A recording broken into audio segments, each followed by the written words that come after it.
Rishi Sunak will reiterate calls for the West to double down on military aid for Ukraine. A very good morning to you. It is so nice to have your company here at 6 o'clock on the 18th of February. This is Breakfast on GB News with me, Angela, and my colleague Martin. Here are your top stories this morning. And as we just said, the Prime Minister will tell Western leaders securing lasting peace for Ukraine will mean strengthening international law. Rishi Sunak will address the Munich Security Conference later today to say more needs to be done to boost the long-term security of the war-torn country. Well, back here, the Prime Minister has received renewed threats of a backbench rebellion after his most recent attempt to break the post-Brexit deadlock in Northern Ireland. Mr Sunak says there is still work to do on the securing a deal, but he suggested that an agreement could be reached next week. I think if you believe in that, you believe in fairy tales. But anyway, Conservatives and Labour politicians have condemned plans to hold a protest outside a hotel housing asylum seekers. The protest has been described as abhorrent by the Conservative leader of Cornwall Council, and that's later on in Newquay. Now, who is going to buy Manchester United? That's the big story of the day for sport. A wealthy Qatari banker has now entered the race to take over Premier League club. He joins Inos owner Jim Ratcliffe. But what do the fans think? Well, we're going to find out later on. We'll speak to the Man United football fans guy, and Yes. I think they've got a lot to say about it. They don't like the current owners, the Glazers. That we do know. They've been very controversial about them, haven't they? Yeah, so let us know what you think as ever. You can join in any of our discussions by emailing gbviews@gbnews.uk or, of course, tweet us at gbnews.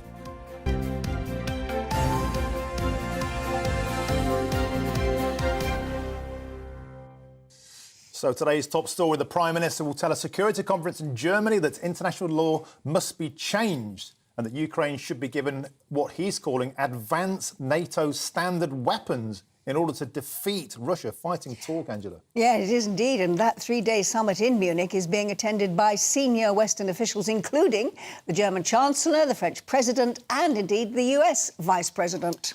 To break all this down, we are joined in the studio by the former Special Advisor Michael Gove and the unflappable Charlie Rowley. Charlie, lots to pick apart there. Let's start with Ukraine, if we can. Rishi is playing that kind of world leader role. He had his helicopter helmet on the other week with Zelensky. Doubling down, he's talking. Does that mean doubling down on aid? 2.3 billion to Ukraine last year, or is that a metaphor just for increased activity and prominence?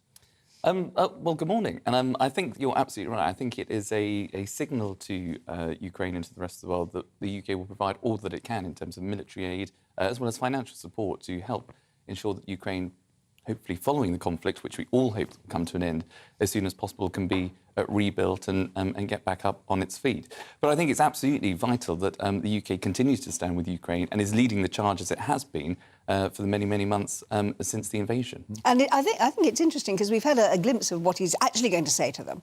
It's very sort of Churchillian in what he's saying. And I got the feeling that he's sort of picking up the mantle that was laid down originally by Boris Johnson by being the cheerleader for Europe. You know, we are not the biggest military power in Europe, and yet here we are at the forefront telling the rest of them what we think they should be doing. I think that's absolutely right. And I think, look, over the last few months, you know, the UK has trained over 10,000 Ukrainian armed forces personnel because that is our, if we don't have all the capabilities, as you rightly point out, we do have specialist training that we can provide to Ukraine, in which we have done to ensure that they are winning the fight against Ukraine. And it is absolutely vital that we don't see the Russian resurgence. We hope that Ukraine will get out of this at the other end well and win the fight, because that impacts on the Western world, including us here in the UK. Yeah. But there was some news out this week as well that we've fallen behind France now in terms of our military capabilities. Should we not be focusing on building our own defences, our own army, not just giving so much away to Ukraine?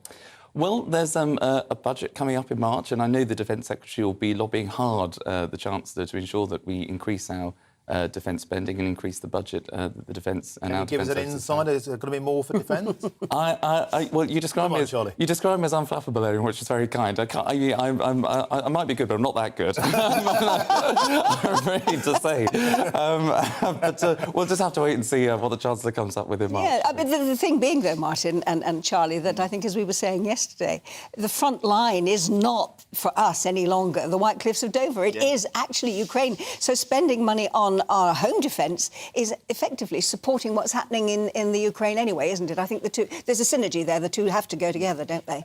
Absolutely, and there's no doubt that tensions are still running very, very high. I know that's an obvious thing to say, but, you know, Zelensky was clearly, obviously over here in the UK last week, gave a brilliant speech, asked for more fighter jets, which you know, is something that, you know, has to be considered and something that Boris Johnson, I know, was calling for. But there is a risk of further escalation of the conflict, which is what we don't want to see. And of course, we had the Belarusian premier who said that if there is any Ukrainian, any member of the Ukrainian armed forces that enters into his country, then he will be joining Russia. There's no doubt about it. So escalations and tensions can run high. We've got the anniversary coming up, haven't we, on Friday, of the start of the war? Exactly. So I think what this conference is about is making sure that we as a UK, as a global leader on the world stage, is galvanising and encouraging our European allies to do what we can to help defeat Russia and support Ukraine. To pressing domestic issues and, of course, my favourite B word, Brexit.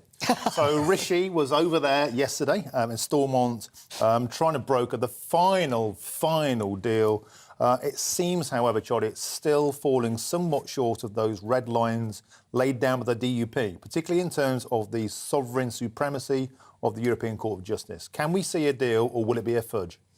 As you indicated in the opening of the programme, there's still a lot of work to do by the sounds of things. But Jeffrey Donaldson from the DUP gave a press conference yesterday, which sounded positive, as you rightly say again, still a lot of work to do. And it's all about the continued relationship between and the trading guidelines that currently exist between Europe, Great Britain and goods going from Northern Ireland into the Republic. So it's very, very technical. It's been the longest-running dispute since Brexit. But we hope that if all parties can come together and agree a better trading relationship between the EU, Great Britain and indeed Northern Ireland and the Republic, then, of course, that will be the final piece of the puzzle and will hopefully restore devolution and the Assembly back into Northern Ireland, and the people of Northern Ireland can get the government that they deserve. I think we were all being very, very optimistic about it yesterday when we heard that there was something in the air. But, I mean, even the Prime Minister himself is saying there's still a lot of work to be done. And as you say, Jeffrey Donaldson is quoted on the front page of The Guardian today saying that the proposals currently fall short of what would be acceptable to the DUP. So he's going to have a fight on his hands, isn't he? He is, but I mean, I would politely and respectfully point out that it was the DUP that rejected Theresa May's deal, which actually brought Northern Ireland in greater line with the rest of the United Kingdom. And, of course, nobody wants to see the friction between Northern Ireland and the Republic. That is why the Northern Ireland Protocol currently exists, to make sure that actually there is more friction actually between Great Britain and Northern Ireland. Now, that is why the DUP are not very happy. But they did, I would argue, had maybe a slightly better offer under Theresa May's deal. I love the smile on your face, Charlie. I love the smile on your face. They do need to come together to ensure. One final question. You're back in the next hour, aren't you? So I can get you again. One final question. There's talk of a Tory backbench rebellion, the European Research Group, the so-called tough guys, the Spartans of Brexit. It's not really going to happen, is it? Whatever gets dealt with, it will, I think, get through Westminster. Do you agree? I think that's right, because I think if you're having a vote in Westminster, it will rely predominantly on Labour MPs in the opposition, who I think they will vote for it. I think they'll want to see this come to an end as well. But in terms of the Tory party, obviously it would be in Rishi Sunak's interest to ensure that the whole party can come together, the Conservative Party can come together and see this as a success and ensure that it is united and finally getting Brexit done. Well, we'll talk to you again, as we say, much later in the programme. But and I was right, he is unflappable, isn't he? He is, totally. Nice work, Charlie. Meanwhile, let's bring you up to date with what's going on today elsewhere in the news. And the Home Secretary has spoken with police about the investigation into missing mother of two, Nicola Bulley. It comes after the Prime Minister said he was also concerned by the disclosure of private information around alcohol and, of course, her menopause. Lancashire Police made Nicola's struggles with alcohol and menopause public 3 weeks after her disappearance. More than 45,000 people have been killed following 3 major earthquakes in Turkey and Syria almost 2 weeks ago. Those are the figures that are the most up to date. Millions of people have been left homeless, sparking a world relief effort. Now, the World Health Organization has appealed for £70 million to help with the health care of those that have been rescued. Thousands of homes could still be without power this weekend after Storm Otto swept across Scotland and north-east England. Met Office says winds as high as 80 miles an hour have been recorded, causing trains and flights to be cancelled. The Scottish and Southern Electricity Networks Distribution said it has sent food vans to the main areas which are still cut off.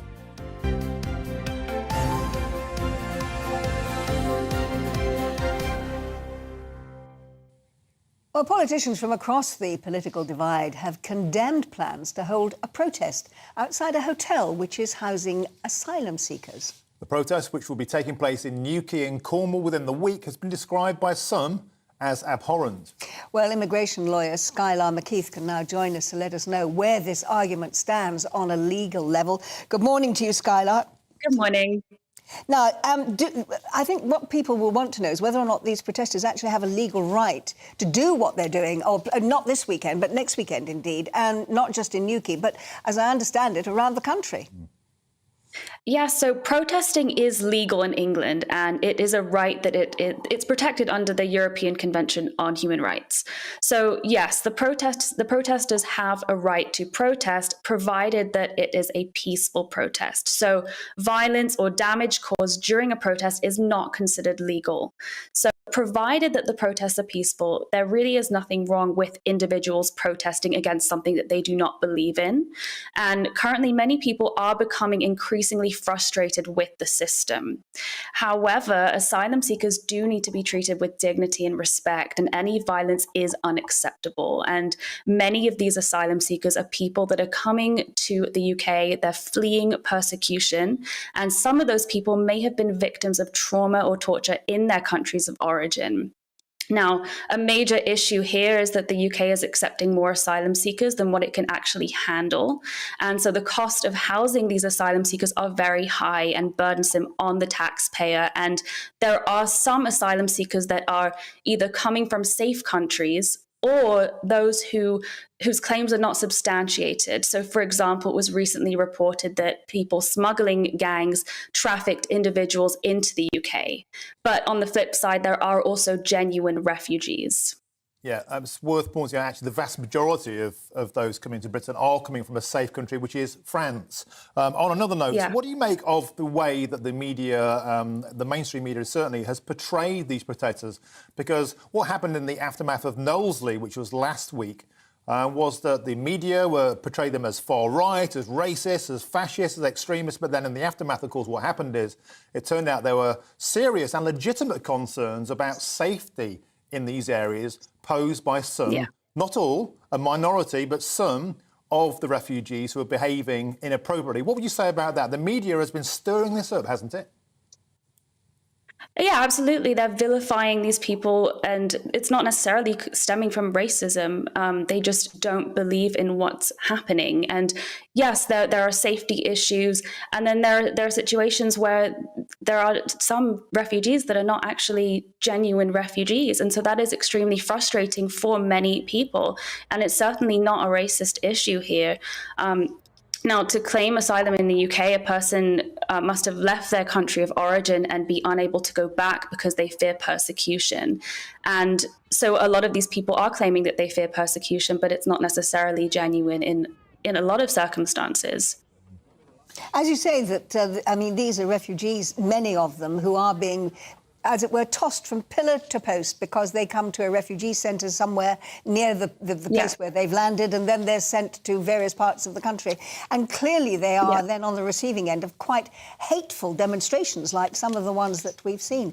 I mean, does this mean quite clearly that we need a review of the policy handling refugees in this country? Because the one we've got at the moment just isn't working, is it? No, absolutely. It's not working. And asylum seekers are housed by the Home Office in initial accommodation centres before they're moved on elsewhere in the UK. And so many are being housed in hotels, which is very costly. And there are plans to house asylum seekers in other types of accommodation, such as unused military sites. They also receive a weekly allowance, a monetary allowance, and they are housed for long periods of time in these hotels, and they're not allowed to work for the first 12 months of their claims. And so many could be left for years in these hotels, collecting money every week, not allowed to work.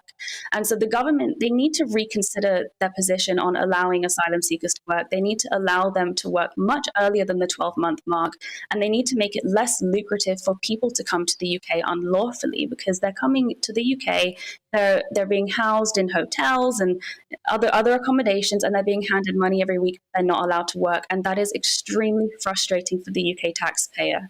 Something else that's extremely frustrating for the UK taxpayer, Skylar, is the fact we're spending £10.2 million every single day on hotels, and there are currently 37,142 of those individuals, alongside a further 41,388 asylum seekers in hostels. This is a massive, massive problem for the taxpayer. And surely, we know that 90% of people who rock up in a dinghy onto the coast at Devon come without documentation or passports. How on earth is it a good idea to let those people to go to work when a lot of them just disappear into the black economy and into the country at large? Yeah, absolutely. And there's currently a UK cost of living and housing crisis. And so it's not a sustainable system. And the UK needs to seriously reconsider their position. I know that the government is currently developing plans to combat this issue. They're developing a small boats operational command to tackle the channel crossings. And so they're planning to introduce drones, boats, more boats, more cameras. They'll employ more staff. They're also planning to deploy border force officers to Albania because that is deemed to be a safe country, yet there are many people from Albania coming to the UK and claiming for asylum in the UK. But they need to seriously reconsider their position. There's a system called the Dublin Regulation, and that's the system that decides which member state is responsible for each asylum claim. And when Brexit went into effect, the UK left this regulation as well. And so really the government needs to reconsider joining that regulation again. And they also should consider expanding the legal pathways to the UK.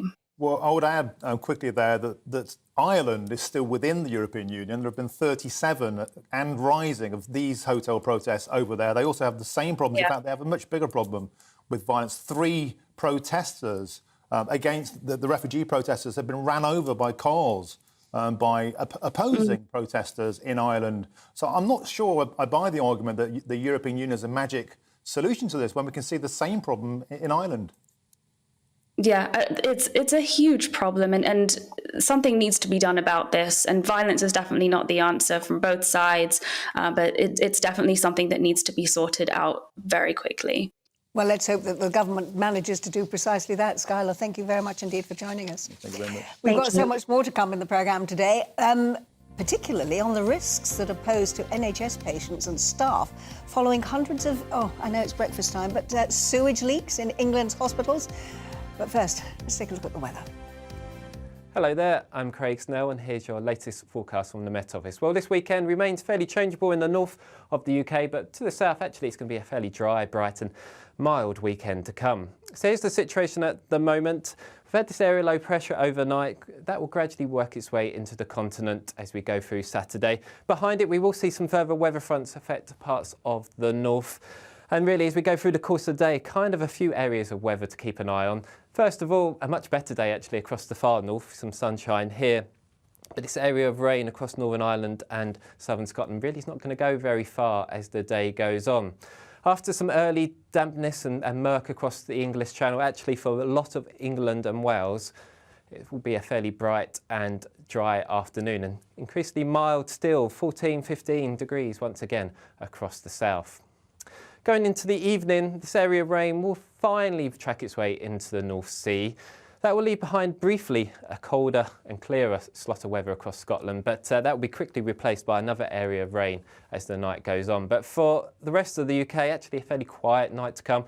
A mixture of cloud and clear spells, a little bit cooler than recent nights, but still on the mild side for the time of year. So Sunday morning, we start off dry and bright across many southern parts, and actually it's going to remain that way as we go through the course of the day. Further north though, we've got this area of rain which will just slowly work its way eastwards, turning quite heavy and persistent at times, maybe even a bit of sleet and snow across the highest ground, and accompanied by a fairly strong wind. Could see some coastal gales across western coast of Scotland. But another fairly mild day across the south, highs reaching 12 to 13 degrees, and despite the rain actually, still fairly mild across the north. And that mild theme continues Monday and Tuesday. Still quite cloudy across the north with the best of the brightness across the south, but then a change as we go into Wednesday, some colder air moving through with some wintry showers.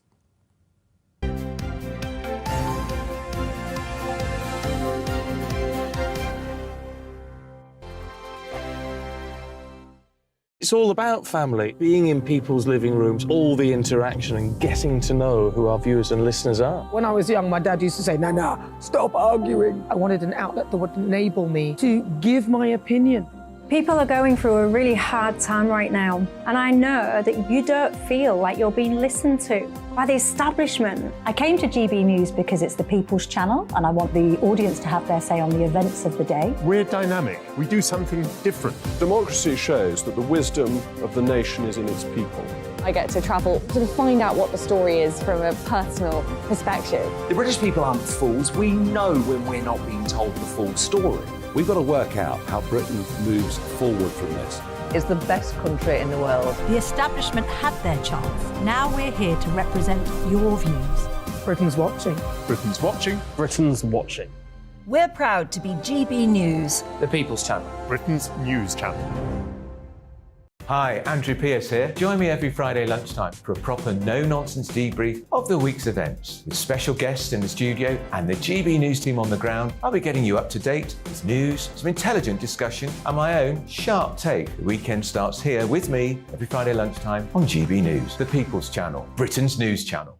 I'm Andrew Doyle. Join me at 7 o'clock every Sunday night for Free Speech Nation, the show where I tackle the week's biggest stories in politics and current affairs with the help of my two comedian panellists and a variety of special guests. Free Speech Nation, Sunday nights from 7 on GB News, the People's Channel, Britain's news channel. Join me, Patrick Christie's, Monday to Friday, 3 till 6. We tackle the day's news agenda like you've never seen before. It's high tempo, high octane, the most controversial topics, and the best guests. You will not be able to take your eyes and ears off it. I'm not afraid to ask the questions that you really want answered. 3 till 6 p.m, Monday to Friday on GB News, the People's Channel, Britain's news channel.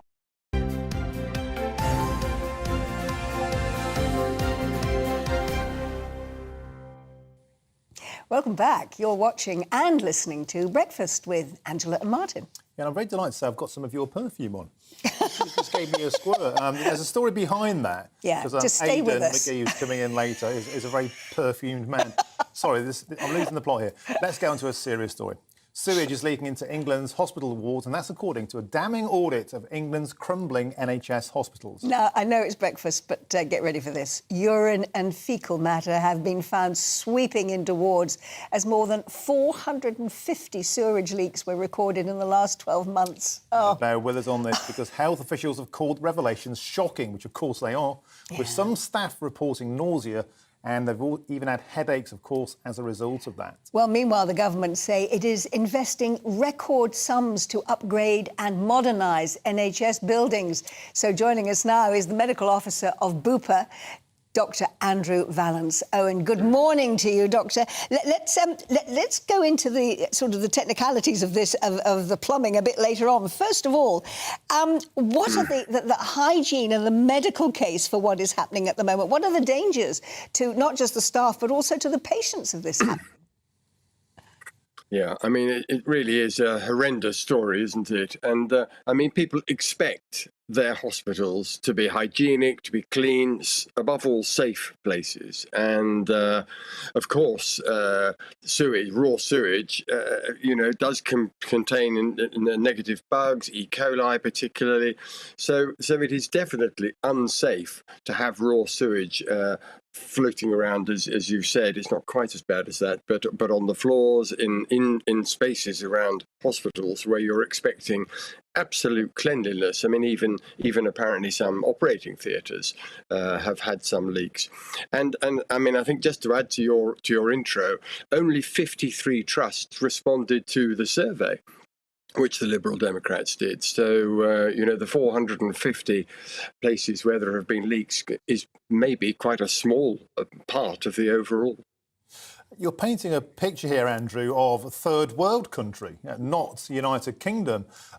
How does this happen? Is it blockages? Is it simply old hospitals crumbling? Is it outside and backing up? I mean, how's it actually happening in the first place is what I'm after.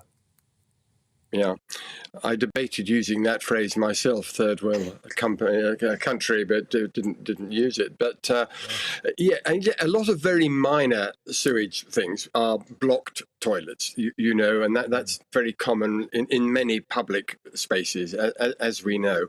But I understand this is more than that. You know, this is sewage on the floor. The staff have talked about slipping in it, and of course it's just awful for the staff working in those conditions as well. You know, as if our nurses and frontline staff haven't got enough problems with the load on the National Health Service at the moment, without probably being asked to help to clean this up. You know, given the staffing shortages. You're painting an awful picture for us there, I have to say.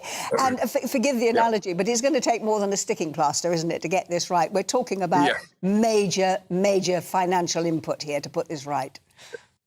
Well, we are, and of course we hear in this story that the government is putting large amounts of money, they say, into improving the infrastructure, because it's not. This is one of the worst parts of this, but the infrastructure of the NHS has been falling backwards.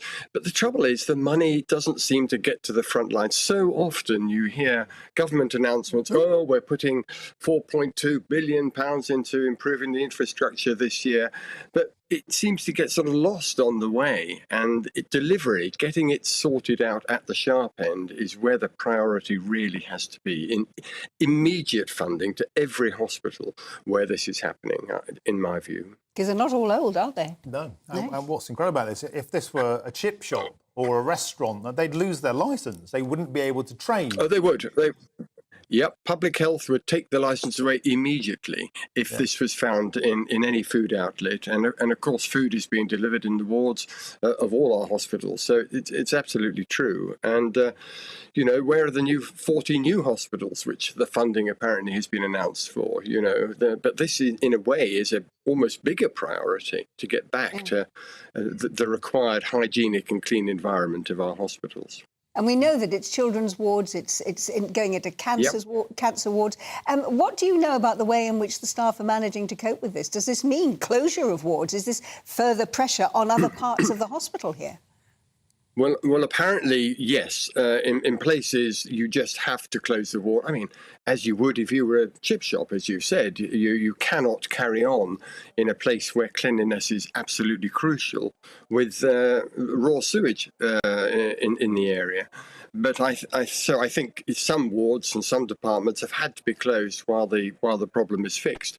But I don't think that can always be the case, given the huge pressures that the hospitals are under at the moment, and they probably have to clean up and carry on and hope that money is coming to fix it very quickly.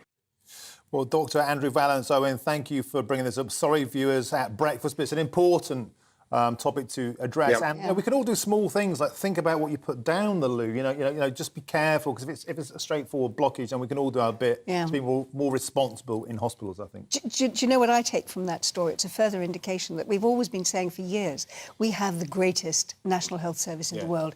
We don't. We have to be honest with ourselves. The NHS in this country now is broken when we compare it to the way that other services work elsewhere.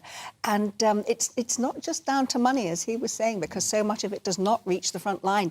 There's billions being pumped into the NHS. Where is it going? Who is getting it? And are the departments that are getting it using it in the way that actually will benefit the future of the NHS? Well, Angela's had a Weetabix this morning. No, I feel very passionately about this. I really do. I can tell. Yes. Right. Well, look, after the break, we're going through all the papers with Pete Price, the legend from Merseyside, and Emma Wolfe, the journalist and campaigner. Join us after that.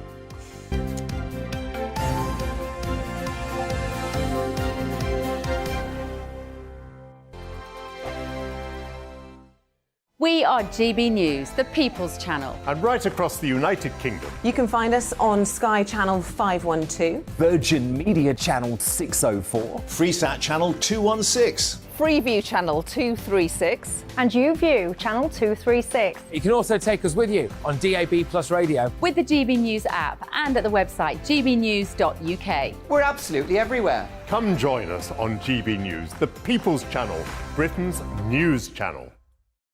Join me every Sunday at 6 p.m. for Gloria Meets. In exclusive interviews, I'll be finding out who our politicians really are and what they really think. It's something that you would never want anyone to suffer. I didn't know what channels there were. B, I didn't think I'd be believed. I must have weighed about 7 stone and I'm 5'8". My instincts was to sort of cover this up. I mean, clearly that was a mistake. Join me every Sunday at 6 p.m. on GB News, the People's Channel. Britain's news channel.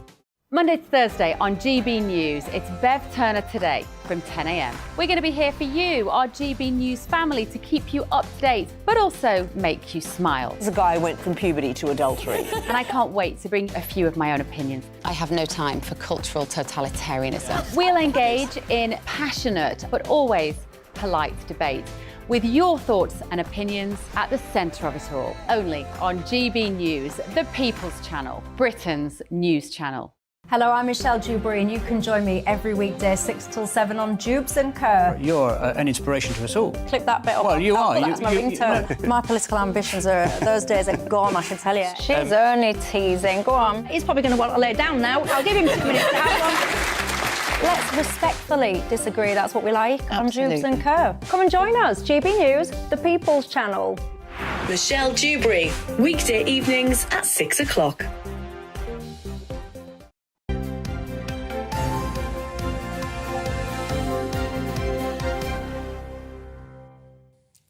Welcome back. You're watching and listening to Breakfast with Angela and Martin. It's been a lively show so far, but first let's take a look at today's front pages.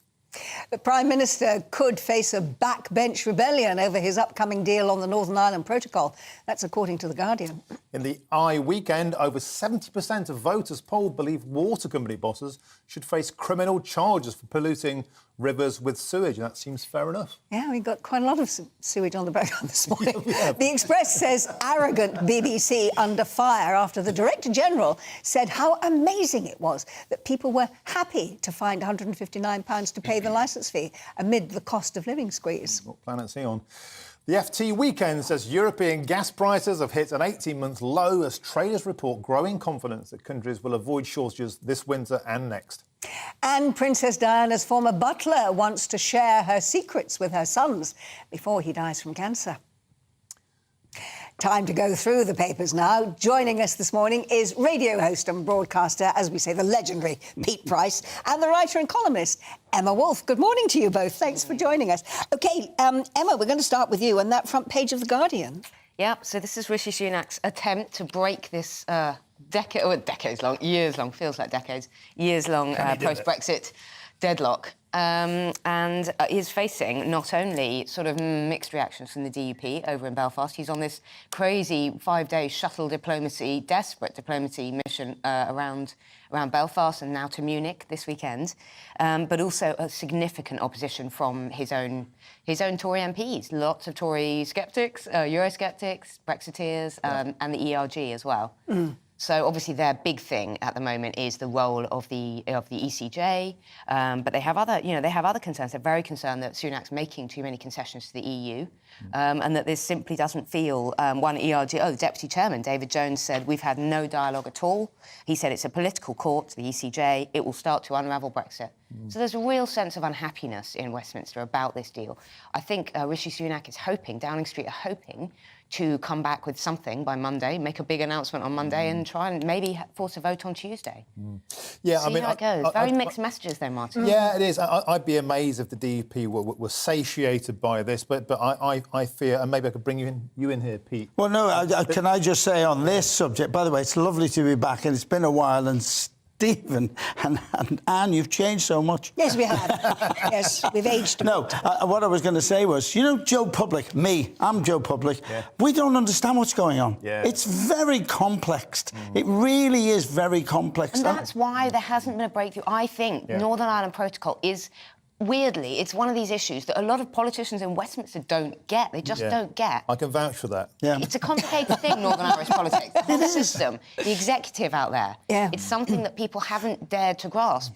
Brussels feel quite positive about this. They feel that in the first leader in 9 years that is making progress, they're quite pleased with. Yeah. With, but don't you think it alienates a lot of people away from Peter, politics? I would say that there are viewers in Northern Ireland. Oh, yeah, with a great respect. Really yeah, important. of course. They've gone without government for over a year. Absolutely. And they just need a solution here. Yeah. And it's affecting businesses and trade significantly. Yes. Exactly.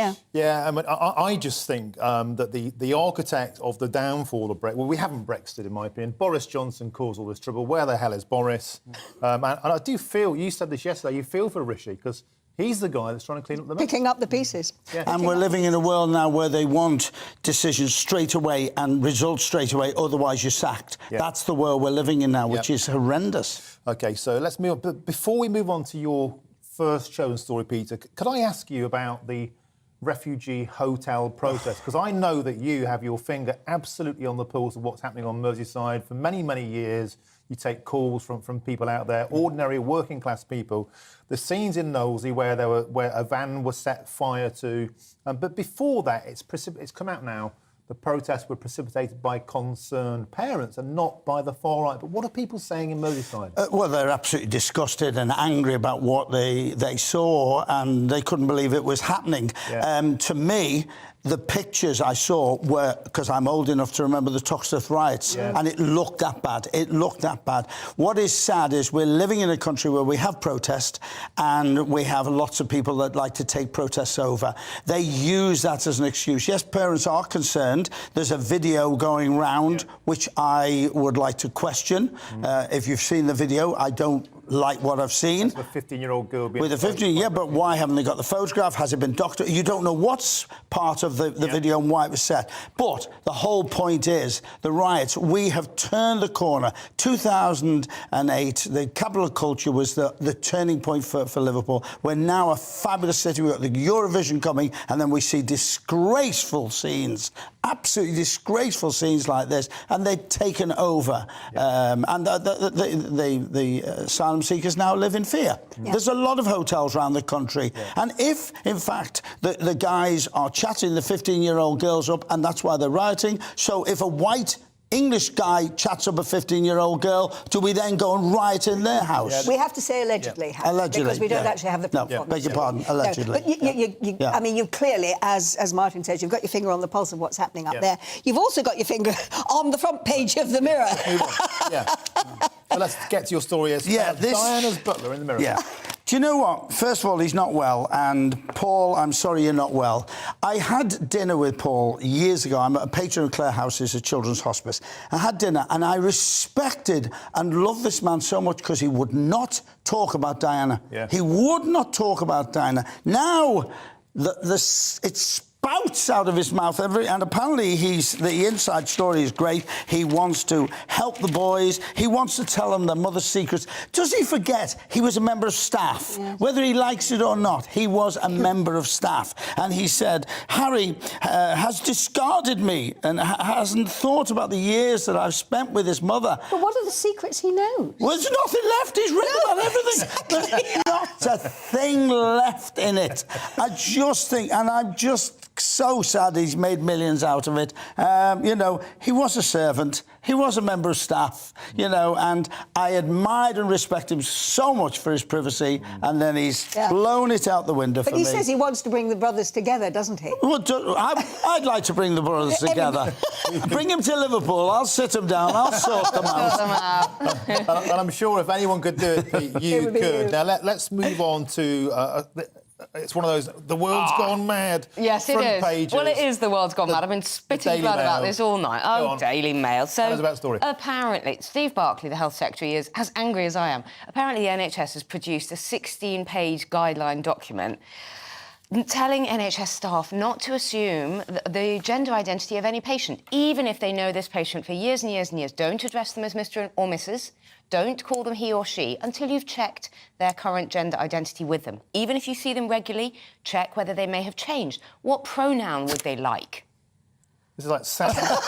What pronoun would they like? Have a word with Sam Smith. Well, exactly. Have a word with Sam Smith. Well, no, can I just say, I I really do believe that we should treat every individual with respect, with sensitivity. If people are transitioning, if they are, I don't know, they do turn up as a woman and they were a man at your last appointment, of course, every NHS staff, every individual, we should treat others with respect and with dignity.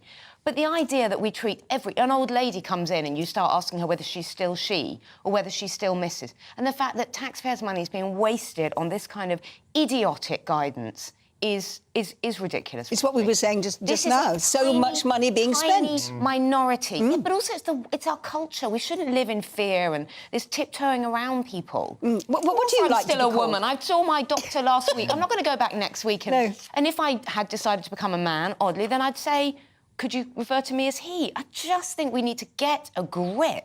Yeah. Get a grip. I can hear people out there. Oh, it's just it's ludicrous. I'm a straightforward gay man. I'm confused with everything. I haven't a clue what the hell's going on. Well, hopefully you have over the Manchester United takeover, Pete, because that's your next story for us. Isn't it? It is. Fancy asking me to do this story when I'm an LFC fan. Come on. No, it's interesting. Yes. They're talking about 5 billion, but in fact the bankers are trying to get 6 to 8 billion. These figures are ridiculous, but the bit I loved about the story is it says here the bid is planned to return the club to its former glory both on and off the pitch and will seek the help of the fans. We won't seek the help of the fans at all. It's about money. It's winning them over. I mean, the Qatari, the gay community are concerned about the principles of their living conditions over there and the poor gay people who are still criminals and against the law.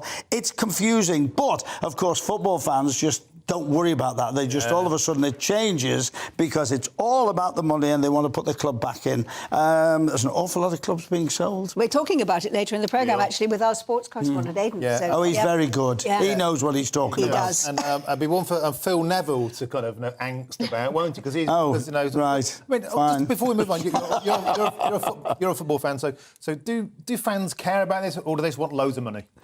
Both, I think. Yeah. LFC as well. LFC. Which, by the way, have just started abseiling down. That's their latest business venture, abseiling down the side of LFC. Have you done it? Yesterday. Oh, did you? Yeah. We live to tell the tale. Yeah. Had you done it before, or was it your first time? No. I'm telling you a lie. I couldn't walk over the edge. I was there and I went back. Oh, really? Couldn't. Oh, you're bottled out. Totally.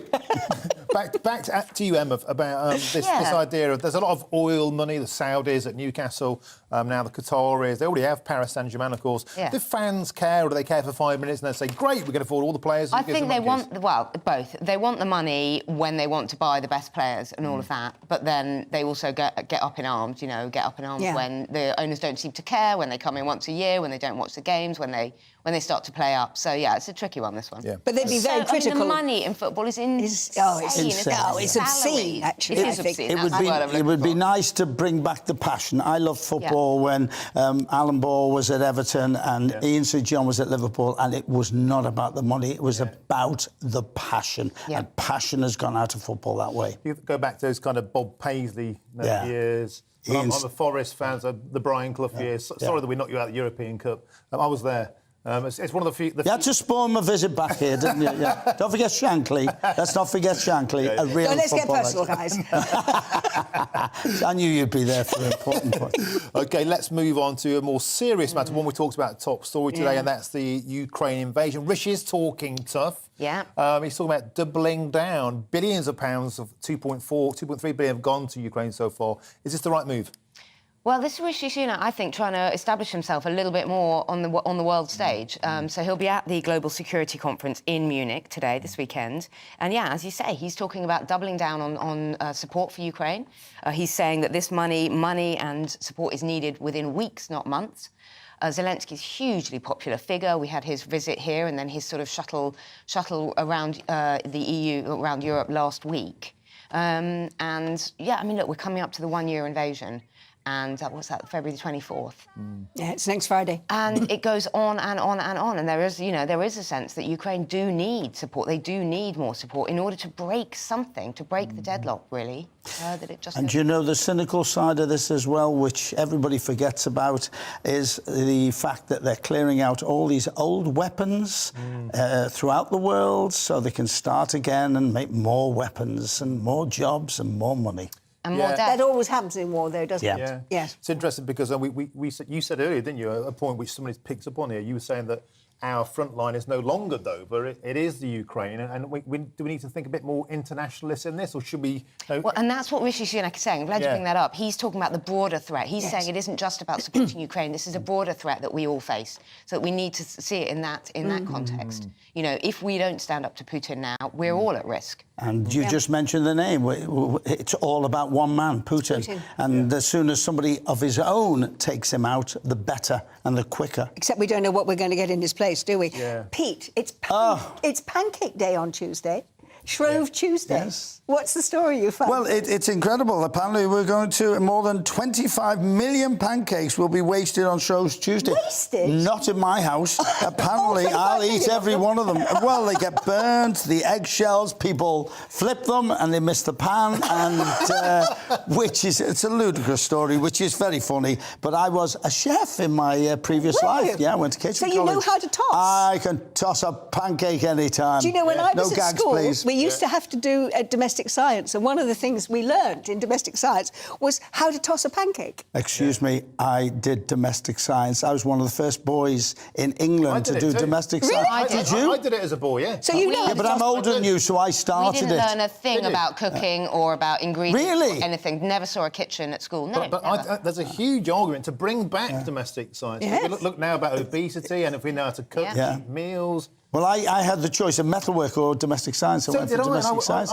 We're the same. My word. Yeah. But do you know what? Pancake mix, please. It's flour, water and eggs. Don't be buying those pancake mixes. Make your own, please. And lemon and sugar, best topping. There's no other way to have a pancake. Nutella, lemon and sugar. Yeah. And when my mother was alive, bless her, I would go home and in the oven would be that, because she was a feeder, and she would expect you to eat them.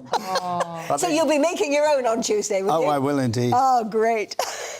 Well, I do think, we started with sewage, we're finished with pancakes. I think that's a more savoury way to end this section. I don't know about you, but absolutely I'm salivating. Which you mentioned the lemons and the sugar. Oh, so good. Got the taste buds going already. Guys, thank you very much. And we get you throughout the programme, so lots more stories to come from both of you. Pete Price, Emma Wolf, thank you very much. A great start to the section there. Cheers. Thank you.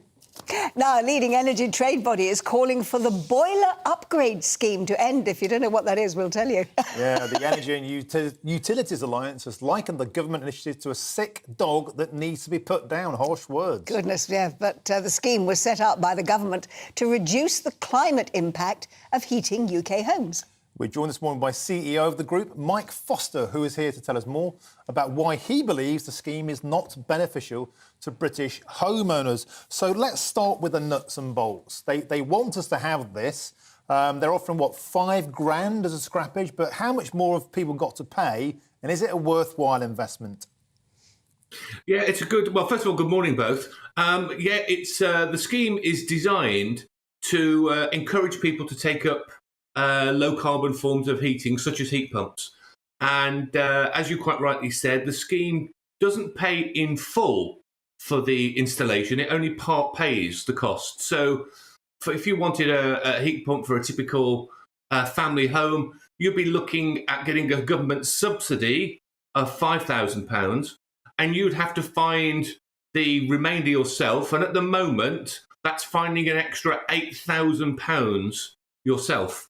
Now, there aren't many people I know that have got that amount of money kicking around, particularly coming, in the middle of this sort of energy crisis, with energy bills set to rise again in April, to have £8,000 just lying around to gain the benefit of an extra £5,000 subsidy just feels wrong. Yeah. And the perverse thing is, it's not even a successful scheme. The scheme is failing. That's the trouble, isn't it? I mean, you know, the thing is that there will be people watching this programme who know exactly what we're talking about, but we should explain that these heat pumps are being advised by the government so that we can phase out the old gas boilers, which people find so efficient and very easy to use. So perhaps let's get into the nuts and bolts. For those who don't understand, what are these heat pumps? How do they work? Well, heat pumps take the sort of the energy that's around in our, in the atmosphere at the moment, compress it using electricity, which can be decarbonised relatively easily, and we've done really well in the UK to do that so far in our journey. And then in that compression, they can create enough heat to warm your hot water going through your radiators. So that's how it works compared to a gas boiler, which burns the gas, heats the hot water, and it goes around the radiators. So it can be a very effective low-carbon scheme, but the problem is it works best in very well-insulated properties and ideally in new-build properties.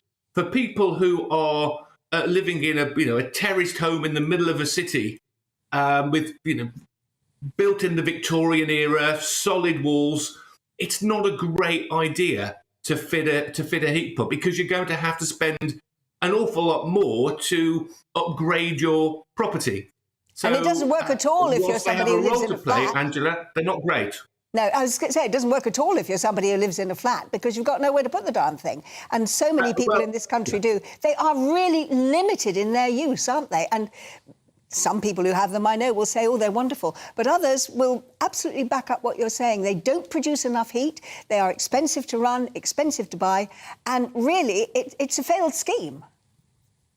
Well, if you're having to spend £13,000 to get a heating appliance that delivers, let's be generous, at the same type of comfort in your home that a gas boiler does, and that gas boiler costs £2,000, clearly, only those who are well off can afford to make that change, which is why the government, to their credit, are looking at options such as converting the gas network to hydrogen so that we can keep gas boilers, keep our radiators, keep using that instantaneous heat that you get from your little combi boiler in your kitchen, but you just use a decarbonised gas. But going back to this scheme, Angela, the problem for me is at most 30,000 people a year get the benefit.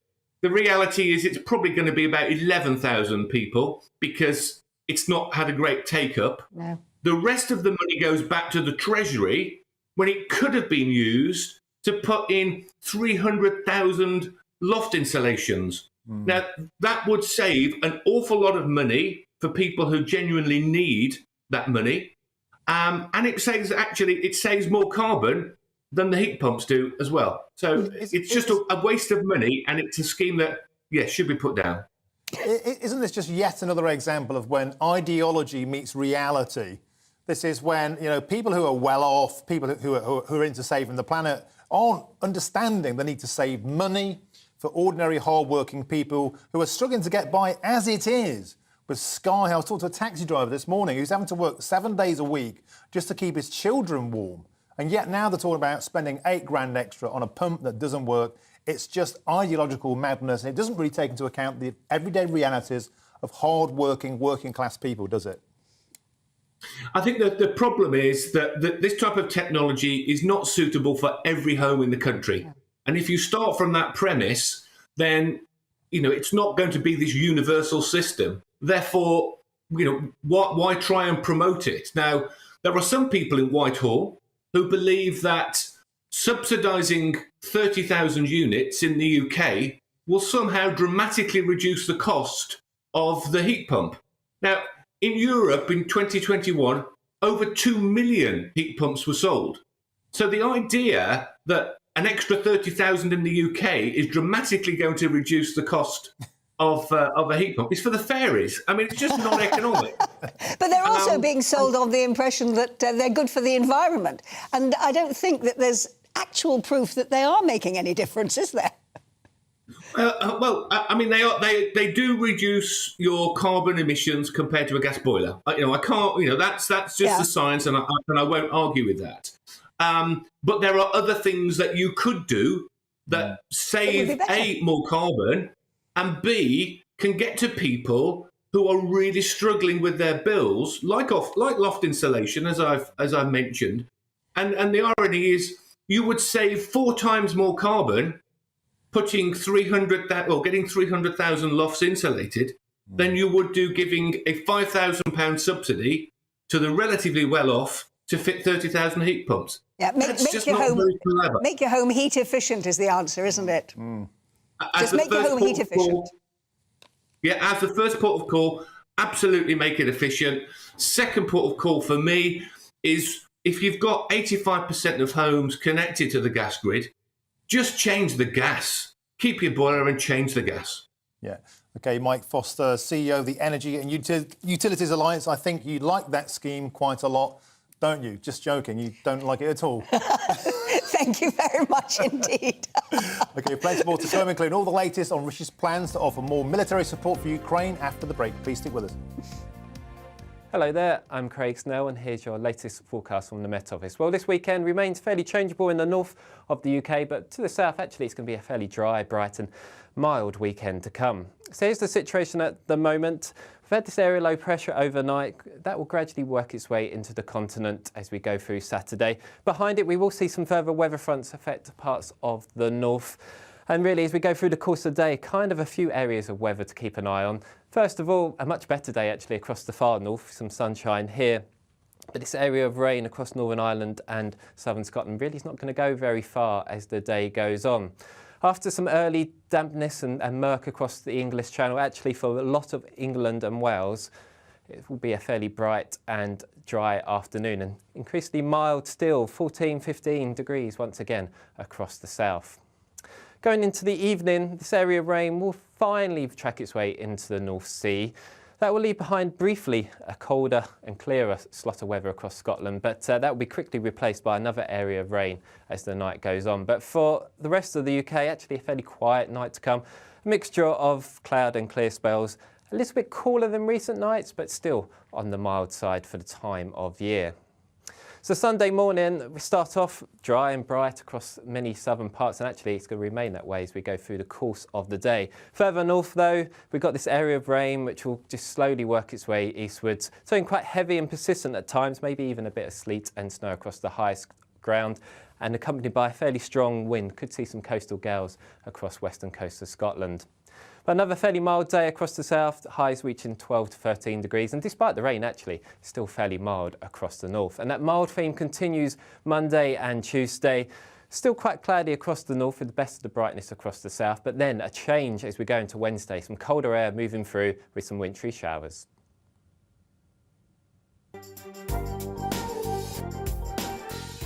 Join me, Camilla Tominey, at 9:30 on Sunday morning when I'll be speaking to Penny Mordaunt, Leader of the House of Commons, about defence spending, Nicola Sturgeon and her own prime ministerial ambitions, and much more.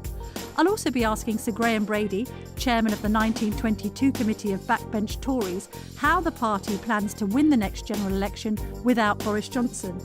And Callum Best, son of Manchester United legend George Best, will be telling me what it was like to live in the shadow of a flawed genius. All that and more at 9:30 on Sunday.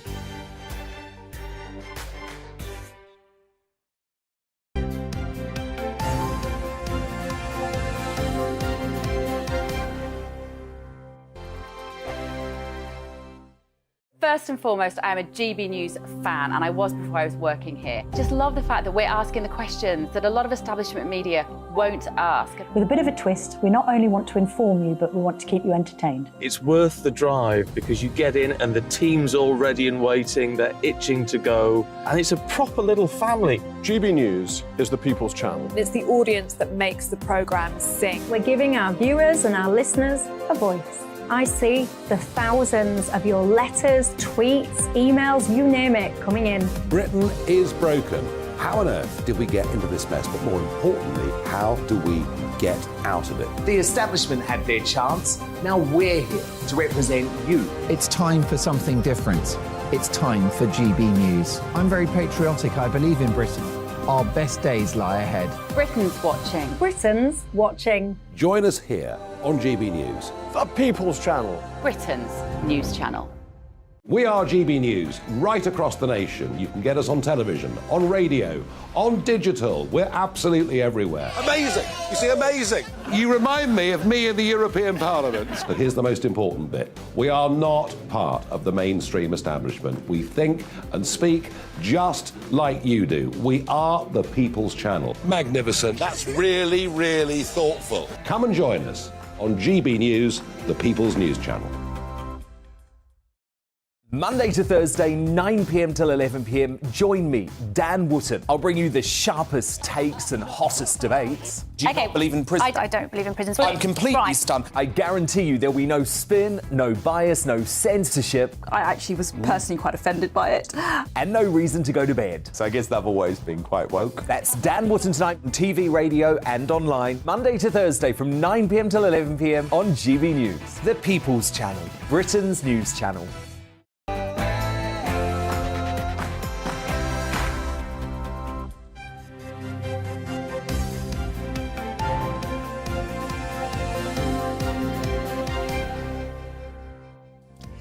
Rishi Sunak will reiterate calls for the West to double down on military aid for Ukraine. Good morning. It's 6 o'clock on the 18th of February, Saturday. This is Breakfast on GB News with Angela, the legend Rippon, and myself, Martin Dorban. Here are the top stories for you this morning. The Prime Minister is going to tell Western leaders securing lasting peace for Ukraine means strengthening international law. Rishi Sunak will address the Munich Security Conference later today to say that more needs to be done to boost the long-term security of that war-torn country.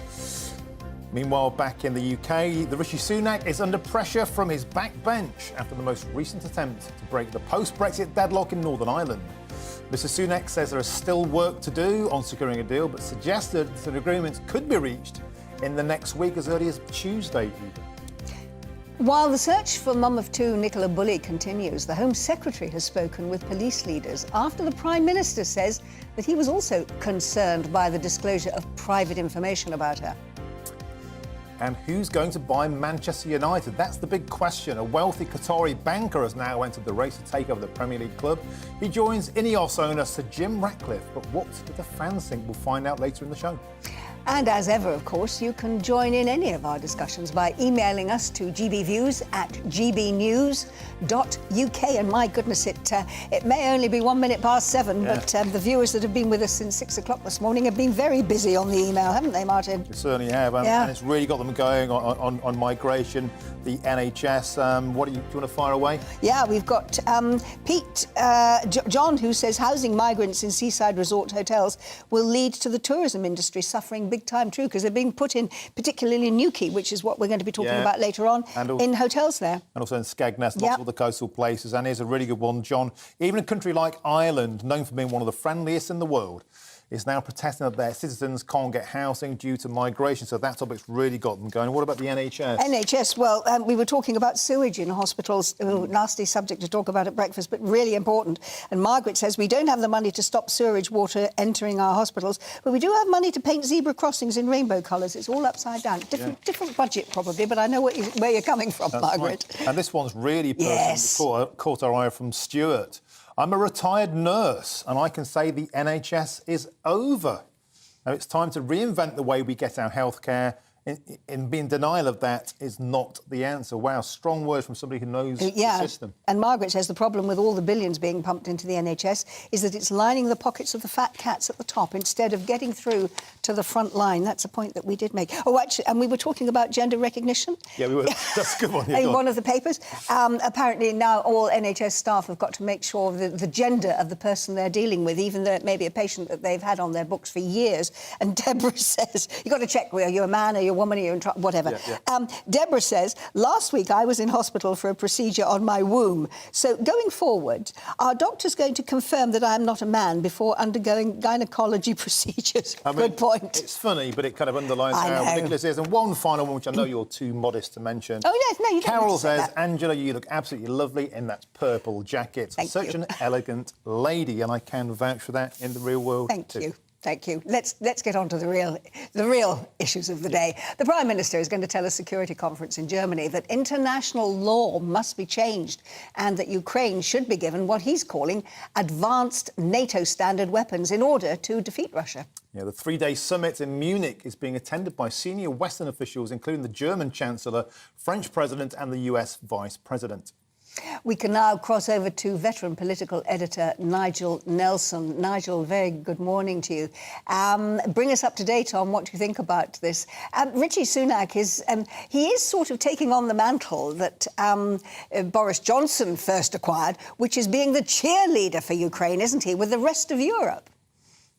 Yes, I think he is. I think that the point that Rishi Sunak is making is that Britain is in the forefront of helping Ukraine, supplying it with arms. The issue really is whether or not we actually give Ukraine planes, which at the moment Rishi Sunak is reluctant to do. So what is significant about this speech is he's talking more about the long term.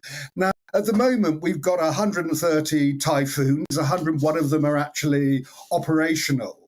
Boris Johnson has mentioned about sending, say, 100 to Ukraine. Of course, that would only leave us with one that would actually be able to fly around and shoot down Chinese spy balloons, so it could be a bit busy. But in the long term, there is a possibility, once the war is over, that you supply Ukraine with proper defences, which would then deter any further Russian attack. And that seems to be the kind of message that Rishi Sunak wants to get across today. I wonder, Nigel, if giving more money to Ukraine is the most pertinent thing to do at the moment. We saw this week in a NATO report that the UK has now fallen behind France in our military capability to defend ourselves. And at the current time, the Defence Secretary is seeking a £10 billion defence budget boost. What's the best use of our money? Is it really Ukraine, or should we be thinking about protecting ourselves first? Well, I mean, I think that we've obviously the first duty of any government is to protect this country. So, in the first instance, I think Ben Wallace is right there. There is a limit to actually what we can send to Ukraine, and we have sent a lot, an awful lot of. They got long-range missiles from us. They're getting tanks. We're doing pretty well on that. But I mean, Ben Wallace constantly makes the point about practical difficulties if we were to send aircraft. It takes nearly 5 years to train a Typhoon pilot. Now, that would be cut down with Ukrainian pilots who are now combat veterans in their MiG-29s. But it would still be something that really goes far in the future. And that's the whole point that is being made here, that is to try and help Ukraine win the war, but then start to work out, which is really important, how they can then also win the peace, and that is to deter further Russian aggression. I mean, how realistic is this anxiety we have that if the Ukraine can't hold the line, that actually Putin will be a danger to the rest of Europe?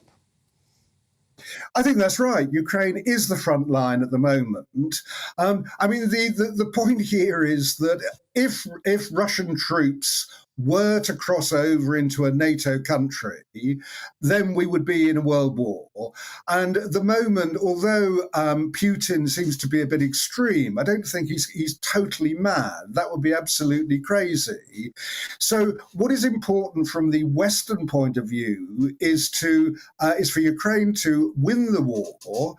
It is quite important also that we don't, for instance, escalate things. So we don't want a situation whereby a Ukrainian pilot's got a plane, he's chasing a Russian jet, and then doesn't stop at the border and ends up in Russia. That would be probably a provocation too far. So it is a very tricky situation to keep the war within Ukraine's borders, to make sure Zelensky wins it, and not to give the Russians an excuse to escalate any further. Yeah. OK, Nigel, talk about another battle. You and I are grizzled veterans of the Brexit campaign. We've been battling our way through this, reporting on it and myself taking part in it.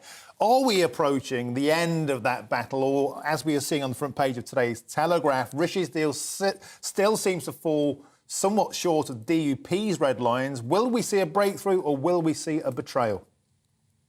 Well, I mean, this rather depends a bit now on the EU. The next stage will be that Rishi Sunak, in the margins of the Munich Security Summit, is going to meet Ursula von der Leyen, the EU president, also meet the leaders of France and Germany to try and thrash this out. This is incredibly important for Rishi Sunak. What he wants to be able to do is succeed with Northern Ireland, where his predecessors, Theresa May, Boris Johnson, Liz Truss, have all failed. The DUP were making some reasonable sounds yesterday when they met in Northern Ireland.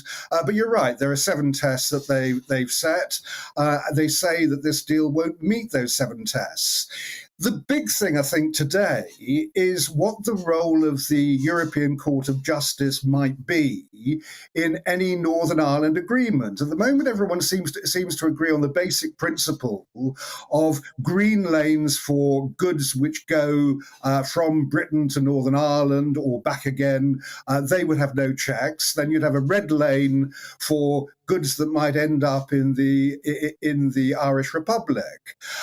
But it's what you do about the European Court of Justice. Both Tory Brexiteer MPs are against it having any role. The DUP don't want it to have any role.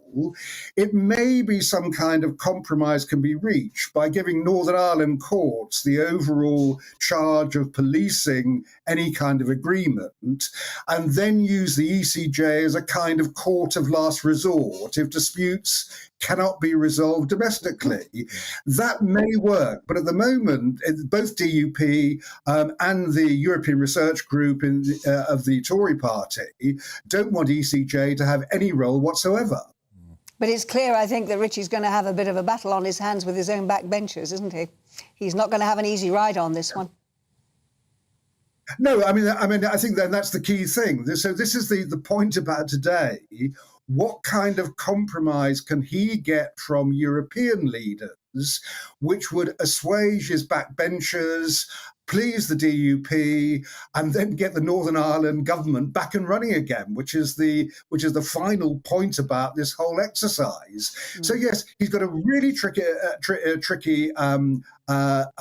discussion on his hands coming up. It's defeated his predecessors. He wants to be the one to achieve it. I wish him good luck in doing that on a day like today. OK, Nigel, one final question, and those amongst us, myself included, but Ben Habib, the guy who took the British government to court, the Supreme Court, over the NI protocol, he believes that there will be a capitulation, and he believes that lays open the door to future rejoining of the European Union. As a Remainer yourself, are you happy with this deal? I just don't think that is ever on the agenda now. You're absolutely right. I was a Remainer. I still think that it was a mistake to leave the EU. However, I respect all those who voted for Brexit on the basis of getting Britain's sovereignty back, taking back control, in Dominic Cummings' sort of immortal words. So I understand the point of that. There will be a cost to it. But look, those of us who are on the Remain side, we want Brexit to work. There is no chance now of rejoining the EU. We can't start ripping up all the various things we've got at the moment. So I think the important thing is let's try and all work together, make Brexit work, and so Britain can prosper. A very pragmatic answer to that, Nigel. Thank you very much indeed for joining us. That's Nigel Nelson, the political editor of the Sun and People newspapers. That bloke really, really knows his stuff. He does. And we disagree on things, but he does it so well. I'm a huge fan of his. Yeah. OK, let's bring you up to date. OK, a Qatari sheikh has confirmed a bid to buy Premier League football club Manchester United. Sheikh Jassim bin Al-Hamad Ahmed Al Thani, almost got that right, is the chairman of one of Qatar's biggest banks. The Qataris are the second group after Jim Ratcliffe to submit to buy 100% of the club. More than 45,000 have been killed following 3 major earthquakes in Turkey and Syria almost 2 weeks ago. Millions of people have been left homeless, sparking a worldwide relief effort. The World Health Organization has appealed for £70 million to help with the healthcare of those rescued. Thousands of homes could still be without power this weekend after Storm Otto swept across Scotland and northeast England. The Met Office says winds as high as 80 miles an hour have been recorded, causing trains and flights to be cancelled. Now, the Scottish and Southern Electricity Networks Distribution said it has sent food vans to the main area, which is still cut off.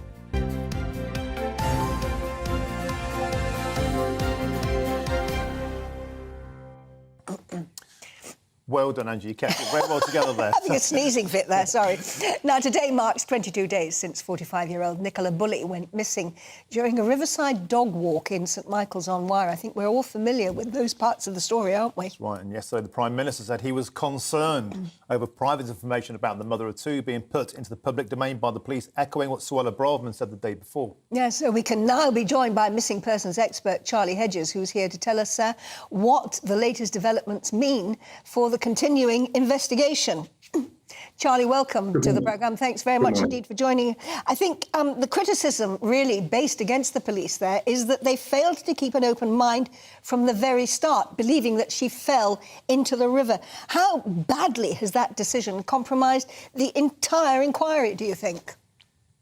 I'm not sure that they haven't kept an open mind. They've said throughout they've been pursuing other lines of inquiry, and that's essential to any case like this. The normal procedure would be to have a working hypothesis based on what is the most likely thing to have happened. And unfortunately, in this case, there's a very high-profile search activity which focuses the minds on that's going on. But in the background, I'm quite confident that a lot of activity will have been taking place, looking at other options, looking at what else might have happened, what other hypotheses can be developed to follow other lines of inquiry. OK, and we were hearing yesterday from our reporters in the area just of how upset the locals are about this private information being put out in the public domain, and the Staffordshire Police Force have referred themselves to the Complaints Commission. Where do you think that will go? Do you think they'll be reprimanded, or is it just like a token PR move, as the others have been before? No, it's something is to reach someone's personal privacy is an issue and needs to be looked at carefully to make sure that appropriate action is taken in respect to that. It's most unusual, but seems to have been driven by the huge amount of speculation on media and social media, which has been unprecedented. But unfortunately, it's actually created a lot more adverse discussion. It certainly needs to be looked at and appropriate steps taken to make sure that it was either right or it is corrected. Charles, you are a missing persons expert. Are there any signs you're aware of that would suggest to you that she is indeed just a missing person? I think we need to keep our mind open to all options. I mean, the river was the most important thing to check out. That's been thoroughly searched with no outcome and no indication that she's there. So, yes, I mean, it's entirely possible. I mean, nobody goes missing without a reason, and understanding what's going on in someone's life is really, really important, and all lines of action need to be followed. It may be that she just took the decision to go off, but it's not that easy to go off grid in today's world. Yeah, and Charlie, we've been speaking to people throughout the week here on GB News who are saying that the disclosure of the alcohol reference and her positioning now as high risk within that category places them much more likely in the category of self-harm. So it is starting to look more likely. Of course, we can't speculate, but it looks more likely now that we may see a more painful outcome to this, doesn't it? Well, we need to continue to look at all options, and we must think about the family in this situation and the dreadful distress they've been going through. Continue to look at all options, not to get diverted or focused on too many of the sort of going down rabbit holes and looking at specific things. Keep an open mind, look at all the possible options, follow the investigation, look for the information, and hopefully we'll come to a satisfactory conclusion. Charles, I think everyone accepts now that the crime scene, if that is indeed what it is, has been compromised. There are no clues, no solutions. Where can the police go from here with their inquiry to try and get to a solution? Not being part of the investigation, it's a little difficult to know exactly what they know and what they don't know, and what lines of inquiry are open, but it's continuing to keep it in the public domain, look at other options for search and investigation, use the wide range of technical resources and contacts to try to find where she might be. But as you alluded to there, in this day and age, when you use cards and cash points, or you tap in or use your phone, it's very easy to trace people, and the flip side of that must be very, very hard to actually disappear from the grid altogether. And so all of it starts to feel, doesn't it, that it's not looking great. Yes, unfortunately so. The longer these things go on, the harder it is for someone to survive without any help or support. So yes, unfortunately, we have to look at that. But again, it mustn't steer us in a particular direction. We need to keep on looking and hoping and trying to find her. Charles, thank you very much indeed for joining us, and I think your inclusion in the programme today and the amount of comments that we're getting from viewers demonstrates that this is a story which is very much at the forefront of the public mind at the moment. Absolutely. Thank you, Charlie. OK, more to come with all the latest in the sports, including the reaction to Manchester United's ownership bidding war, and that's coming up after the break. Please stay with us.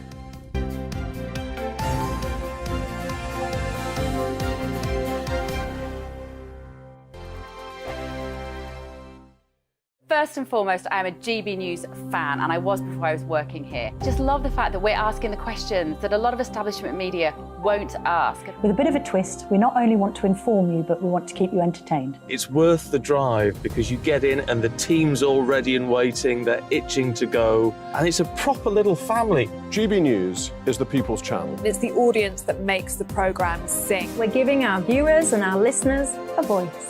I see the thousands of your letters, tweets, emails, you name it, coming in. Britain is broken. How on earth did we get into this mess? But more importantly, how do we get out of it? The establishment had their chance. Now we're here to represent you. It's time for something different. It's time for GB News. I'm very patriotic. I believe in Britain. Our best days lie ahead. Britain's watching. Britain's watching. Join us here on GB News. The People's Channel. Britain's news channel. I'm Andrew Doyle.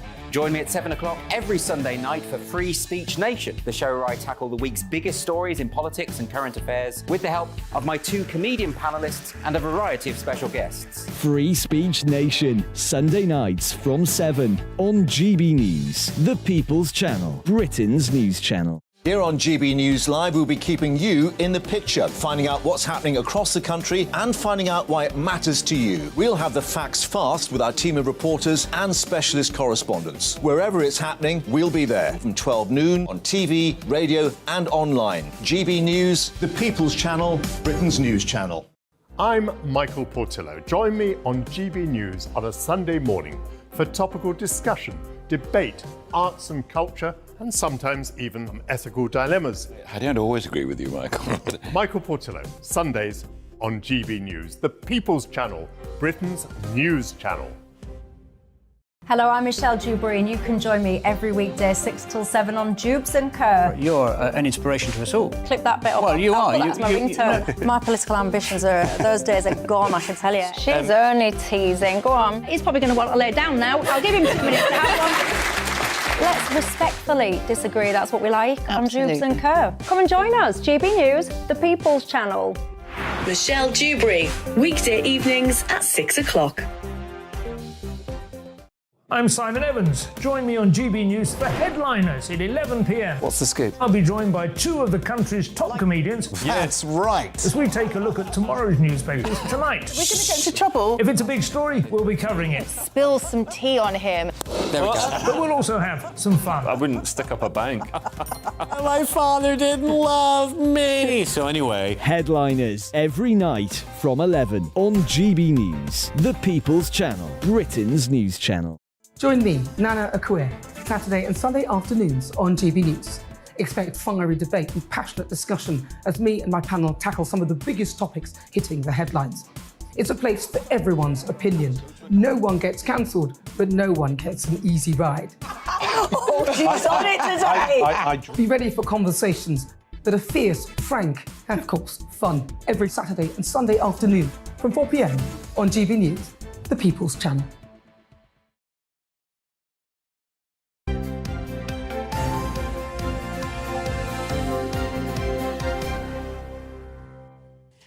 And welcome back. You're watching and listening to Breakfast with Angela and Martin. It is always good to have everybody's company, isn't it, in the morning? It is, yes. Yeah, great way to start the day. And you're certainly wide awake because the GB views have been absolutely flying in. Absolutely. Talking about heat pumps, the latest distraction, according to Adam. Yep. Just like electric cars are a waste of money, he says. Yeah, myself and 5 neighbours all have heat pumps on our new builds. They're 5 years old and they're all failing. Very expensive maintenance costs. If there's anybody out there with a single positive word to say about a heat pump, please get in touch because you are very much an endangered species. Because we haven't got any here. No. Not one. Anyway, we can now be joined by Aidan McGee, who, of course, is the finest smelling man. And I say this every time you come on because it's true. You smell wonderful, and you seem to have something. You seem to have a scent with you. Just a little sample that I brought in. Yeah. What is it? This is called Creed Imperial Melissone, worn by Leonardo DiCaprio, I believe. So that's DiCaprio's kind of, that attracts. Yeah, it does. You can go on all these scents and find out who wears them. I mean, some of them go back decades and decades. There's one that I had you on yesterday, which was a Clint Eastwood one. Yes. Yeah. But you've got one as well today, Angela. Because you two have got a bromance going on here, and we've got a perfume. I thought I was going to bring in mine this morning, but this is a very girly one because this is Guerlain's Shalimar. Do you want a sniff of it? You want a sniff of it? There we go. Here we go. Little scoosh. Do you want a sniff of it as well? Not? Yeah, go on. Oh. Thank you very much indeed. So it's a perfume this morning. That's 100 quid's worth of scoops there, isn't it? Oh, very nice indeed, yeah. For anybody who tuned in to find out about sport, yes. I'm sorry this has gone into some sort of sent-off, but nevertheless... Well, that's because every time he comes in the studio, he is wafting the most amazing smell of aftershave, and it's got all the blokes in the office wondering what it is he's wearing. So we've satisfied their curiosity. That's lovely as well, though. Yes, it's not bad, is it? Nice. Yeah. Anyway, let's do a bit of serious journalism. Yeah. So look, the Qatari bid... it's got everyone talking. It's the only story in town. You've got some really good details for us about the valuation of the club. Yeah, I mean, look, the soft deadline was last night. I think Man United fans were liking the smell of both of these bids last night. But Ineos came in. They haven't said how much they've bid. That's Sir James Radcliffe, Oldham-born Man United fan, former Chelsea season ticket holder. He was in the bidding actually last year for Chelsea, but didn't go the full way. He's secured the backing of JP Morgan and Goldman Sachs, 2 big hitters in the city. What that means, though, is that he can't do it just on his own. He needs backing from third and fourth parties. In contrast, Qatar have said that this will be debt-free, $4 billion at the moment. Now, it sounds quite low because although the New York Stock Exchange valued the club yesterday at £3.9 billion at close of play, there's room for far more from that. These are low ball bids. And Aidan, am I hearing you say that $5 billion is a low bid? Yes. Wow. Well, the Rain Group are the merchant bankers in New York. They believe they can get between 7 and 8. Now, what they've done, Angela, by just attracting 2 bids last night, they've created a market. So that's why this takeover might not happen imminently. It could happen before the end of the season, within a few months. It's not going to be a Chelsea style within a few weeks last year.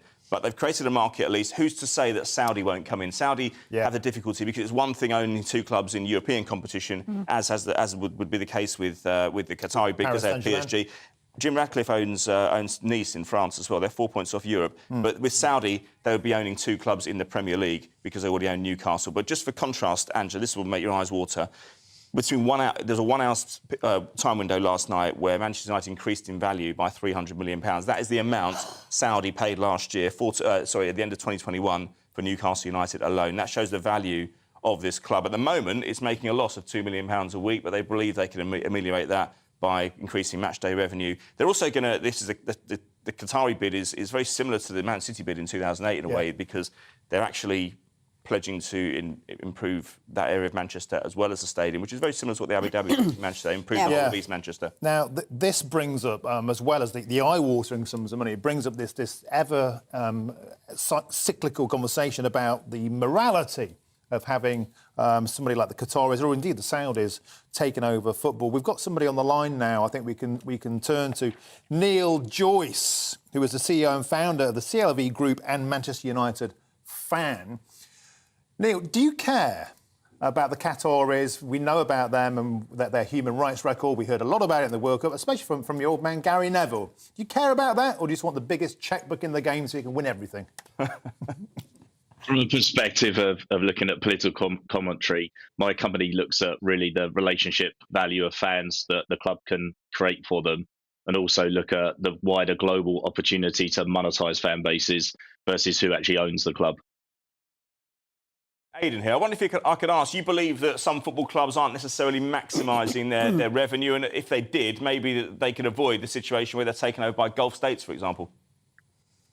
Yeah, you're absolutely spot on with that point. If you can consider the current situation, Manchester United only directly monetises 2% of its 1.1 billion fan base.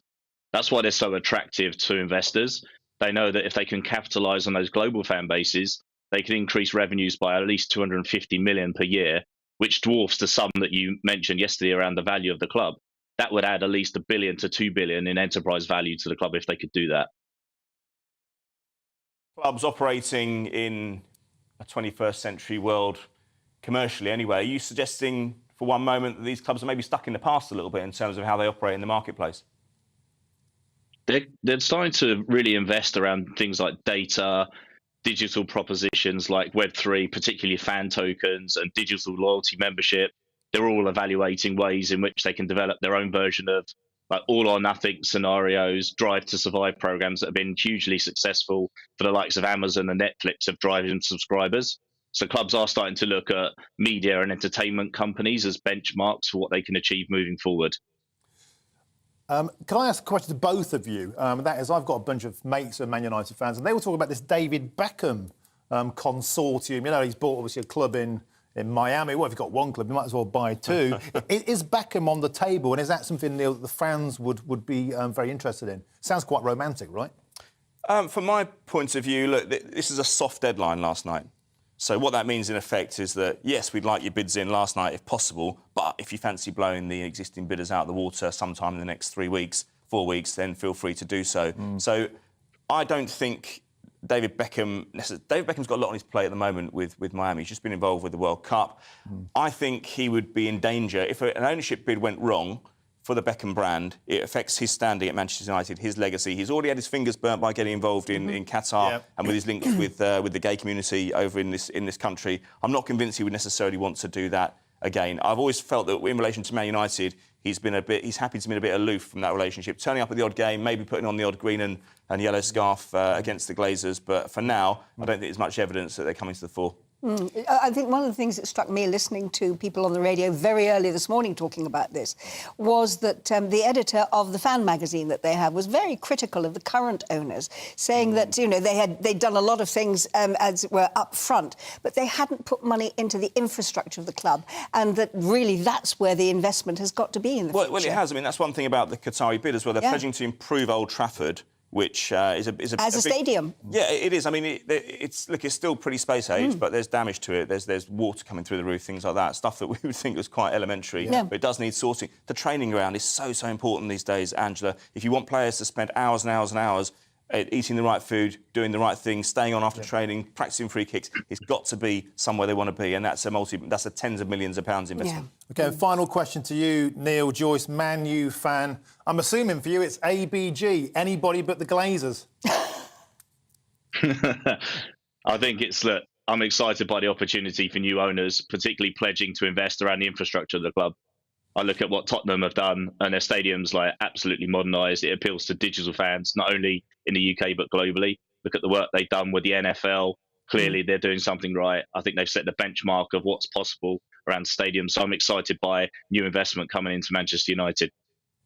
Well, it's a great story, isn't it? It's not just a news story, it's a great a sports story, it's a great news story as well. I should say, though, the Glazers want top dollar for this. I don't think it's going to be done anytime soon. No, they're going to make a huge profit out of this, aren't they? Absolutely. Yeah. Well, and what's interesting is, of course, that an awful lot of people watching the programme will be Manchester supporters, won't they? And let us know what you think. If you're a Man United fan out there, or if you're kind of a Liverpool fan who's got the hum, whatever, let us know what you think about it. Or a Forest. Or a Forest fan. Yeah, if you're a fellow Forest fan, a long sufferer like me, please get in touch.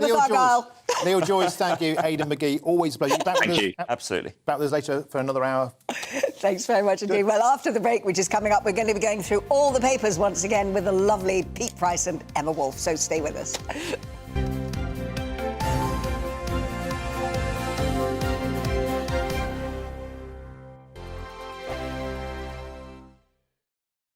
it's all about family, being in people's living rooms, all the interaction and getting to know who our viewers and listeners are. When I was young, my dad used to say, Nana, stop arguing. I wanted an outlet that would enable me to give my opinion.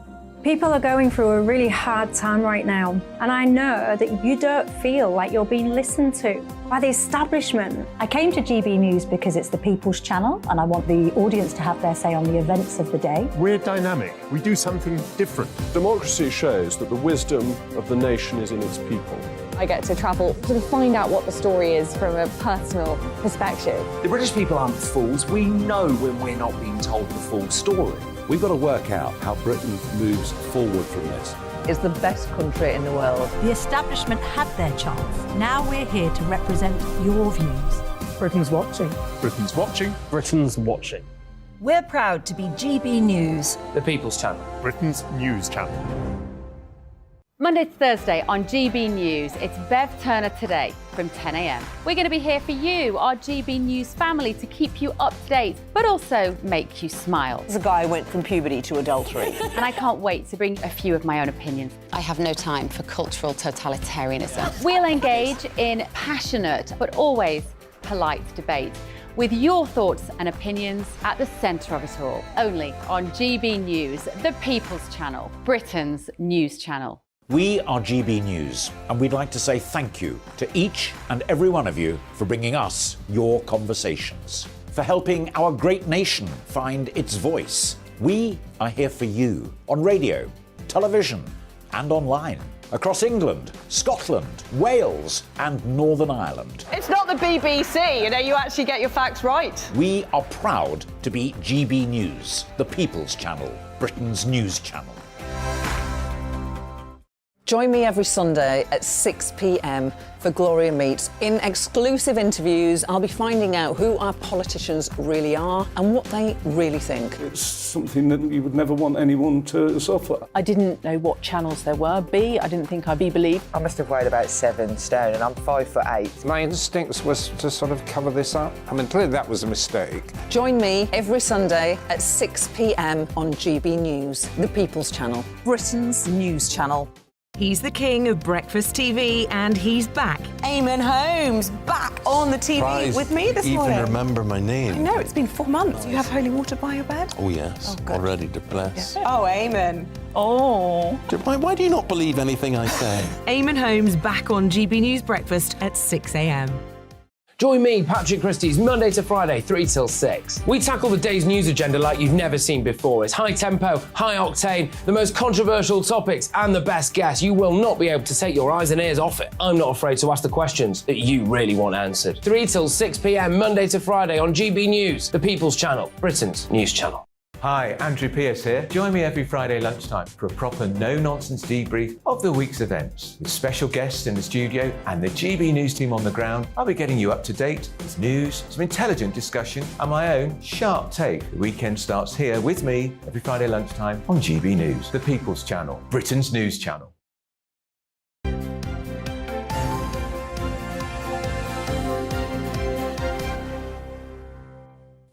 Welcome back. We're having a great time this morning, aren't we, Angela? Superb fun. Anyway, you're watching and listening to Breakfast with Angela and Martin. Thanks for being with us. Yeah, we hope you're enjoying it as much as we are. Yeah. We're going to start by taking, in this part of the programme, by looking at today's front pages. And the Prime Minister could face a backlash rebellion, and a backbench rebellion over his upcoming deal on the Northern Ireland Protocol, according to The Guardian. And in the weekend, over 70% of voters polled believe water company bosses should face criminal charges for polluting rivers with sewage, which seems fair enough. Yeah, The Express says arrogant BBC under fire after the Director General, Tim Davies, said how amazing it was that people were happy to find £159 to pay the licence fee amid the cost of living squeeze.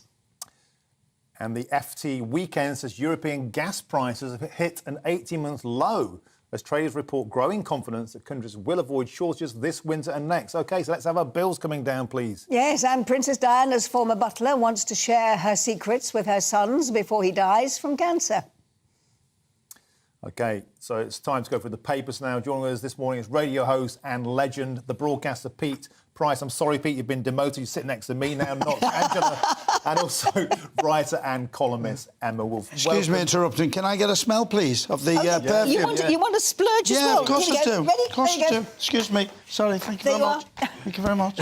Having a perfume moment on the programme this morning. Yes. I tell you, it's starting to smell like a tart's boudoir in this office. Studio in here. Now, as we say, we've got Emma, who is on my right now.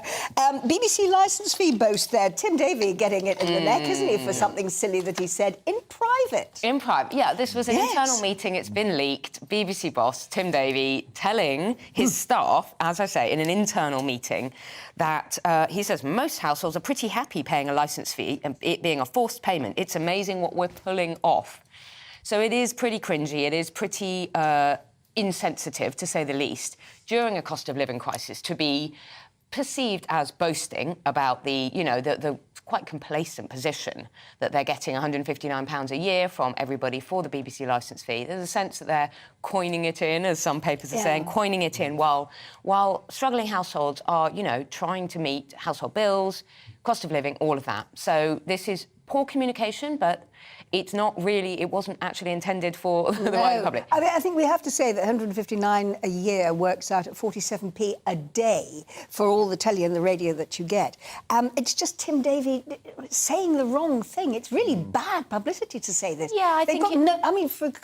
for a communications industry, they don't get the communication right all the time, do they? No, often they don't. We have to remember this wasn't intended for the wider public, so he's sort of saying I think what he was trying to say to staff was, we need to be aware that we're in a very lucky position. Yeah. We need to be aware that we get this money that other commercial stations don't get. So Pete... But it's come across very badly. Yeah, I agree with that. So, Pete, is the BBC VFM, or should it be a kind of paid subscription model, as many people think? I prefer it as it is. I still think that they should give pensioners free licences because of what they've done for the country. But what I think is sad about the whole story is the fact that no bosses can open their mouth. I've done a late-night phone-in for 45 years of 4 hours a night, and I've now given up because I can't speak and I can't say what I want to say. And I'm frightened to... Well, you can't say what you want to say anymore. For fear of being cancelled? Yeah, I'm frightened. I've got a radio mic. I'm in there thinking, what am I doing with a radio mic on? Honestly, these days you can't say anything. I interviewed the Chief Constable. Lovely. She's a friend of mine. I said, the man hours. And she jumped on me because I said, man hours. I've been brought up with man hours. Have I got to think of every word 4 hours a night, 5 nights a week? It's hard. It should be them hours, shouldn't it? Don't start all that. By the way, I love the perfume. Yeah, and we're not allowed to say firemen anymore. We're meant to say fire them. Yes. Fire them. Fire them. Fire them. Well, fire the lot of them. Instead of firemen. Oh, my God. Well, fire people. Sure them. And they've been rewriting all the Roald Dahl books, all the wonderful books about fat and ugly people and so-and-so and ghoulish this and ghoulish that. Interesting you say that. Some of the old shows they're showing, like Till Death Do Us Part and things like that, I think they should keep them as they are, to remind us of what we were, like the statues in history, to remind us of how bad they were and how wrong that was. They were, and they were brilliant, but also it was a different generation. Absolutely. Put it into context. Yeah. Do you remember the show Love Thy Neighbour, which at the time was a huge success and historically has now been rebadged as this racist product. But actually, if you watch that back, as I did recently, just to sort of say what was all the fuss about, it's actually really clever. It portrays the white guy as a bigot and the black guy as more progressive. And actually, the black guy looks a bit thick for being like that. Yeah. And that's why I agree with you, Pete. It's useful to look at it. That's interesting you say it like that, because you can perceive so much more from it. Yeah. But we should keep it, because that's our history. Yeah. And it has to be seen in context, because that was then, this is now. Yeah, and as a gay man, I went through so much abuse, but I've learned from that abuse, Yeah. A story you got Sorry, I was going to say Paul O'Grady on beating COVID to get back to work again. Yeah, That's good it's a news for double lot of page people. in the Mirror, and it's well worth a read. He's a dear friend of mine. He's outrageous. It's one of his rants. If you want to be cheered up today, read this, because I love him to death. His animals have kept him alive through COVID. He didn't realise how bad it was. And I spoke to him. Thank goodness he had his animals. I rang him up one day and I said to him, how are you? He said, well, not very well. Meh. I said, pardon?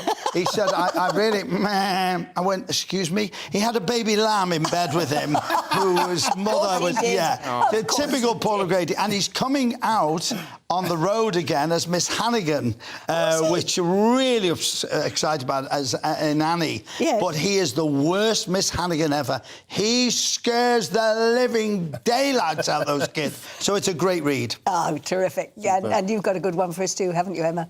Yeah, I think this is good news. Telegraph are reporting that medical assistants could be starting to prescribe drugs. Yeah. And look, we know all the problems with the NHS at the moment, but also primary care. There's a real sense that there needs to be systemic change. Often, just getting a routine prescription, nothing fancy, nothing that needs high-level medical expertise, is just impossible, just even getting to see your GP. So the Telegraph are reporting that there's sort of medical reforms underway and that regulators will be looking at the possibility of extending prescribing powers to medical assistants. I think they call them, they have all different names for them, but physician associates who can assist GPs with... I mean, look, GPs now are working on average 3 days a week. There aren't enough GPs. We've got, a swelling population. Well, I would add to that at a time where most GPs seem to be missing in action. Well, yeah. It might be an idea to sort of spread out a few of their skills to other people, surely to help lessen the burden on the NHS so we can all get the care we need quicker. I hear all these problems with the NHS. I have had nothing but satisfaction with the NHS. My doctor's surgery is brilliant. They run it well, and we all get seen to. I hear that a lot from outside of London. I'm in central London, and I cannot get, even for my 2-year-old, I cannot get a GP appointment. It is extraordinary. And outside London, though, you hear, actually, no problems at all. You can walk into your GP surgery, so it may be... Interestingly, I hear the other side, because I have family who live in the West Country. They have terrible problems where they are in the West Country.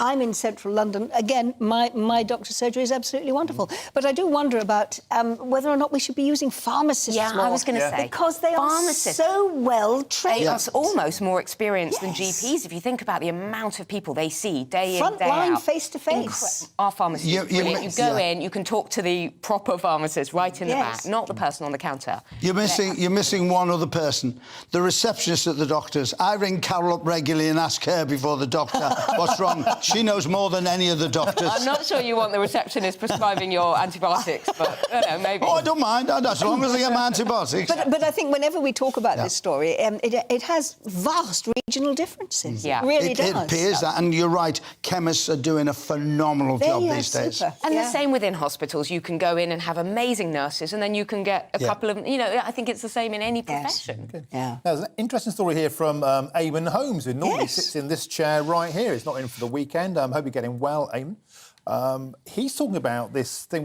that's been going for a long while, Pete. This feeling that if you're middle-aged and you're white, you're bottom of the list for TV jobs, although here we all sat on TV, the pair of us. I picked this story because it's a minefield. It's opening a minefield. It's something that a lot of people are talking about privately and won't talk about publicly. Eamon says he blasted the youth-obsessed TV bosses for not giving jobs to white, middle-aged men.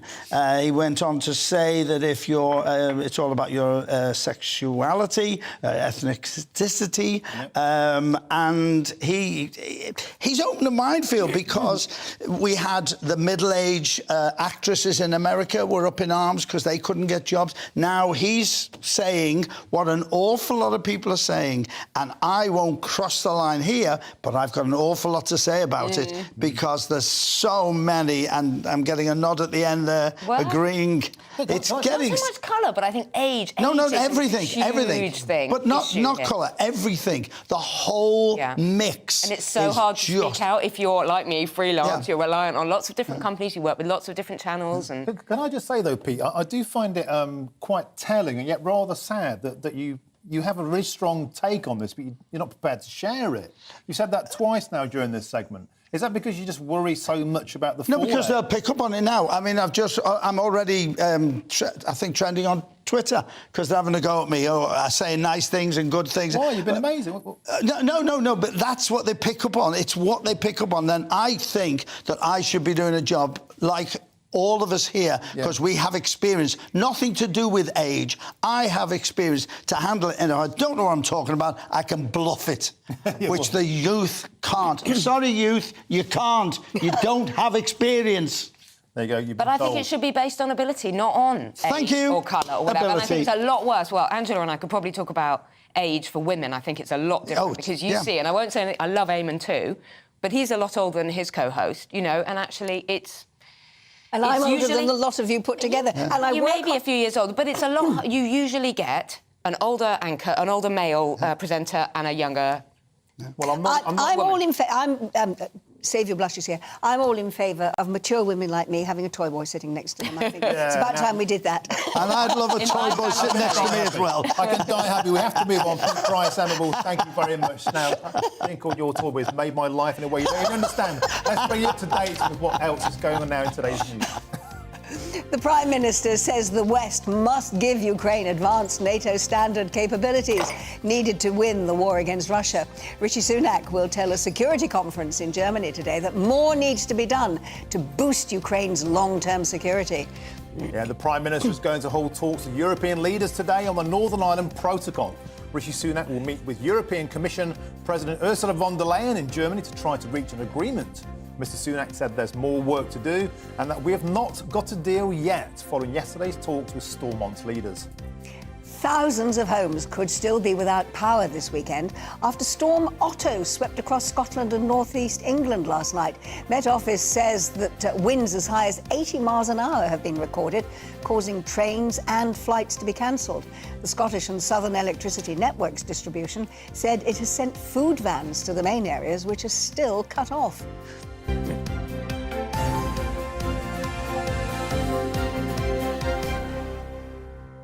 Well, joining us this morning is the Showbiz reporter Stephanie Tecci to take us through what's making the headlines in entertainment world. And clearly we both got the memo about what colour to wear it's today, all about didn't purple rain this morning. Like, last night I thought, I'm going to wear this dress, and I switched on, and I realised you were wearing purple, and I was like, great minds. Now, we've got a terrific story about Judi Dench, who has been... She's been dealing with masculine for a long time, She's opened up about it. I don't know if most of our viewers might have watched Graham Norton last night, but she's saying that she can no longer read spritz anymore. So she's got age-related macular degeneration, which affects the middle part of the vision.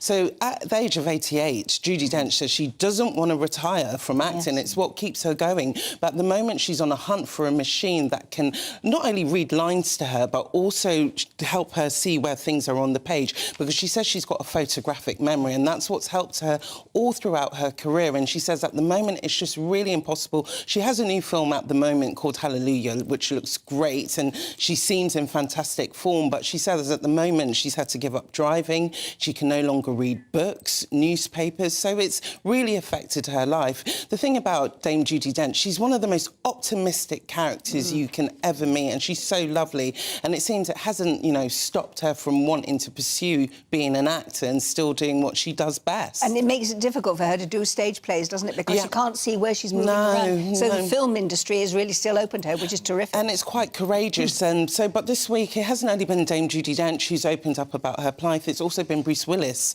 You know, last year in May, his family came out and said that he'll be retiring from acting because he had aphasia, which was affecting his cognitive behaviour and his memory and his communication. But this week, they've come out and said that he's actually been diagnosed. I want to pronounce this because it's such a rare disease. It's called frontotemporal dementia.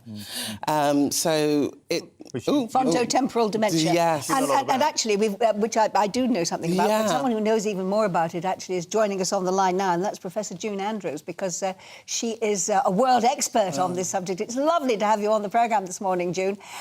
June, how important is it, do you think, that somebody like Bruce Willis and his family come out in public? I mean, a Hollywood actor, internationally known, prepared to talk about the fact that he has dementia, when for so many years there's been a stigma attached to this? Well, the brilliant thing about this, Angela, is you, because of your interest that you've shown in the past in the lives of people with dementia, you know how to pronounce frontotemporal dementia. And lots of people haven't heard of it, they don't know how to say it. But even more important than knowing how to say it is to know the kind of challenges that families face. The frontotemporal dementia is part of your brain that's in the front here and on your temples. And these are the parts of your brain which control a lot of things to do with your personality. And I know people who can't have people in their house anymore because their family member, perhaps their dad, who's got this kind of dementia, his personality completely changes. He says foul things. He behaves in a way that's really socially unacceptable. And those families really need the help from their friends and neighbours who understand that this is the disease, it's not the person. And so being able to support them and to be able to know that a disease can do that to people is really, really important. So it's brilliant that he's come out because here we are today talking about it. Yeah. And that actually does make a difference, doesn't it? Because so many people find that the public in general, in spite of all the work that's been done through things like the Alzheimer's Society's Dementia Friends programme, the work that you do in this field, that people still don't always necessarily understand what dementia is, how it affects people, and how it affects the lives not just of the patient, but also of the family that's concerned as well. And so, I mean, you know, for this now, to get the kind of publicity that it is worldwide is going to make such a change, isn't it? I mean, just talk us through, June, some of the things that people should be aware of, because many people are still frightened of dementia. You know, what they should be aware of and how actually they can help families that are involved with dementia. Well, the thing to be really pleased about is that the amount of dementia is not increasing at the rate we thought it would. The number of people affected is increasing because we're all getting older. But within those cohorts, people are doing things to delay dementia as much as possible. The sorts of things that we can do are paying attention to diet, looking after your health physically, and then also we can buy lots of technology that will help us in our home, because people think of dementia as being principally a memory problem. But in fact, in many ways, the memory problem is the least of the problems. There are lots of other practical problems that we can deal with. You can use assistive technology in the home. And just by other people having some understanding of the practical problems that you will face, difficulties in learning new things, difficulties in doing familiar things that you used to be able to do, these are the sorts of challenges that you have. And the more you know about the kind of dementia you've got, the more you can understand and face those challenges. OK, and Stephanie, as we still have you here, on the issue of Bruce Willis, what's the reaction been within the showbiz world to his predicament? He's been one of the finest actors in Hollywood. You know, he's not been an action hero off and on the screen. And I think a lot of Hollywood stars have been coming out, pouring out tributes to saying how, you know, his legacy has been amazing as an actor and that he's got their support. And, you know, the one thing that the family wanted is to make awareness about his condition. And so if they can use this for some good, it's great that Hollywood is now speaking about this. And I think that's something that June would certainly endorse, that the more profile you can give to a disease like this, the greater the understanding, the greater support for those people who are affected by it. Yeah. June, thank you ever so much for joining us. It's been a pleasure to see you on the programme this morning, and thank you for putting it all into context for us. Thank you. And thank you again, Stephanie. Thank you for being here this morning. Thank you, guys. OK, plenty more to come, including all the latest on Rishi's plans to offer more military support for Ukraine, and that's right after the break. Please stick with us. Join me, Camilla Tominey, on Sunday mornings from 9:30, taking the politicians to task and breaking out of SW1 to see how their decisions are affecting you across the UK. Bursting the Westminster bubble every Sunday morning, only on GB News, the People's Channel. Britain's watching.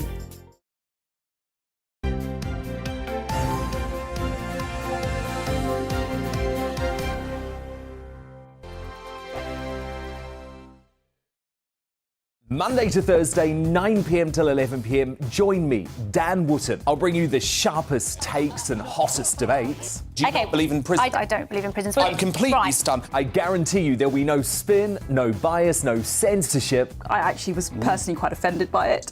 And no reason to go to bed. So I guess they've always been quite woke. That's Dan Wootton tonight on TV, radio and online. Monday to Thursday from 9 p.m. till 11 p.m. on GB News, the People's Channel, Britain's news channel.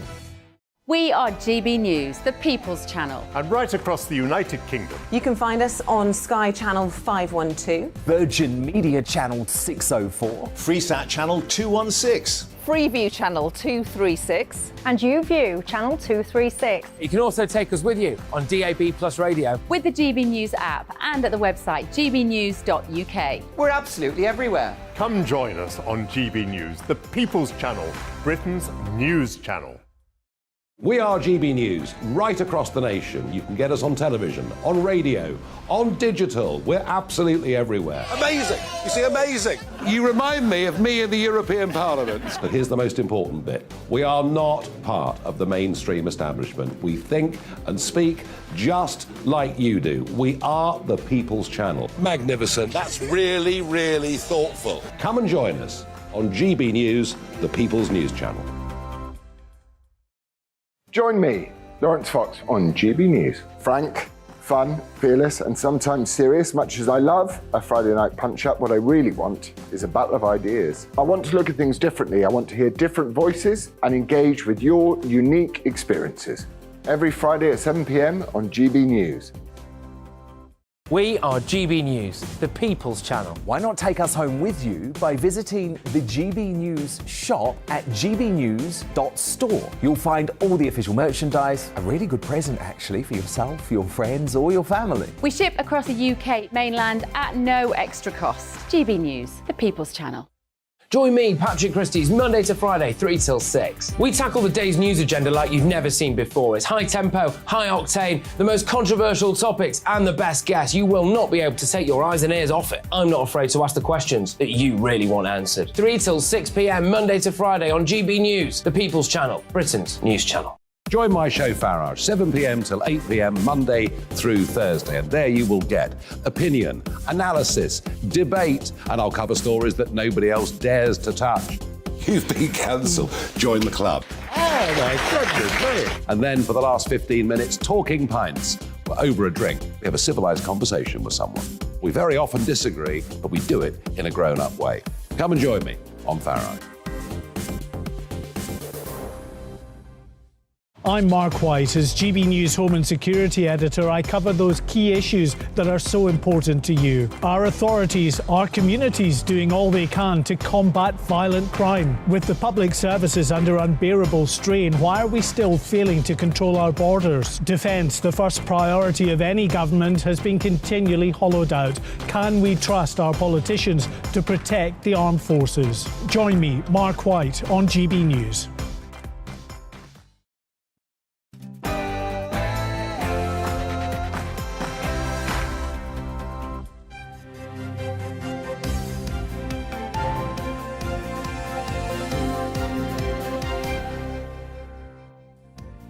Rishi Sunak will reiterate calls for the West to double down on military aid for Ukraine. A very good morning to you. It is 8 o'clock on the 18th of February, and this is Breakfast on GB News with Angela and Martin. And here are your top stories this morning. The Prime Minister will tell Western leaders securing lasting peace for Ukraine means strengthening international law as he addresses the Munich Security Conference later today. We're going to be back here with a discussion about Rishi Sunak, who is under pressure from his backbench after the most recent attempt to break the post-Brexit deadlock in Northern Ireland. Mr Sunak says there is still work to be done on it, on securing a deal, but he has suggested that an agreement could be reached in the next week. And the big question in sports, who's going to buy Manchester United? A wealthy Qatari banker has now entered the race to take over the Premier League club. He joins Ineos owner Sir Jim Ratcliffe. But what do the fans think? Please let us know. And as ever, you can join in any of our discussions by emailing gbviews at gbnews.uk. And we really would like to hear from the Manchester fans, because it's something we've been discussing here about the way that the fans actually react to these kind of takeovers and what they actually want out of the club once all that money has been pumped into it. So get in touch with us, please do, because we'd like to hear what you have to say.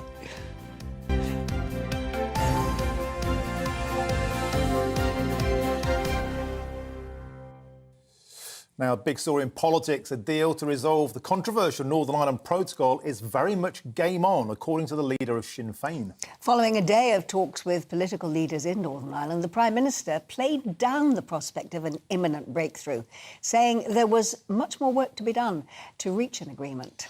And that comes with fresh reports of a Tory rebellion for the Prime Minister, with some in his party fearing his proposed deal does not go far enough. Well, let's get stuck into this first with our Northern Ireland reporter, Dougie Beattie. Morning to you, Dougie. Good morning and welcome to Stormont, the place that has been affected the most by the post-Brexit protocol agreement. Of course, it's brought this place down behind us, unionists saying that they cannot sit in a government where they do not hold power over their own laws. Of course, that's being held by the European Courts of Justice as part of the protocol agreement. Now, that could be the biggest sticking point that Rishi Sunak may have. And I suppose this all really shows on how much time the Prime Minister actually spent with the parties. He roughly spent about 20 minutes, half an hour, with all the other parties except the DUP. Now, the DUP, the Democratic Unionist Party, they represent the majority of unionists in Northern Ireland. And they have said, we are not going into government with that. Well, he spent late into the evening, his officials met with DUP officials on the Thursday night, and then on Friday there was to-ing and fro-ing before the actual meeting started, and then it was about an hour long. Jeffrey Donaldson came out to say that he was happy enough with the way it had moved forward, but there was still some work to be done. And of course, he has his 7 tests set, but in those 7 tests is really everyday problems for the people of Northern Ireland. We've seen such things as 25% tariffs on steel, low-level products coming in. Loss leaders, if you like, coming into our shopping centres are very, very hard to get in because of the amount of paperwork that has to be done. And if there's only very small profit margins on them, of course, manufacturers won't be putting them into Northern Ireland. That causes competition problems and forces the prices up. Before Christmas, of course, and round Christmas, people clicking on to Amazon and all other sorts of online goods and finding out that it does not apply to Northern Ireland. So, to fix that, they have to put in green and red lanes. Those products that intend to stay in Northern Ireland and those products that intend to go south of the border. Now, the checks aren't the problem. That takes very little time. It's the paperwork that go with those checks. So when they have green lanes, will there be paperwork? TSS checks on that cost £318 million in the last few months, or the last year. That's a lot of money for companies across the UK, of which 70% of our trade is with, to start to be filling in to bring them into Northern Ireland. We've really seen that appearing in our shopping baskets here. The prices here going up very, very steeply indeed. Then, of course, we have state aid. And that comes across in the boats that came across here. Well, the ships that are going to be built for the Royal Navy. There is questions around the tariffs on steel, state aid, how much can be put in. These are all problems that go around the European Courts of Justice, and they rule on divergence. Then we've got problems with drugs, normal drugs that come in, pharmaceuticals. Of course, they have to be licensed every other way. So all those things have to be put in an agreement. And Jeffrey Donaldson has been very, very cautious because the DUP have been here before. They've been here 2 or 3 times before. Boris promised them the sun, the moon and the stars. He actually said those bits of paperwork that go from Northern Ireland to England, don't worry about it, rip them up, throw them in the bin. Well, that wasn't how Europe's seen it. And of course, they've tried to close that off. So he has all that to do. That deal needs to be signed, ratified, and the detail put in place before the DUP will take their seats here behind us, because they won't be fooled twice. And for that to be done in such a hurry, it won't be done right. So therefore, they're looking at this done. And Jeffrey Donaldson more or less put to it yesterday that it could be up to a year, a long time. Dougie, I think what the Prime Minister actually said at the time was, if you've got to fill in those forms, tell them to ring the Prime Minister. I don't think they did. No. And Dougie, I've got a point for you. So, look, I read the withdrawal agreement and the political protocol in October 2019 as an MEP, and I saw within moments, before the ink was even dry, that the DUP would not be happy with this. Are we any nearer, do you think, to an agreement? Because the sea border is still there. It still seems to me that the ECJ would have dominance. Can you see a breakthrough, or can we just see a betrayal? Quite seriously, the mood music yesterday was, I think we're seeing movement here, but we're seeing movement from what is suggested by one side is actually bringing us back to where we were at the very start of Brexit. And of course, Northern Irish folk were told that wouldn't happen. There's no digital solution to this. And I mean, yesterday, Jeffrey Donaldson was coming to the mics and he was talking about ECJ involvement, and really what they're looking at is any goods that are going into Europe, could they be overseen by the ECJ? And they could probably live with that. Goods that are coming back and forward and being manufactured here for the UK and those markets, well, there's no need for the European Courts of Justice to rule over that divergence because it's not going into Europe. And it really brings us back to what this is all about. It was never protecting the Good Friday Agreement. This was protecting the integrity of a single market, and it was that of the EU. And of course, the Republic of Ireland is part of that market. And there were those in Northern Ireland that were claiming or calling for the rigorous implementation of the protocol. If that had taken place when it started, we would be in very, very troubled waters right about now. But if that is the case, and they're going to allow European Courts of Justice to look after what is theirs and others to look after what is theirs, well, then Northern Ireland might be in a very different place indeed. It might be in a very good position, but that will cause problems for the likes of Sinn Féin, who are the biggest party in the Republic, because that will be giving Northern Ireland a very, very big advantage in global markets. Thanks very much indeed, Dougie. Now, we've got in the studio with us Charlie Rowley, who's a political commentator. Charlie, yesterday I was listening to a recording of Theresa May in the House of Commons when she was the Prime Minister saying categorically that the deal that put a border in the middle of the Irish Sea is not one that any British Prime Minister should consider or endorse. It was, of course, exactly what Boris Johnson did. So, you know, I mean, you've got your finger on the pulse of everything that's happening at the moment, I know. What do you think Rishi Sunak is coming up with? Because he has now clearly found a way that he thinks will work. You're absolutely right, Andrew. And I think it's the issue that the DUP, who obviously feel aggrieved about the current state of the Northern Ireland Protocol, is because they feel that they have been separated from Great Britain. And it is in order to ensure that there was no friction, which nobody wanted to see between Northern Ireland and the Republic. And the report that we've just heard set out all of the issues there, I think, absolutely brilliantly. That was an expert analysis. But what it is also about is making sure that the ECJ, and absolutely right, that there is no European jurisdiction over Northern Ireland. So all of these issues have to be resolved. And I think hopefully we may find a situation where the involvement of the EU in terms of the court ruling over the trading agreements or trading frictions that there might be going forward, those are reduced. And so the DUP and Northern Ireland can feel as though it is fully part of Great Britain when it comes to trade, and we can have a successful trading relationship between the UK and the EU in that respect, and between Northern Ireland and the Republic. I want to ask you about the sabre rattling once again from the tough guys, you know, the chests are coming out, the European Research Group, the so-called Spartans of Brexit. They talk a good game, but they generally vote things through, don't, with a bit of a minor squabble. Would you expect, Charlie, when this is finally put to Parliament, we don't know what it is yet, but irrespective of that, you'd expect it, wouldn't you, with Labour and everyone else to push this through? Brexit fatigue syndrome is such now that even a bad deal might make it through. Do you think that is true?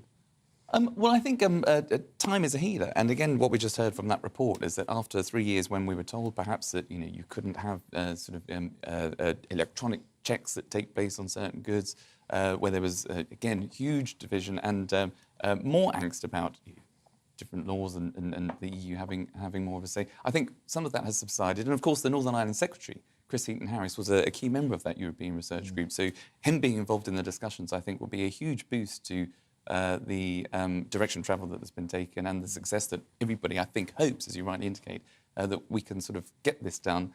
We can actually have a continued and smooth relationship between the UK and the EU, and trade can continue to flourish in the UK. And Rishi Sunak seems to be on a bit of a roll at the moment. If he can pull this off, it'll be quite a coup, won't it? He's speaking in Munich today at this meeting.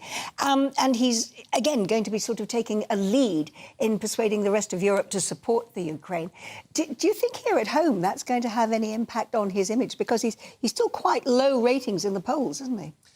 I think it will. I think he's sort of leading the UK. He's sort of leading Britain's involvement in supporting Ukraine. That's absolutely the right thing to do because we know that the war against Russia has an impact on energy prices and bills here at home in the UK. So I think Rishi Sunak, being the Prime Minister of the United Kingdom, leading on the world stage, will only do good for his ratings and increase his sort of standing in the polls. And of course, if you combine that support and getting other European leaders to commit exactly more than what the UK is committing to support Ukraine, and dealing with the Northern Ireland Protocol, and you're starting to see delivery in all of the other areas that he set out in the new year, seeing the economy grow, dealing with the issues in the NHS, stopping the small boats crisis. If you start to see all of these things being delivered under Rishi Sunak, then I think it might be a change in the polls, and he'll have a change in fortunes for him. Well, Charlie Rowley, you have a very glass-half-full attitude towards it all, which is admirable. Well, there's nothing more I want to see other than... Obviously, I want to see Rishi Sunak do well in the polls, but I was about to say nothing more I'd want to see than that is to be your toy boy. And, You've gone. Really well, I've got two of them now. That role is already taken. But thank you very much for having me. Thanks, Charlie, so much. OK, let's bring you up to date with all the rest of today's stories now.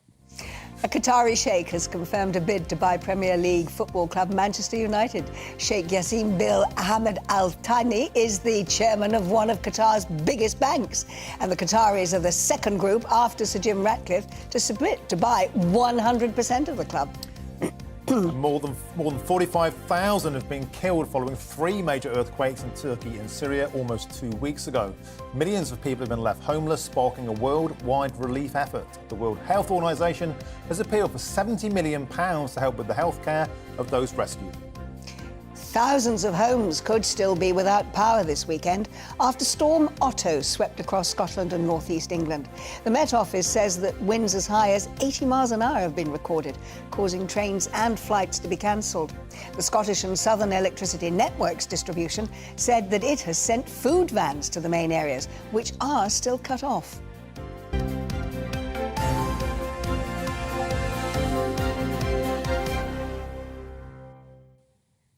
Well, politicians from across the political divide have condemned plans to hold a protest outside a hotel which is housing asylum seekers. The protest, which will be taking place in Newquay in Cornwall within the week, has been described as abhorrent by some, but reflecting the views of locals by others.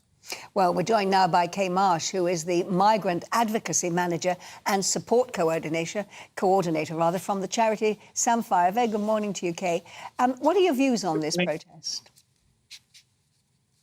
Well, of course, we have to remember that free speech and people need to have the right to protest, of course. It's part of democracy. But after what we saw in Merseyside, nobody wants that. That is not peaceful protest. Setting police vans on fire, that is disrupting communities.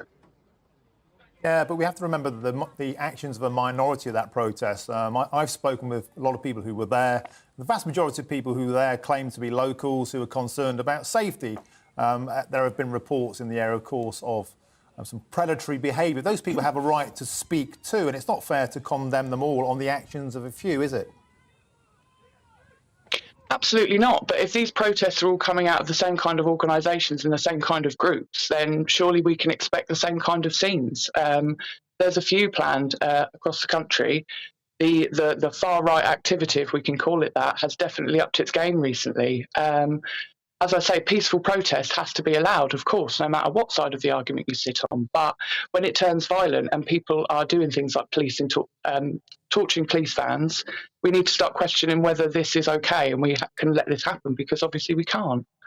But, Kay, this is a subject that really has divided the nation. On the one hand, we've got those who look at this from a humanitarian point of view and saying that while some are perhaps economic migrants, there are people who are refugees from war-torn countries coming here who need a new place in which to live. But then, on the other hand, they're also facing hostility from another part of the community which says, what are they doing, with the millions that the government, something like 10 million a day, isn't it, being spent on accommodation for them, taking up hotel rooms in those areas where perhaps the hotels are needed because the tourism is a very important part of the local economy. And when we have a major financial crisis here at home, what are we doing spending on these people? I mean, the nation is totally divided on this, isn't it? Yes, absolutely. And I couldn't agree more. The money that we're spending on hotels, we shouldn't be, and we shouldn't have to. That's down to a backlog. We've been fighting for the right for people to have the right to work after 6 months of being here, which would eliminate the need for the use of hotels. It would drastically reduce the asylum support bill almost overnight, and it would put back around 100 million into the British economy through tax revenues and national insurance contributions.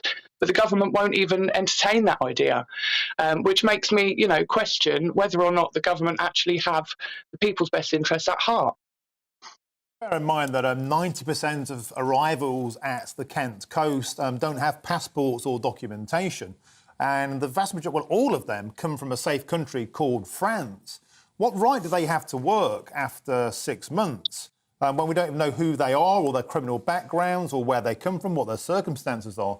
And that also would then suppress wages for many working class people in Britain at the more unskilled end of the labour market. What would you say about that accusation? Well, I don't think the wage argument is fair. We're in a skills shortage in a lot of areas in the UK, so there's certainly vacancies there for people to fill. And as for the people coming here without travel documents, it is well documented that in times of war, conflict, and unrest around the world, you can't always go and get a passport or a travel document. And international law does recognise the need for people to take irregular routes to reach safety. And there is, of course, absolutely no legal obligation for anybody to stay in a so-called safe third country or any particular country for that matter. People can claim asylum in any safe in any country that is party to the 1951 Refugee Convention. I'm not sure that stacks up, though, with the greatest respect. When you look at where the country of arrival, of origin, beg your pardon, is from, Albania is a safe country. There's no war there. Iraq, Iran, the vast majority of people come into the UK are not coming from war-torn countries and do have passports. And there are also widespread accusations, of course, the best thing to do is just dispose of your passport because that will aid your refugee status once you arrive. The system is being gamed, isn't it, in some cases? I think it's a very, very small minority of people who, as you say, game the system. These are very dangerous crossings, dangerous journeys that people are taking. And, you know, for the average person, they wouldn't even think about getting into these boats unless they had absolutely no choice. If we were to open safe legal routes, which the right and left, however you sit on this argument, we're all fighting for the same thing at the moment, which is a safe legal alternative to the small boat crossings. Because at the moment, there's no mechanism to accept people that have a right to be here and a legitimate claim to asylum. There's no legal safe way for them to get here. There's no sole way to come into the UK with the sole purpose of claiming asylum. There is no way. You have to be on British soil before you can start your claim. So unless we give people a safe legal option to get here, they have no choice but to make these small boat crossings. If we give people a way to start their claim at an embassy, online, or another safe legal route, then the people trying to sneak in the back door, if you will, would stand out, and we would be able to manage that so much more. The few people that tried to do that would stand out. And the people, which is around 75% at initial decision, more on appeal, who get their status when they get here and they're found to have a legitimate claim, could be brought here safely. Well, and it's your organisation, Samfire, which is working towards that. Kay, thank you very much indeed for joining us. I think perhaps we do need to make the point, Martin, that while Iraq and Iran may not be at war, there are many issues in that country that make people wish to flee it. Yeah, I think the counterpoint to that would be, do we believe, and send us your views on this, do we believe that Britain has the obligation to offer a better life to anybody around the world who wants to come here? Or should we be much more strident and strict with our borders? Please let us know your thoughts. It's 8:20, and we've been talking about heat pumps, and we were saying earlier that many of you got in touch saying that nothing good to say about heat pumps here, but we've actually got two viewers. Andy, who says we're an elderly couple who had a heat pump fitted a few months ago. We're now saving hundreds of pounds on our electricity bill. There you go. And Elaine says, for those of us who live in areas without gas, heat pumps are great alternatives to oil. Also, our house is warm day and night, not just when the boiler is on, so there are some good heat pumps out there as well. Make sure to send us your views on that interview we just did then. I'm sure that's going to light up the switchboard. OK, more to come, including the two British teenagers' once-in-a-lifetime experience at the launch of Inmarsat's F2 satellite. That's coming after the break. Please stay with us.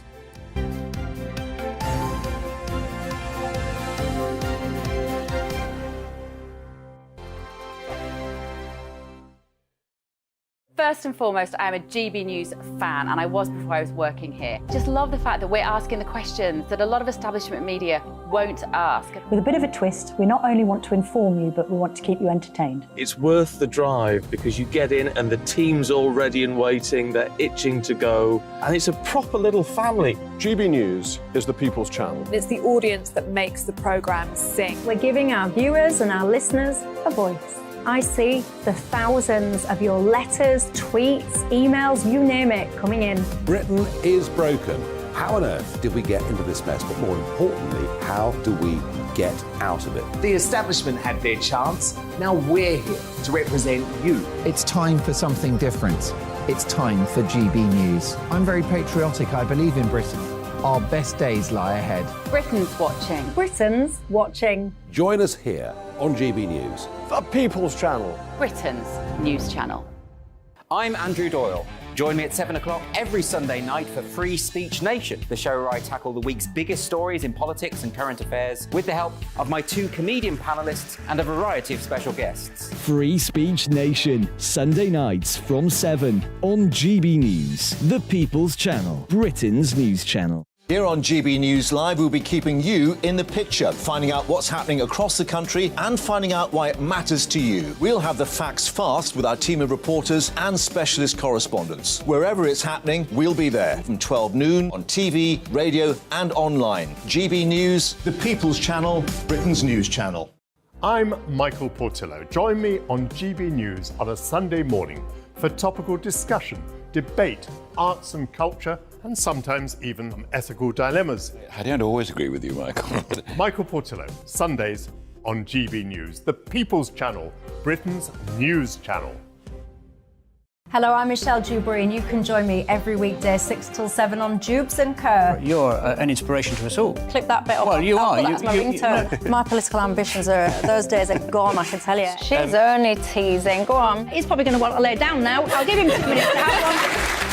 Let's respectfully disagree. That's what we like on Jubes and Co. Come and join us. GB News, the People's Channel. Michelle Dewberry, weekday evenings at 6 o'clock. I'm Simon Evans. Join me on GB News for Headliners at 11 p.m. What's the scoop? I'll be joined by 2 of the country's top comedians. That's right. As we take a look at tomorrow's newspapers tonight. We're going to get into trouble. If it's a big story, we'll be covering it. Spill some tea on him.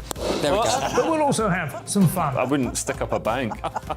My father didn't love me. So anyway. Headliners every night from 11 on GB News, the People's Channel, Britain's news channel. Join me, Nana Akue, Saturday and Sunday afternoons on GB News. Expect fiery debate and passionate discussion as me and my panel tackle some of the biggest topics hitting the headlines. It's a place for everyone's opinion. No one gets cancelled, but no one gets an easy ride. Oh, she's on it today. Be ready for conversations that are fierce, frank, and of course, fun. Every Saturday and Sunday afternoon from 4 p.m. on GB News, the People's Channel.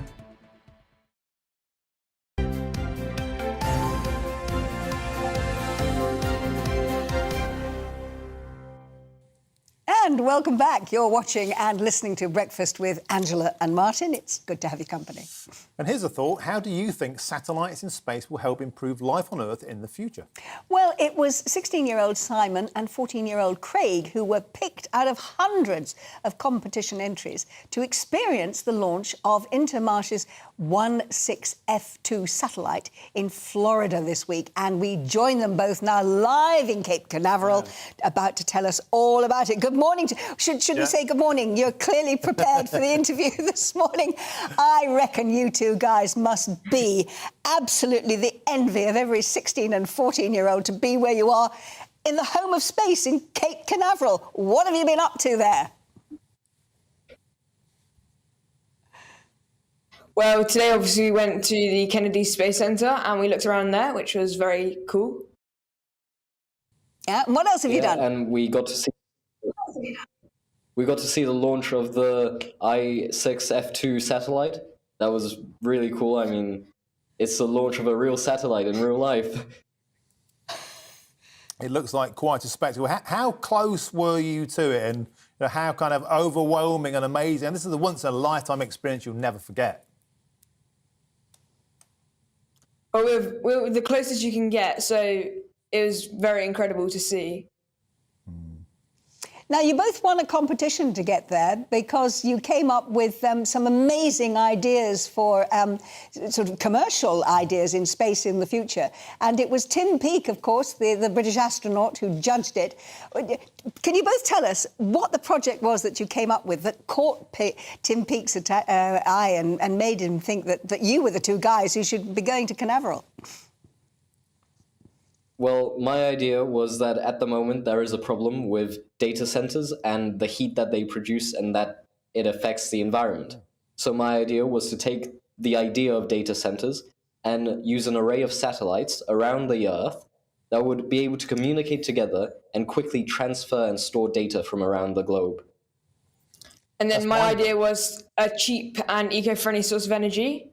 And this will be achieved by using solar panels on a satellite and then getting energy from the sun using solar panels and then beaming that down to Earth through the satellite. And that could be a cheap way. Yeah. I certainly think that tapping the solar power in space without all the interference of the atmosphere is a fantastic idea. And as for the idea of beaming information around the world from space, I think you guys are going to go a long way. What's next? Are you going to be on The Apprentice? I mean, has anybody told you whether or not there are commercial possibilities in what you've come up with? Have you got people beating down the door saying, we'd like to buy this? Well, they're looking into both of our ideas already before, but yeah. Yeah. OK, and can I just finally ask you both, have you got ambitions to actually go into space yourself, or do you just want to be those boffins who sit in the control room and organise everything? I think this has definitely motivated, at least me, to pursue a career in aerospace. Superb. But to actually go into space? Do you want to be a spaceman? To go into space, that's a whole different idea. Strapping yourself to a massive rocket, risking your life like that, maybe that's not quite my cup of tea. Yeah. So you're going to be a boffin in the control room instead, yes? Well, I would like to design the rockets. Wow. Well, I love your ambitions. And as I say, I think you must be... there must be young boys and girls all over the country who say, oh, my gosh, I wish I could be there in their place. But how much longer are you going to be there? We leave on Sunday evening. So that's tomorrow. Well, look, have a great time. And, oh, my goodness, I think we're looking at two space engineers of the future. Thank you both very much indeed for joining us, Simon and Craig. Have fun. With ideas that are out of this world and they're shooting for the stars with their ambition, if I'm going to be Alan Partridge. Absolutely, absolutely. Well... After the break, we'll be going through all the papers with Pete Price, and trust me, he's lively today, and Emma Wolf. Please stick around.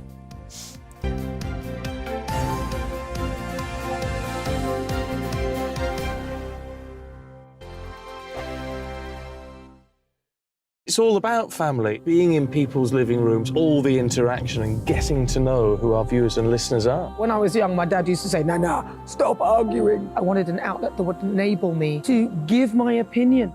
People are going through a really hard time right now, and I know that you don't feel like you're being listened to by the establishment. I came to GB News because it's the People's Channel, and I want the audience to have their say on the events of the day. We're dynamic. We do something different. Democracy shows that the wisdom of the nation is in its people. I get to travel to find out what the story is from a personal perspective. The British people aren't fools. We know when we're not being told the full story. We've got to work out how Britain moves forward from this. It's the best country in the world. The establishment had their chance. Now we're here to represent your views. Britain's watching. Britain's watching. Britain's watching. We're proud to be GB News. The People's Channel. Britain's news channel. Monday to Thursday on GB News, it's Bev Turner Today from 10 a.m. We're going to be here for you, our GB News family, to keep you up to date, but also make you smile. The guy went from puberty to adultery. And I can't wait to bring a few of my own opinions. I have no time for cultural totalitarianism. We'll engage in passionate, but always polite debate, with your thoughts and opinions at the centre of it all. Only on GB News, the People's Channel, Britain's news channel. We are GB News, and we'd like to say thank you to each and every one of you for bringing us your conversations, for helping our great nation find its voice. We are here for you on radio, television, and online, across England, Scotland, Wales, and Northern Ireland. It's not the BBC, you actually get your facts right. We are proud to be GB News, the People's Channel, Britain's news channel. Join me every Sunday at 6 p.m. for Gloria Meets. In exclusive interviews, I'll be finding out who our politicians really are and what they really think. It's something that you would never want anyone to suffer. I didn't know what channels there were. B, I didn't think I'd be believed. I must have weighed about 7 stone and I'm 5'8". My instincts was to sort of cover this up. I mean, clearly that was a mistake. Join me every Sunday at 6 p.m. on GB News, the People's Channel, Britain's news channel. He's the king of breakfast TV and he's back. Eamon Holmes, back on the TV with me this morning. Even remember my name. I know, it's been 4 months. You have holy water by your bed? Oh, yes. Already depressed. Oh, Eamon. Oh. Why do you not believe anything I say? Eamon Holmes back on GB News Breakfast at 6 a.m. Join me, Patrick Christie's, Monday to Friday, 3 till 6. We tackle the day's news agenda like you've never seen before. It's high tempo, high octane, the most controversial topics, and the best guests. You will not be able to take your eyes and ears off it. I'm not afraid to ask the questions that you really want answered. 3 till 6 p.m, Monday to Friday on GB News, the People's Channel, Britain's news channel.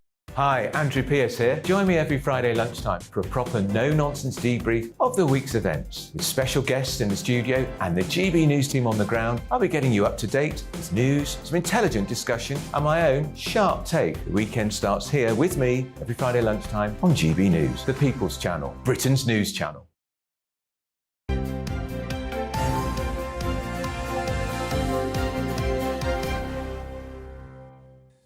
Welcome back. It's 8:33 on Saturday morning. You're watching and listening to Breakfast with Angela and Martin.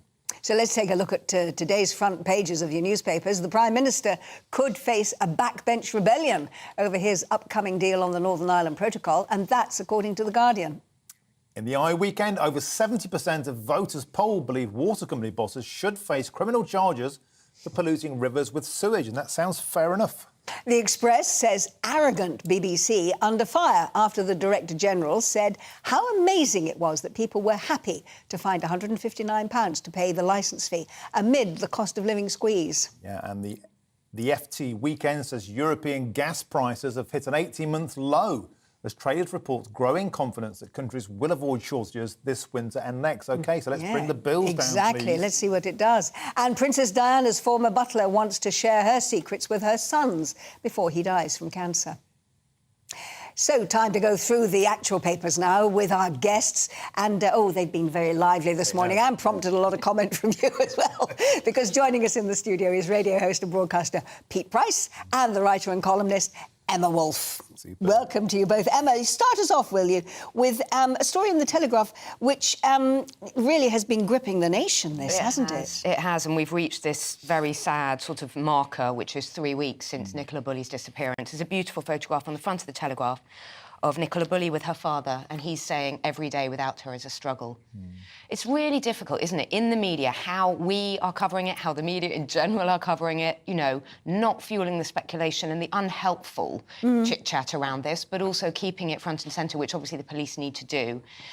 The Prime Minister has come out, as well as the Home Secretary a few days ago, saying they're not comfortable with the information, with the revelations that Lancashire Constabulary have released about Nicola Bulley. As a woman, I feel appalled at the stuff that the police have said about her. I don't think there are ways of saying someone maybe had mental health issues or whatever if they needed to say that. I think they went way too far talking about early menopause, talking about alcohol issues. I think whatever the reasons, and there's a lot going on behind the scenes that we are not privy to, I think that they have gone too far. And just what her family are going through, you know. Interesting you say that. I don't think they've gone too far. I feel that if they mention alcoholism, it might have helped because somebody might know her from, I don't know if she goes to AA or any of those. But we don't know she's an alcoholic. No. You have to say that. We don't know she's an alcoholic. No. But also, this is really, really interesting, because the whole media descended on the police. I don't think they were ready for it. I don't think they've experienced anything like that, which has got to be managed. Pete, I want to ask you, as a long-time broadcaster, you must have dealt with many of these similar sorts of cases over the years. What's the general likelihood of a positive outcome in cases? Sad to say, I don't think there is a positive outcome. I found one night a lady with dementia, and I found her through the show, and the power of that was great. I think it's terribly sad, and I think the unhelpfulness of social media has been wicked. Some of the people on that have been absolutely wicked. We can't imagine the pain that family's going through, but it is a mystery. It really is a mystery. We were talking earlier, weren't we, Martin, about the fact that apparently there are some 15 people a day, on average, that go missing. What is it about this case, do you think, that has caught the public's imagination in the way that it has? In my humble opinion, she's an attractive woman, and the papers have picked up on it, and it would have been interested if she hadn't have been unattractive. I'm sorry. What do you say about that? No, I is it more that she's an ordinary mum? I think it's that we've all done the school drop-off, that we've taken the dog for a walk. She is a young-ish mum with young daughters. I think it's more the everyday thing. Of course, she's a beautiful woman as well, and there is something about this that's so unexplained. And it's not just the family's pain; it's the not knowing, isn't it? Yes. It's the Madeleine McCann situation where you just are waiting for information and of course, but I do strongly feel that, this is private medical information. To talk about somebody's menopause, it's private medical information. Your doctor wouldn't release this. I don't know what the police thought they were doing. Surely it was a case of it would have been far more useful to tell the investigating officers and the ground team this information, but not the general public. How is this relevant? But we haven't got the facts yet, have we? No. So we don't know. There must be other stuff that we don't know about. But to the family, I can't imagine the pain they're going through. Yeah. Okay. Bad language, Pete, is the story that's taken your attention. Yeah, it's a very interesting story. Sexual abuse, language and conduct as normalised in school. Children as young as 11 are being exposed to harassment and abuse. The one fact, they spoke to 6,000 children, the one fact that I really didn't like, 21% have been sent, of 6,000 pupils have been sent nude pictures on their phones. These are the kiss of death sometimes. Yeah. What I wanted to say about the story is, when I was at school, it was no different in any shape or form, except we have social media, which has changed it. It's magnified it. Yeah, absolutely. Out of all proportion. And children can get porn on this. It is a wonderful tool, but it's also a monster.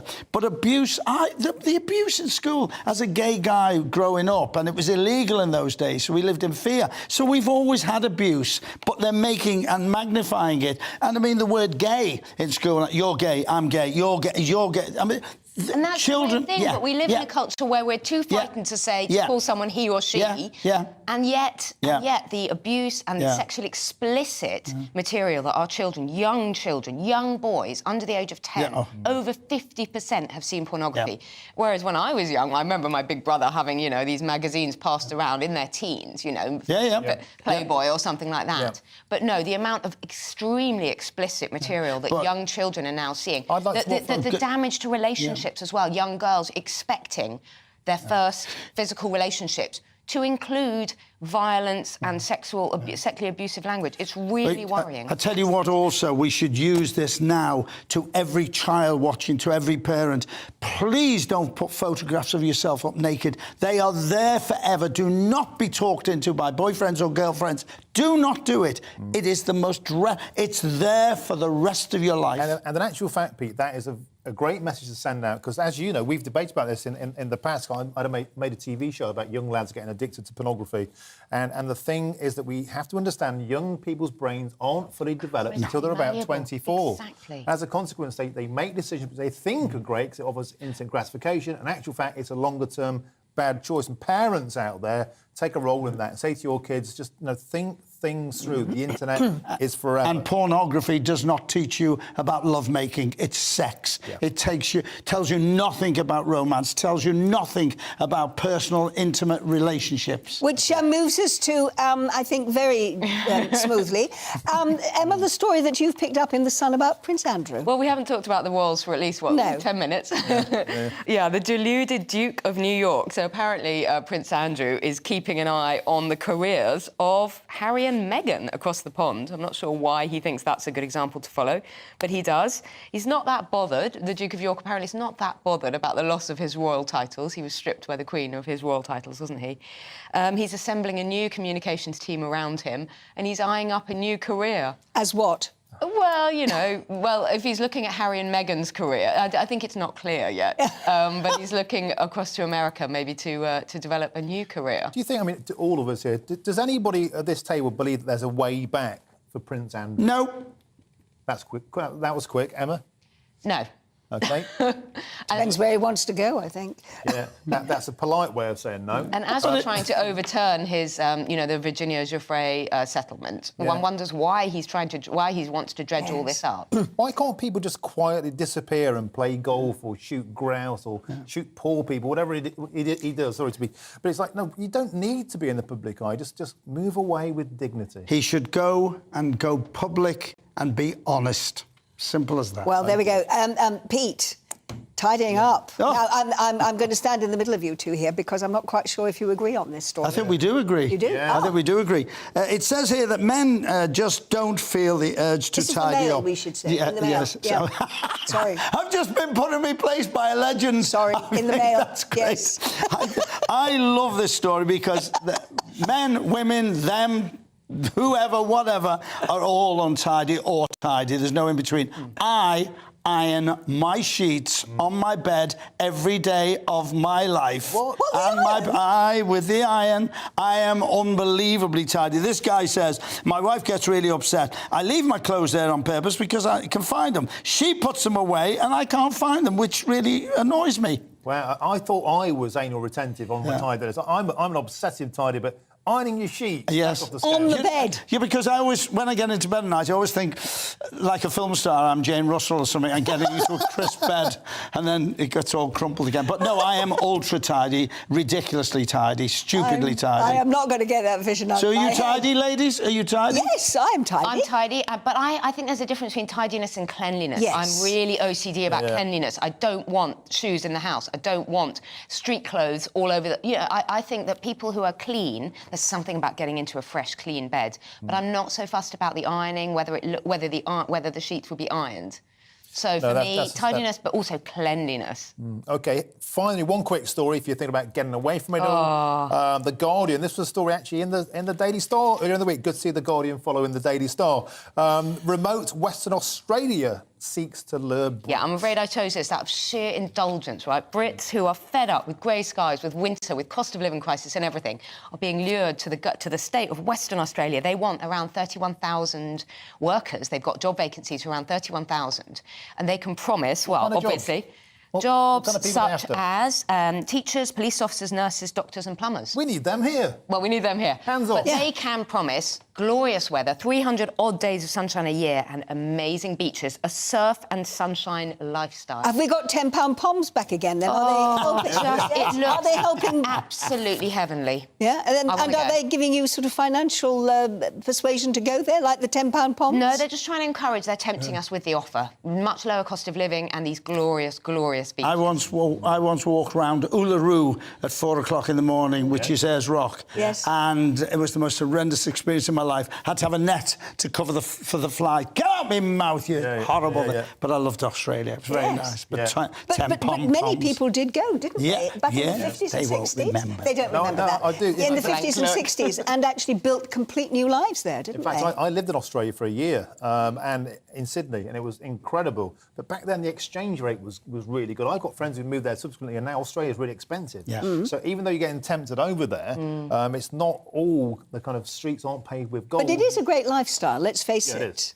Yeah, it is. Yeah, it is. Would you go then, Emma? Is that why... I'd love to go. I just think there's a lot of us who just feel they've reached peak fed-upness with the UK at the moment. I think we're in a real slump as a country, and this just kind of made... I mean, I couldn't go, but, yeah, I don't even drive. I couldn't live in Western Australia. You know, there's miles and miles and miles between anything. You can't drive to Australia. But you know what you're saying about that? Sorry, you're saying that, but you know what? It's every country there's major problems now. Yeah. I'm still travelling. I've just come back from New York. Scandalously expensive. Yeah. I mean, it's everywhere. It's not just us, honestly. Pete, we've been talking about Manchester United all morning, but I want to quickly turn to your final story in today's Mirror. Football fans are sick of being blamed, lied to and endangered. I'm a great fan of Brian Reed's writing, great fan. He's put football fans as sick of being blamed.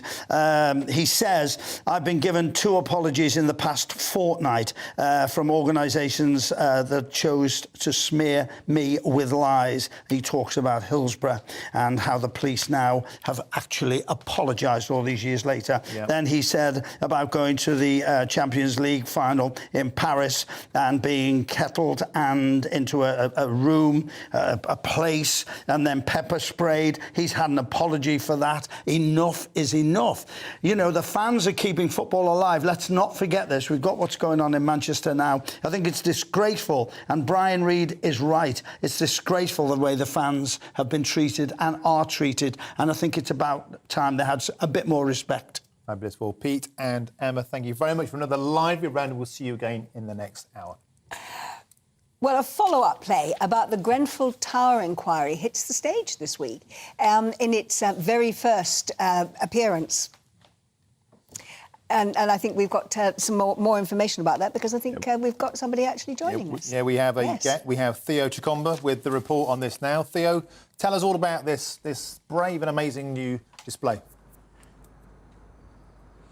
Good morning. Yes, here from West London. So performance is going to be taking place from today, this afternoon. It's going to be lasting till around the end of March. This is just one of the locations it's going to be performed at, and it's going to be taken across various other venues as well. And this is essentially a play which is going to be performed by actors. They're going to be using testimonies and some of what's been heard in the Grenfell Tower inquiry over the last 4 years, which ended in November. And this morning I'm kindly joined by Joe, who lives in this area and is part of the action group.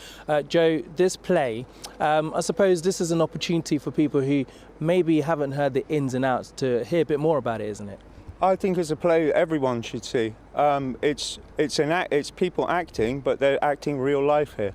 You know, and while at the same time we seem to be just getting theatre from the government, as there's still over 3,000 homes in this country that have this dangerous cladding on their sides.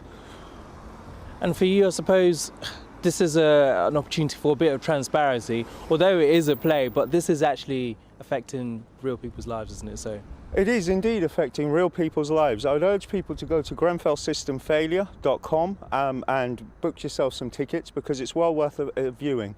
You know, as I say, we get theatrics supposedly from a theatre, but we get more theatrics from local and national government. You know, if people like the buildings control inspector who had to do the work for Kensington and Chelsea hadn't have been put under such pressure because he had a decent union, perhaps none of this would have happened. You know, and yet this country is failing us all over. It's a Grenfell system failure and a UK system failure, sadly. A part of this place is looking into that final phase, which is looking into the local authorities, those in positions of power. From your experience over the last few years, what kind of things have you heard and seen? I've seen absolutely disgusting things. I mean, lots of your viewers probably saw that Kensington and Chelsea Council spent £2 million putting in and taking out a cycle lane within about the space of 4 weeks.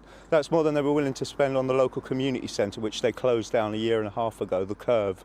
Or, you know, more than they're willing to spend on Grenfell recovery services around here, or more than they're willing to spend on certain properties in order to fix them up, where people are still living in dangerous conditions with dangerous landlords such as themselves. And, you know, we've already had one death where a poor child died because of mole inhalation. That's just one that made the media, you know, in the way that the 72 who died at Grenfell made the media. There are hundreds, if not thousands, of people who are living in substandard accommodation at the moment, who are being dealt with by a substandard government, and Grenfell system failure is one way that you will see just these failures absolutely laid out in stark detail. And I guarantee you, no one will be, people will be disappointed with the government, but they certainly won't be upset that they saw the play. Now, we understand that there's going to be a report which is going to be done towards the end of next year. It's been a long time. People still want answers and people to be held accountable. It's just one area that can expose a bit more of that and people to understand really what happened. The one thing I don't want to hear from government around here is that lessons have been learned. Believe me, we can assure you in this community that lessons have been learned, because we've been at the brunt of those lessons for the past 5.5 years at least.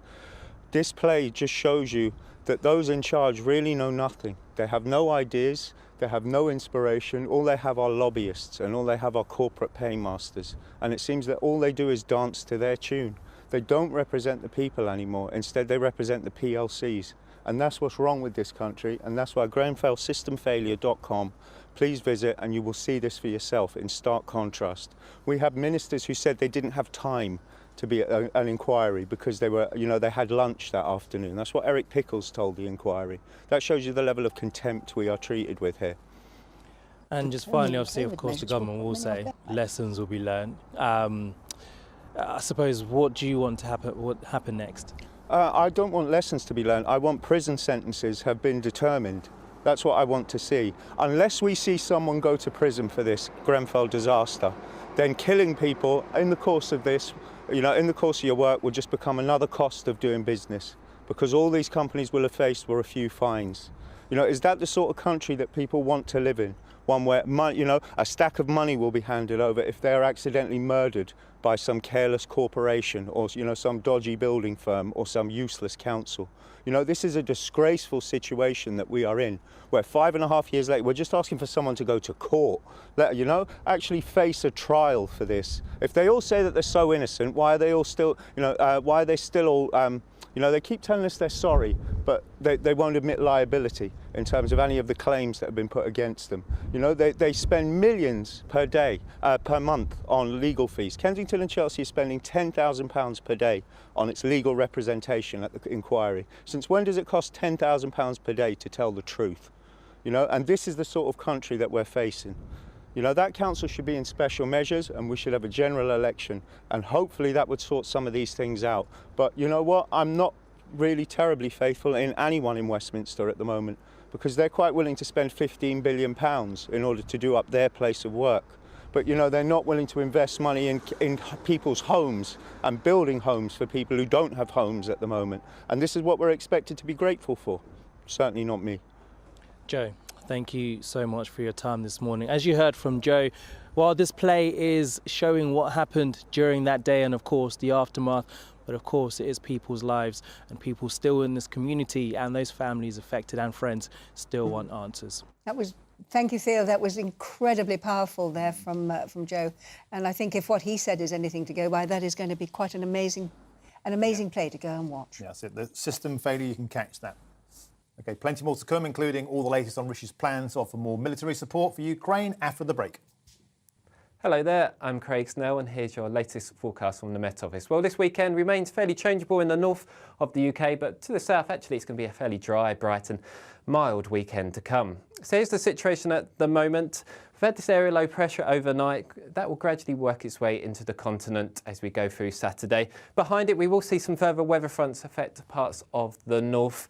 And really, as we go through the course of the day, kind of a few areas of weather to keep an eye on. First of all, a much better day actually across the far north, some sunshine here.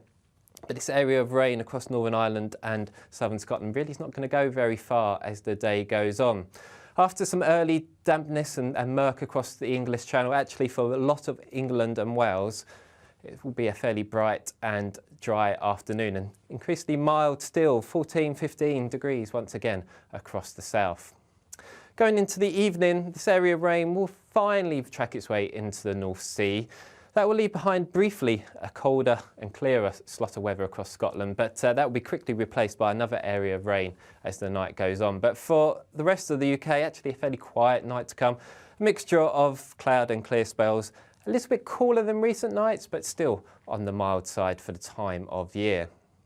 So Sunday morning, we start off dry and bright across many southern parts, and actually it's going to remain that way as we go through the course of the day. Further north, though, we've got this area of rain which will just slowly work its way eastwards, turning quite heavy and persistent at times, maybe even a bit of sleet and snow across the highest ground, and accompanied by a fairly strong wind. Could see some coastal gales across western coast of Scotland. But another fairly mild day across the south, highs reaching 12 to 13 degrees. And despite the rain, actually, it's still fairly mild across the north. And that mild theme continues Monday and Tuesday. Still quite cloudy across the north with the best of the brightness across the south. But then a change as we go into Wednesday. Some colder air moving through with some wintry showers. You've probably seen politicians interviewed 1,000 times, but we do it differently. We find out who they really are. We don't shout, we chat, and hopefully we bring a bit of light, not just heat. Did you know, All Kate sorts Moss? of Apparently. Do you have a pair of jeans or a pair of jeans? No, of course I don't. What would I do with them? My friends are like, oh my God, what's she doing now? Join me every Sunday at 6 for Gloria Meets, only on GB News, the People's Channel, Britain's news channel.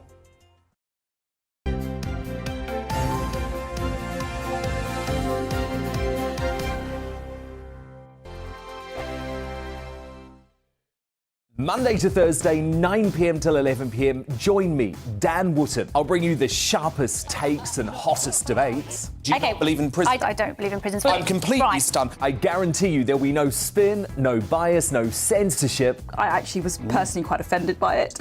And no reason to go to bed. So I guess they've always been quite woke. That's Dan Wootton tonight on TV, radio and online. Monday to Thursday from 9 p.m. till 11 p.m. on GB News, the People's Channel, Britain's news channel.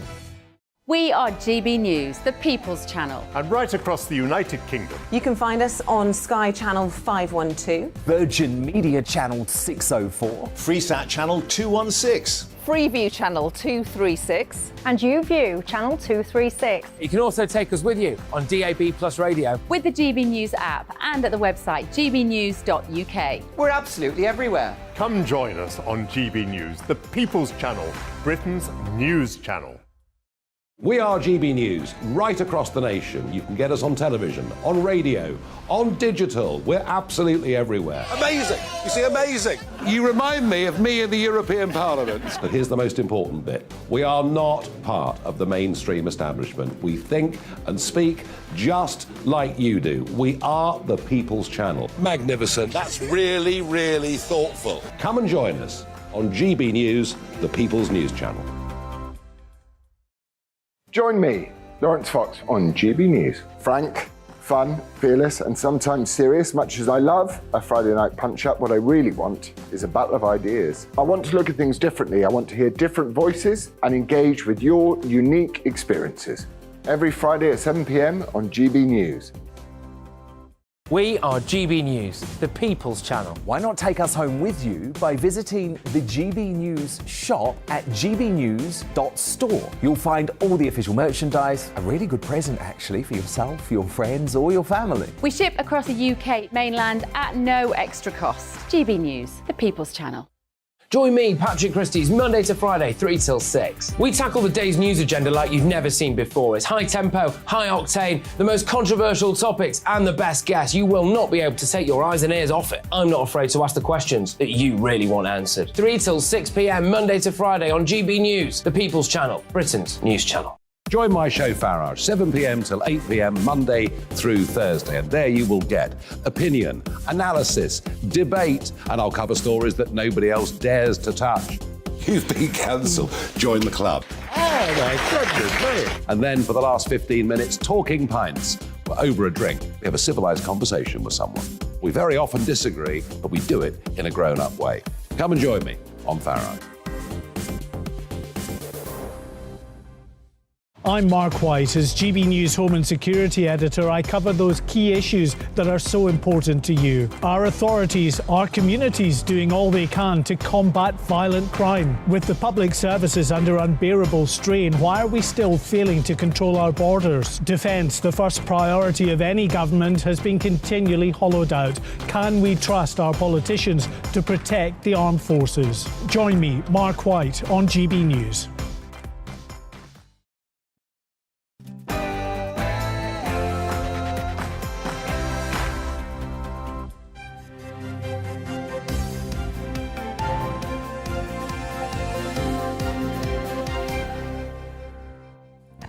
Rishi Sunak will reiterate calls for the West to double down on military aid for Ukraine.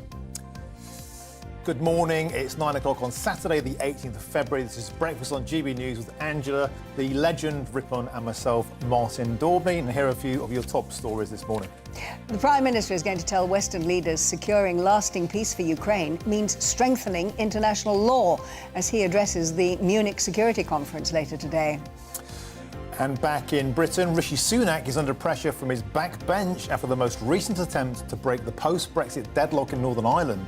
Mr Sunak says there is still work to do on securing a deal, but suggested that an agreement could be reached in the week as early as on Tuesday. Now, who's going to buy Manchester United? A wealthy Qatari banker has now entered the race to take over the Premier League club. He joins Ineos owner Sir Jim Ratcliffe. But what do the fans think? Well, that's something that we've been asking you this morning, actually, to get in touch with us, because you can always get in touch, as this is your news programme, after all, with any of our discussions by emailing us to gbviews@gbnews.uk. And we've got lots of views about them, but we're saving them until we're joined by Aidan, who's our sports correspondent, because that is the big, not just sports, but news story of the day in many ways, isn't it? We're going to save the Man U stuff, but we do have a lot of other stuff. We get in touch all morning. We had a wonderful story, if you didn't catch it, about 2 young Boy Scouts who went on a trip to Cape Canaveral to see a satellite get launched. And Patricia saw that and it warmed her cockles. She said, how lovely to see 2 young men with a dream to progress humanity. They were fascinating. They were Boy Scouts and they looked lovely, didn't they? We were talking about dementia as well. And Sheila says, my late mum had dementia. She was a member of the Temperance Society, took exercise, very careful about having a sensible diet. The trouble was getting her diagnosed, and that's a trouble for a lot of people. The medical authorities seemed to hesitate to use the term dementia, and it must have taken a couple of years before I felt people were listening. At the time, I felt nothing was being done. Yeah, and during our paper review, Pete talks about children and having phones. He talks about sharing pictures. Stephen Dudley has got in touch. Can anyone give me a good reason why a child in primary school needs a phone which gives them access to the internet? Steve, no, there isn't a single reason. I've got a daughter, Dolly, if you're watching, love you, in primary school. She's allowed a phone at home when we watch, but giving a primary school kid a phone, I don't see any purpose in that. Well, I suppose at least as a parent, as a parent, you can track where they are and get in touch with them if there's an emergency. But as Pete was saying, you know, there's a dark side to young children having those phones. Emma, in our paper review, if you were with us in the 8 o'clock slot, also picked up a story about. I think Western Australia, wanting to encourage thousands of people to go and live there. And Richard says the great weather and lifestyle is a great incentive, but the draconian COVID measures are going to put a lot of people off. That is true, yeah. It did become something of a totalitarian state during lockdown, but anyway. And we were talking about £10 poms back in the 60s. Oh, yeah. Clifton says, my family emigrated to Perth in 1966. We were £10 poms. We lasted just 6 years. There's nothing to do there except go to the beach. Sounds good? No, it's boring, boring, boring, says Clifton. Well, I would say in response to that, Clifton, if you're bored of beaches, you're bored of life. But what do I know? I'm from Obviously, Nottingham. Right, let's move on. A deal to resolve the controversial Northern Ireland Protocol is very much game on, according to the leader of Sinn Féin. Following a day of talks with political leaders in Northern Ireland, the Prime Minister played down the prospect of an imminent breakthrough today, saying there was more work to do to reach an agreement. Yeah, it comes with fresh reports of a Tory rebellion for the Prime Minister, with some in his party fearing his proposed deal does not go far enough. Well, let's get stuck into this now with our Northern Ireland reporter who's right across this story. Morning to you, Dougie. Give us the update. Well, good morning to you and welcome to Stormont. Yes, the place where there's no government due to the protocol. Of course, unionists say that they cannot sit in a government where everything is being ruled outside of their laws, everything else is being ruled, to even taxation, by Europe, and they, of course, have no MEPs. But having covered this for GB News for the best part of 15 months, I must say that I have been all around the country in all different places, and at the start of this was put down as a fantastic deal for Northern Ireland. It was a great deal, best of both worlds. But when you really get down to it and you start talking to real businesses, real manufacturers, they are saying to me quite clearly, look, this is a trade deal. This is exactly what this is, and there's no trade deal in the world that you cannot get round. But it's what is worth. Is the juice worth the squeeze? And that's really what this is about. And do people really want to put goods into Northern Ireland for very small profit margins? The answer to that is obviously no, it's not, because there's too much paperwork in there to start off with. So Rishi Sunak has spoke to the DUP. He spent Thursday night, well, some of his officials spent Thursday evening with lots of the DUP representatives. Then they went into meetings on Friday. There was quite a long while before the meetings with different representatives of the Tory party and DUP talking to one another. And then there was about an hour-long meeting with Rishi Sunak with Sir Geoffrey Donaldson. Now, both came out and said, Jeffrey Donaldson came out outside the Culloden Hotel, and he said that things were looking positive, much more momentum behind the whole talks and how it's going forward. Rishi Sunak also got back to Downing Street, and he said something similar, but there was still work to be done. Now, people are supposing that this deal may go through early this week. That would mean that they would have to go to Cabinet, which meets on Tuesday, then a command paper would have to be brought out, and then into the House of Commons. If that deal isn't done at this minute in time, if there's no structure to it, I really can't see that being the case. It would mean probably the following week that it might be done. What has changed here? Well, it has changed that the mood music of the EU, who were really at one point, you could say, out to punish Britain for leaving, and that's why Northern Ireland got held in this trade deal. But they've also changed with everything that's going on in Ukraine. They realise they all still have to work together, and it definitely has. Ursula von der Leyen was in Dublin last month. Definitely everything is changing. The mood music has changed, as the players have changed, and there could be a deal here. But that deal may be along the lines of the European Courts of Justice having some sort of say over goods that are going into the EU and stuff that is directly into the EU across a non-existent Irish border, and the UK staying with their laws, and the courts in Northern Ireland maybe having more of a say over that as to who belongs to what jurisdiction. And that may be the thing that unlocks what is going on. And of course, the green lanes and red lanes they're talking about for goods coming into Northern Ireland, it depends on the paperwork that's there.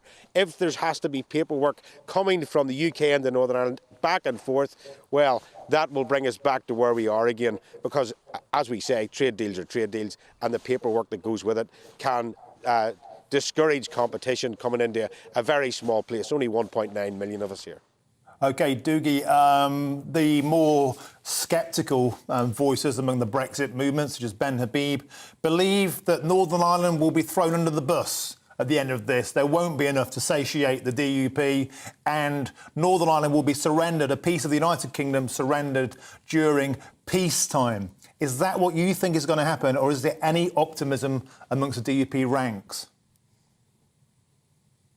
Well, I have spoke to the DUP quite a bit, and they are saying that they are not going to sign any deal until they're not even going to sit back here until they actually see everything passed, everything ratified. They've been there too many times before. They've been promised lots before, and of course nothing happened. Article 16 was going to be fired time and time again, which would have given Jeffrey Donaldson breathing space to try and get things sorted out in his own party. But of course that didn't happen. They didn't want to inflame the situation with Europe any more than they already had.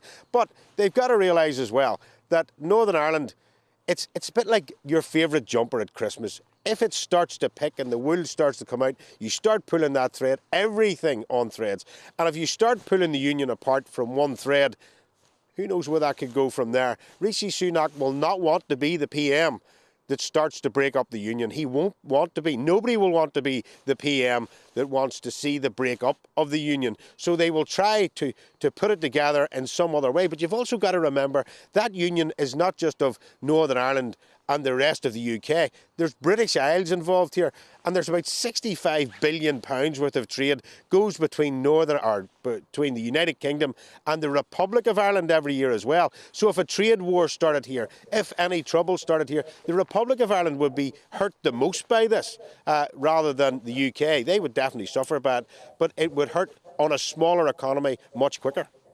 Doogie, thank you very much indeed. I have to say that's a very interesting political analogy, that the politics there are a bit like a second-hand jumper with everything just unravelling. But thanks very much indeed for that update. And also the phrase, is the juice worth the squeeze? I'm nicking that. You're nicking it, yeah. Anyway, hot off the heels of the Northern Ireland negotiations, the Prime Minister will tell a security conference in Germany that international law must be changed and that Ukraine should be given what he's called advanced NATO standard weapons in order to defeat Russia. Well, the three-day summit in Munich is being attended by senior Western officials, including the German Chancellor, the French President, and indeed the Vice President of the United States. Well, joining us now to discuss this further is political commentator from Young Voices UK, Letus Bromovsky.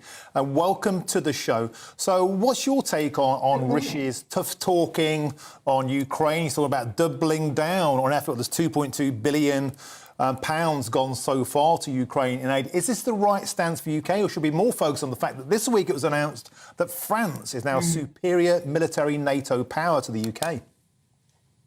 I think this is fundamentally important. I don't think there should ever be this comparison between the UK and France. You know, we are and should always be a united Western front against this. This is so much bigger than just the two, Ukraine and Russia, two individual countries against each other.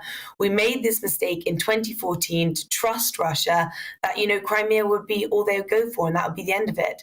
It was not. And now we're in a war less than a decade later, right on our front doorstep. If we don't confront this situation now and send a lot of this military aid, who's going to be next? Would it be Finland?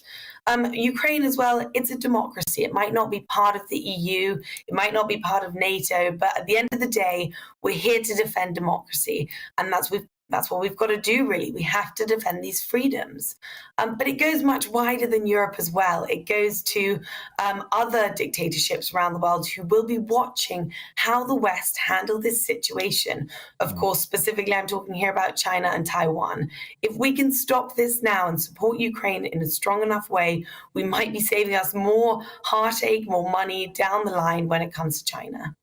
It's very interesting because you represent Young Voices UK. When you're speaking to young people on these issues, in Northern Ireland, for instance, and now wherever, about the situation where the protocol is involved and now the situation in Ukraine. I mean, yours is a generation that for the first time has actually had a war on its doorstep in Europe. What sort of vibe are you getting back from young people in terms of their interest in politics, their interest in what's happening in Europe, and what their opinions are? Yeah, definitely. I think obviously young people are very aware of what's going on, and a lot of the time it's seen through sort of the heartache of this is within Europe. Like you say, this is a war that a generation is seeing. It's completely changed how the outlook of the next 50 years and the outlook of our lifetimes will be going forward. I think Northern Ireland in particular, there's a huge amount of weight about how this will be represented for the UK, and people are very much supportive of my generation of keeping Northern Ireland and not having a segregated Northern Ireland within our United Kingdom. You know, it's completely unfair to be having a part of our United Kingdom under different laws and regulations. And so I think fundamentally they're you supporting this. What we're seeing today at the moment is Rishi being able to actually get that more over the line than his predecessors have been. And perhaps this technocrat that we're seeing of Rishi is what's needed in order to save the Northern Ireland Protocol. How important is the concept of Brexit to younger people? I mean, I'm obsessed by it. I mean, I could just talk about Brexit forever. But we won't let you. For my sins. In fact, I get told, stop using the B word. But how important is it? Is it something that, I mean, you articulated so passionately there, the need to maintain sovereignty and the union of the United Kingdom. But are young people generally just a bit fed up with it? I mean, generally Brexit, like, you know, hopefully that term will die out soon enough. We have left the EU now, and so really we should just be going forward with a united front. Obviously, it's continuously brought up, but at the end of the day, Brexit has happened. We have to move forward. We have to do what's right for Britain and help Britain prosper now. Brexit is very important for the younger generation because really that was the sort of vote of a generation, vote of a lifetime. It was the first time that I could ever actually vote myself. So, you know, it holds a fundamental importance, but really it's about moving forward now and getting what's best for Britain. And moving forward, where does your generation see Putin and his ideals fitting into your future? Well, hopefully what we're going to see is that this extra support will be going to Ukraine. They will be able to push back on Putin because ultimately, at the end of the day, Putin has a huge country and they do have wealth within that. And really, without our support, they will, I mean, a harsh reality being probably overwhelm Ukraine in this way. So hopefully what we'll be seeing is we'll be pushing back against Russia and Putin. But we don't want to see an escalation of this war any further than what we've seen so far. We just want Ukraine to be able to defend its borders at this time. Thank you very much indeed for that. Good to hear your voice on behalf of Young Voices. Good. That's fantastic. OK, let's bring you up to date on all the rest of today's top stories now. The Qatari Sheikh has confirmed a bid to buy Premier League football club Manchester United. Sheikh Jassim bin Hamad Al Thani is the chairman of one of Qatar's biggest banks. The Qataris are the second group after Sir Jim Ratcliffe to submit to buy 100% of the Manchester club. Footballer Christian Atsu has been found dead under the rubble of his home in Turkey. His agent, this is I think the first time we've heard this story today. News. His agent has confirmed that the 31-year-old's body was found this morning, almost 2 weeks after the earthquake. The Ghanaian played for both Chelsea and Newcastle in the Premier League, so that's just breaking news. And I've got to say, that's a really sad story. Isn't because, it? He was a sort of totemic beacon of hope, I think, for many people, not just in Turkey, but in the UK. Yeah. Anyhow, sad news. Thousands of homes could still be without power this week after Storm Otto swept across Scotland and North East England. The Met Office says winds as high as 80 miles an hour have been recorded, causing trains and flights to be cancelled. The Scottish and Southern Electricity Networks Distribution said it has sent food vans to the main areas which are still cut off.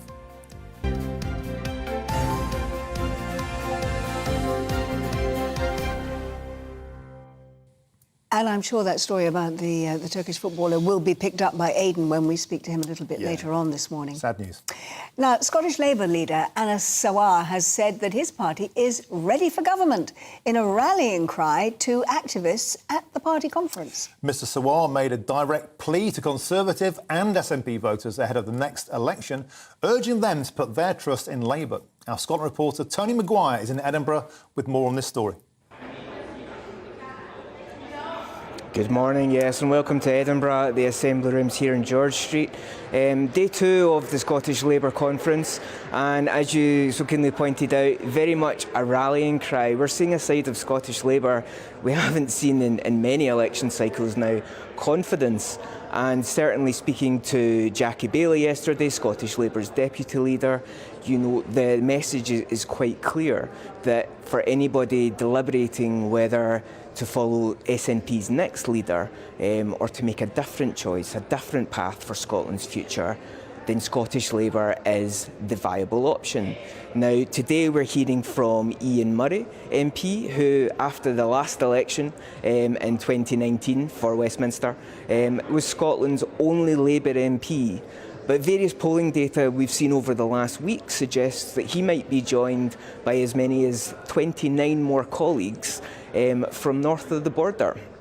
He speaks today this afternoon, and we expect to hear him, as he has often done throughout his time as an MP for Edinburgh South, reach out to the younger generations, the people, certainly I've joined them in the past on campaign trails, and I must say the demographic of people who go out with them, they're all, on the young adult side, university age side, and he obviously speaks to people of that generation, so it'll be really interesting to hear his piece today.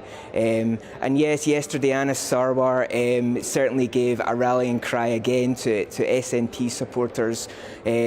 Now is not the time for independence, but to tackle the big issues, the real issues that affect people of Scotland and councils on a day-to-day basis, things like education, health, bin collections, no matter how big or small, that Scottish Labour is not the regional office of Westminster Labour as it was once called in the past, but very much now it is a real party that is ready to lead Scotland.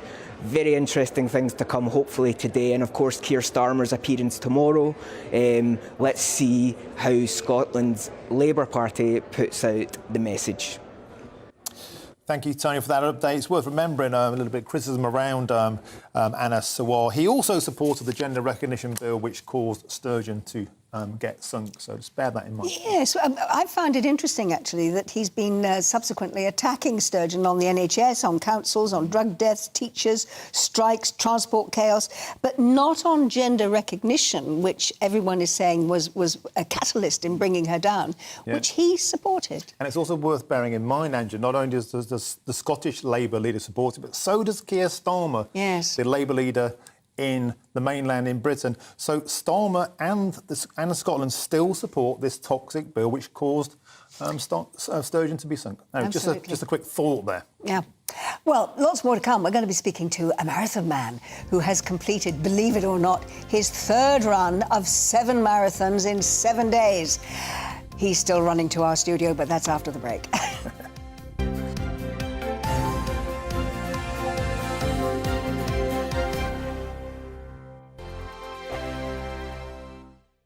First and foremost, I am a GB News fan, and I was before I was working here. Just love the fact that we're asking the questions that a lot of establishment media won't ask. With a bit of a twist, we not only want to inform you, but we want to keep you entertained. It's worth the drive because you get in and the team's all ready and waiting, they're itching to go, and it's a proper little family. GB News is the People's Channel. It's the audience that makes the programme sing. We're giving our viewers and our listeners a voice. I see the thousands of your letters, tweets, emails, you name it, coming in. Britain is broken. How on earth did we get into this mess? But more importantly, how do we get out of it? The establishment had their chance. Now we're here to represent you. It's time for something different. It's time for GB News. I'm very patriotic. I believe in Britain. Our best days lie ahead. Britain's watching. Britain's watching. Join us here on GB News. The People's Channel. Britain's news channel. I'm Andrew Doyle. Join me at 7 o'clock every Sunday night for Free Speech Nation, the show where I tackle the week's biggest stories in politics and current affairs with the help of my 2 comedian panellists and a variety of special guests. Free Speech Nation, Sunday nights from 7 on GB News, the People's Channel, Britain's news channel. Here on GB News Live, we'll be keeping you in the picture, finding out what's happening across the country and finding out why it matters to you. We'll have the facts fast with our team of reporters and specialist correspondents. Wherever it's happening, we'll be there from 12 noon on TV, radio and online. GB News, the People's Channel, Britain's news channel. I'm Michael Portillo. Join me on GB News on a Sunday morning for topical discussion, debate, arts and culture, and sometimes even ethical dilemmas. I don't always agree with you, Michael. Michael Portillo, Sundays on GB News, the People's Channel, Britain's news channel.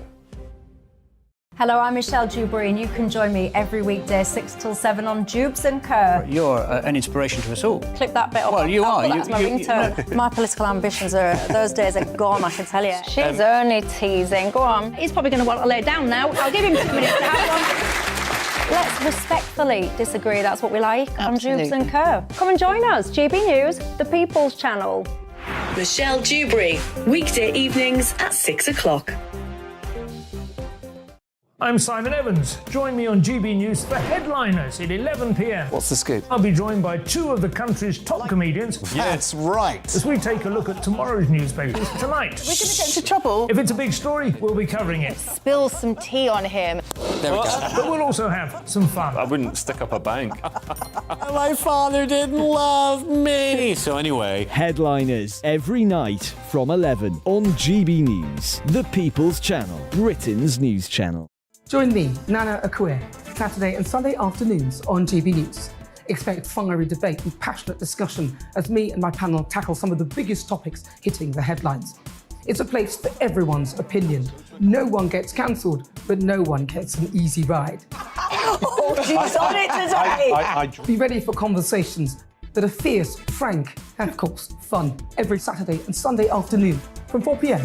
on GB News, the People's Channel.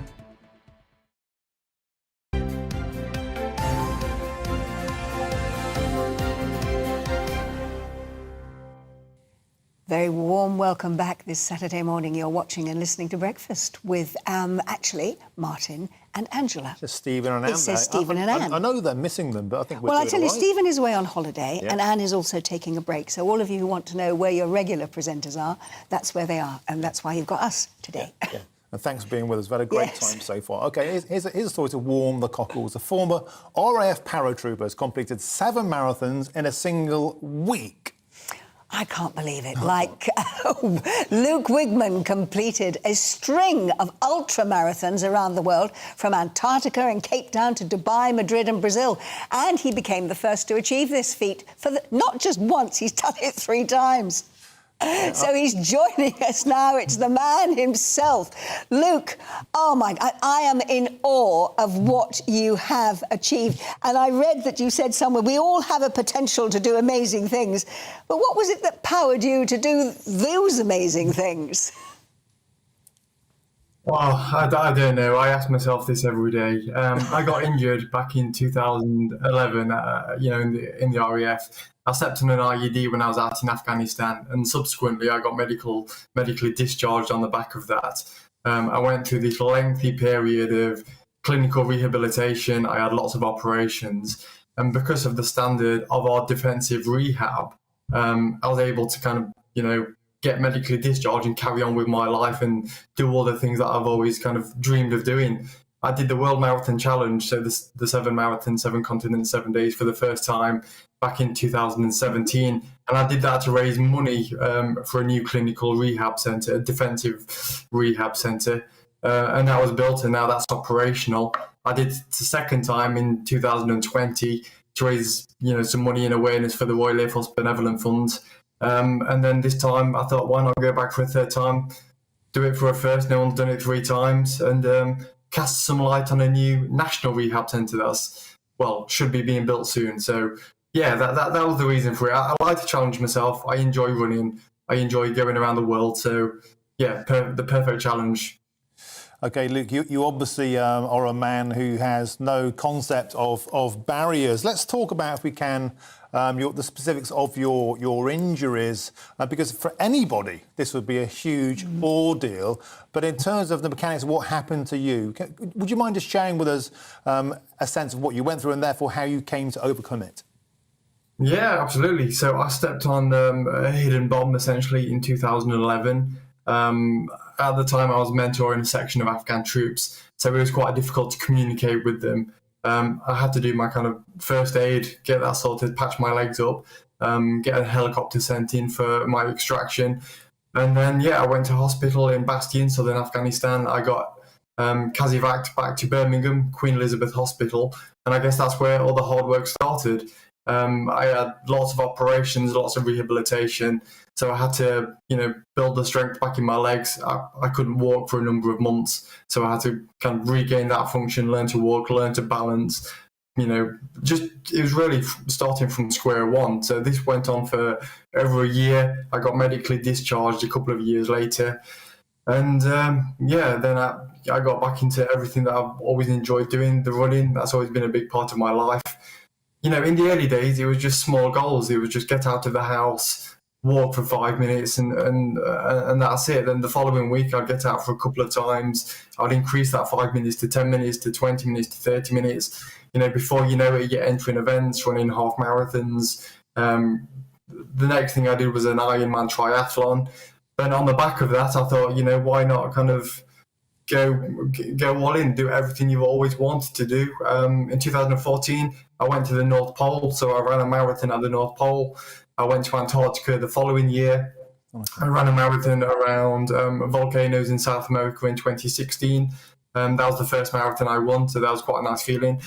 And then, I started doing these multi-stage events. So I've done this 3 times. I've ran from LA to Vegas on a couple of occasions. I'm always trying to find, the next challenge and trying to find something that can really break me physically and mentally. So it's good fun. It's a good journey. But it is astonishing. It was tough, Yeah, it is astonishing. I think what you're highlighting is what perhaps many people are not aware of, and that is the brilliant skill of the medical teams that help with the rehabilitation of ex-servicemen like you that have had an accident of some sort. And it really does make a difference to the lives of those men and women who come back from the front line who have been injured in that way, doesn't it? Not just physically, but mentally as well.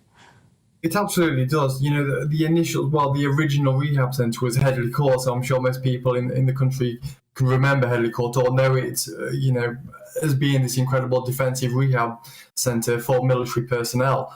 So, a number of years ago, we recognised that actually it was quite dated, it was incredible, and the skills and what they did to fix people's lives was tremendous. But the facility just needed kind of improving. That's why we went on this journey to raise, well, it cost £300 million to raise the money for the new centre in Stanford Hall, which is just on the outskirts of Loughborough. So we did that. I think the first time I did the World Marathon Challenge, myself and Nibby, a good friend of mine, we raised around £1 million that went towards the construction of this facility. And it's a good point that you highlight. I can only do these things because of the incredible treatment and rehab that I have been through. So I now do everything I can to kind of cast a light on our country's level of rehabilitation. And actually, so it was the initiative of the late Duke of Westminster, Sir Gerald Grosvenor. Yes. And he had this vision of having a defensive centre, the best in the world, next door to a national rehabilitation centre. So the first part is complete. The defensive centre is built. We are now working on that national centre so they can learn from the military's model of rehab. You know, in the military, there's so many people that have gone through complex injuries, multiple amputations, spinal injuries, that go on to, do incredible things. I've done a few little marathons here and there, but there's some really, really inspirational people out there that have gone through traumatic injuries. And they can, they're setting new barriers here. They're breaking through barriers. There was a guy on last week, and a guy that I ran the challenge with, Darren Edwards. Spinal injury. He did the 7 marathons, 7 continents, 7 days. And these people I really draw inspiration from.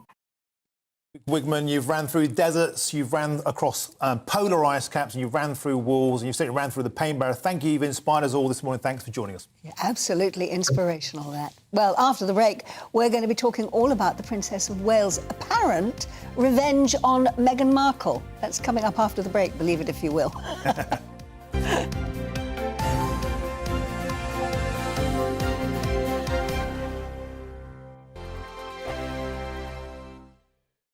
It's all about family, being in people's living rooms, all the interaction and getting to know who our viewers and listeners are. When I was young, my dad used to say, "Nana, stop arguing." I wanted an outlet that would enable me to give my opinion. People are going through a really hard time right now, and I know that you don't feel like you're being listened to by the establishment. I came to GB News because it's the People's Channel, and I want the audience to have their say on the events of the day. We're dynamic. We do something different. Democracy shows that the wisdom of the nation is in its people.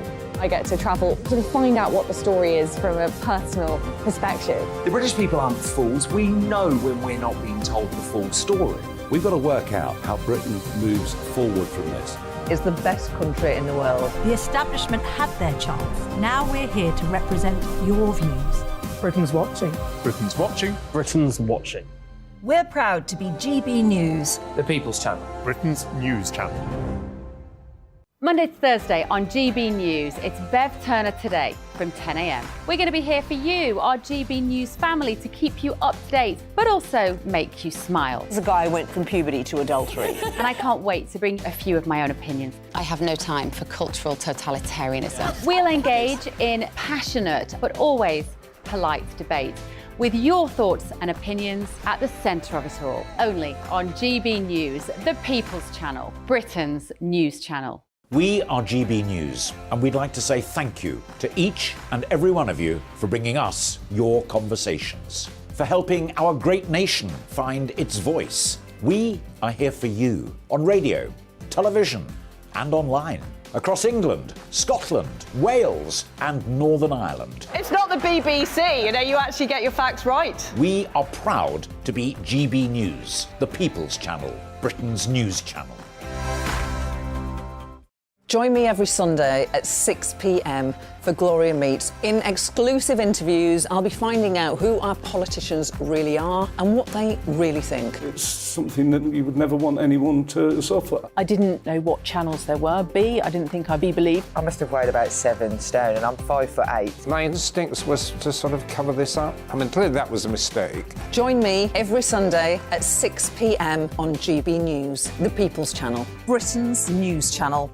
He's the king of breakfast TV, and he's back. Eamon Holmes, back on the TV with me this morning. Even remember my name. I know, it's been 4 months. You have holy water by your bed? Oh, yes. Already to bless. Yeah. Oh, Eamon. Oh. Why do you not believe anything I say? Eamon Holmes back on GB News Breakfast at 6 a.m.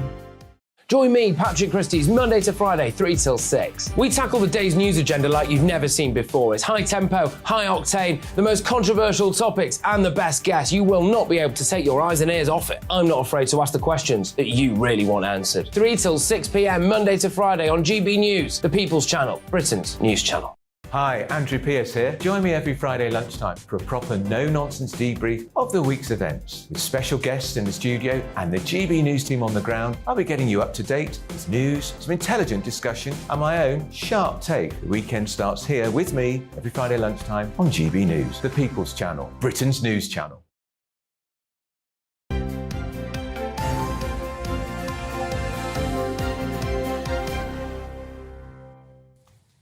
Welcome back. It's 9:36. You're watching and listening to Breakfast with Angela and Martin. And the Princess of Wales apparently is reportedly getting, according to a headline in a newspaper today, revenge on Meghan Markle by shaking up her staff. And it's a royal expert that's claimed this. I can sense your cynicism on this one, Angela. There already. Kate is said to have hired brand management expert Alison Caulfield as her new private secretary in a bid to boost wider recognition for her charity work. Well, I can tell you that joining us now to help us unpack all of this is royal author and former royal editor for The Sun, Duncan Larkham. Duncan, I have read this headline in the paper today with a real touch of total disbelief, because Meghan doesn't really need to, Catherine rather, doesn't really need to up her profile. It's brilliant already. And, you know, she's not being threatened by Meghan. Is this a newspaper trying to suggest that there's going to be a cat fight between these two? Well, I think, yeah, beware of a headline. I mean, we really, that came up in a discussion I was having with other royal experts about where we're at with Kate. And I think enough time has gone by now since the Queen's funeral to see what is in store for us with Kate. She is not going to take a back seat behind the Prince of Wales, her husband. She's obviously got all sorts of things that have been said, accusations fired at her by Harry and Meghan with interviews and the book, of course. So what are we seeing? Well, we're seeing Kate being positioned at the moment really right at the forefront of the effort of the new king. And Kate is talking about commitments to early years development being her life commitment. This is a woman who, despite all the criticisms from across the Atlantic, is just purely ploughing on and working with that focus and not allowing any of the white noise around, you know, ultimately who made who cry back before the wedding, not allowing that to get in the way. Frankly, this is Kate's only way of revenge is through her actions now. And those actions, she will hope, will speak louder than the words that have been fired at her. Well, Duncan, I want to talk about the role of PR people in royalty, if we could, because I would say whoever's doing Meghan and Harry's, PR, as Lord Sugar should, you're fired. I mean, they're absolutely terrible. We're hearing about Prince Andrew earlier on in our newspaper review getting a PR team. Do we really need these kind of people in royalty, or in the case of Catherine, is it just simply a case of be royal, be regal, just do your ordinary job, and people will love you without PR advisors? Yes, I mean, that's easily said, but not so easily done. What you have traditionally is that the palace will have a team of press officers, of private secretaries, of other people very close to the day-to-day running of what the royals' business is. I mean, it is a working job that Catherine, Kate, Princess of Wales has. And so she will have advisors, a whole team of them, and has had. But it's really, normally they're generally recruited from other parts of the civil service. People come over from maybe the Foreign and Commonwealth Office, or even in some cases the Ministry of Defence. The royals do sometimes pick outsiders and bring them in to shake things up. And that's what we think possibly is happening now with Kate. I mean, Kate is a link between the younger generation and the elder generation of royal fans that obviously now delighted that King Charles is making such a good start to his reign. The person who is being appointed to this new role is called Alison Caulfield, and she's being described, forgive my language, but this is how she's been described, straight-talking ball breaker, and she's the new private secretary. Yeah. So, as you say, she's come from an entirely different background, and it will be interesting to see what she actually does to Catherine's image when she's, as we say, already doing such a fantastic job, just getting on with what she genuinely believes in. Well, I think you have to be full of admiration for the way that Kate has conducted herself in not only in these past few months, but frankly, since she first arrived on the royal scene way back in 2004.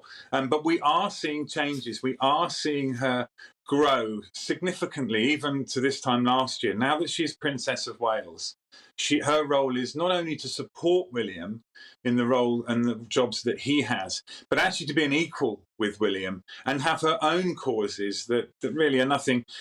William may be involved on the periphery, but essentially it's all about her. Of course, that happened with Diana as well. It didn't go too well before. There was a lot of jealousy between Prince Charles and the popularity of his then wife. But with William and Kate, we seem to have this perfect team emerge where they're working for each other, with each other, but also achieving a goal together in separate entities. And I think the teams around them are very important to make that happen.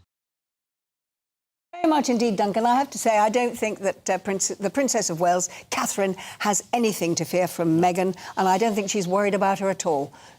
Forget it. Yeah, I find it hard to disagree. Yeah. I really do. Now, we've got a follow-up play about the Grenfell Tower inquiries hitting the stage this week for the first of 3 shows in London. And the new play, we were talking earlier with we had a report earlier from our reporter on the site with a wonderful guy called Joe, who was talking so eloquently about the whole Grenfell thing. And lots of people said, we want to hear from him again. Well, these are the things that you've been saying. So before we cut to Theo Chikomba, who's with Joe Delaney, for the spokesperson for Justice for Grenfell, I just want to give you a bit of feedback. I've had loads of comments. People absolutely love this guy, Joe Delaney. Sorry, I've nicked your piece of paper here. You've nicked my comments, but we'll share it. Des says, get that bloke interviewed outside the Grenfell place, sorted in the media. He was articulate and put an excellent view across. And from my own personal opinion, get into politics. You can make a real difference. You're an incredible person, Joe. Yeah, Simon says, what a fantastic advocate Joe is for the people who died in the Grenfell tragedy. There is no doubt that the system in which we live, perpetuated by all political parties, views ordinary people as expendable stock. We need a radical change to the way we live we're going to live into the future. Yeah, and Linda says, what a guy. Please can we hear from Joe again? Was an honest man and spot on with all of his comments. And that's just a few of the comments that we've got. I mean, as you say, Martin, we've got 2 pages of them here. And so I'm delighted to say that our GB News reporter, Theo Chikomba, is outside the Playground Theatre in London to tell us more, and he's got Joe with him. Yes, good morning again. Thank you so much for those comments, actually. I will pass them on to Joe. But we were just speaking earlier about what's happened over the last few years. It's been a challenging 4 years for those who live in this community, family, friends, and of course those who are still looking for answers. So this play, which is going to be starting today at this venue, another one round the corner as well, and elsewhere, it's going to be showing some of the testimonies which are going to be played out by actors, and of course seeing those scenes we've heard in the inquiry over the last couple of years, which ended in November 2022, and there have been a number of phases throughout those years. And I'm kindly joined by Joe again just to go through that again. And Joe, thank you so much for your time again this morning. So over the last few years, let's talk about what's happened recently when the inquiry ended and what's happening next. What do you want to see next, and what are others in this area wanting to see happen next? We want to see arrests. Why has no one been arrested for this?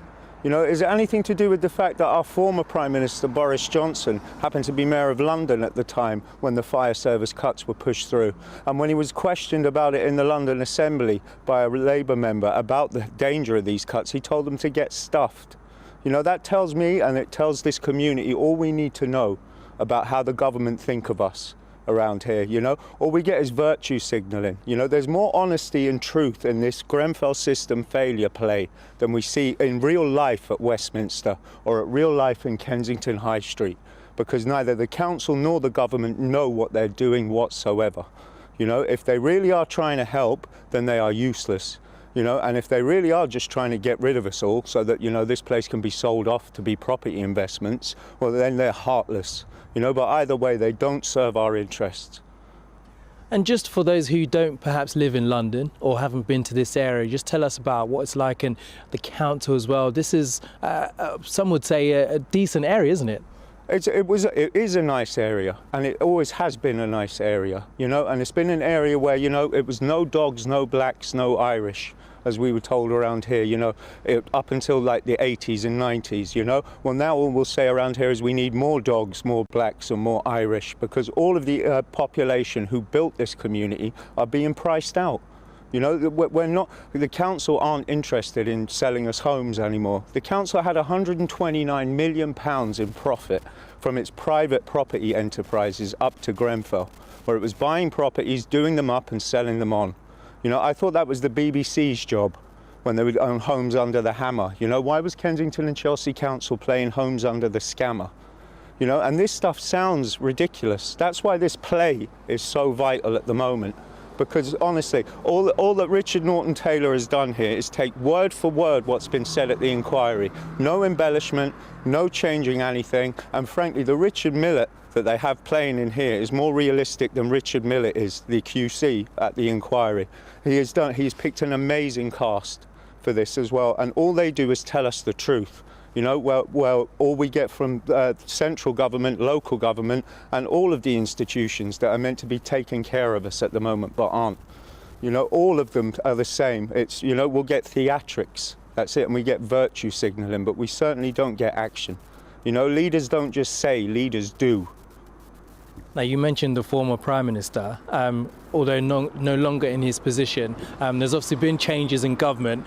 Do you think that's had an impact on potentially what the result will be for people in this area? Boris Johnson spent, I think, tens of thousands of pounds on wallpaper whilst he was in Downing Street. You know, and it's ironic that this play was written by Richard Norton-Taylor, because Richard was behind the Freedom of Information Act in this country. And were it not for the Freedom of Information Act, we wouldn't have found out things like duck houses on MPs' expenses. You know, we wouldn't have found out about all the other purchases that MPs on all parties were making at the time in a disgraceful milking of the public purse. You know, and that's all we see. You know, they're happy to throw up. We don't care how much of your money it takes to keep us out of prison when it comes to them doing their inquiries and their investigations.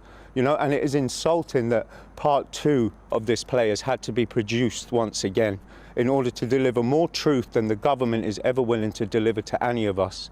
You know, so I'd urge people, GrenfellSystemFailure.com, book it and see it. All that will happen here is you will see a word-for-word reenactment of the farcical answers that we get from government when they're finally put in the dock and they're forced to answer questions. You know, something that we sorely lack nowadays in this country.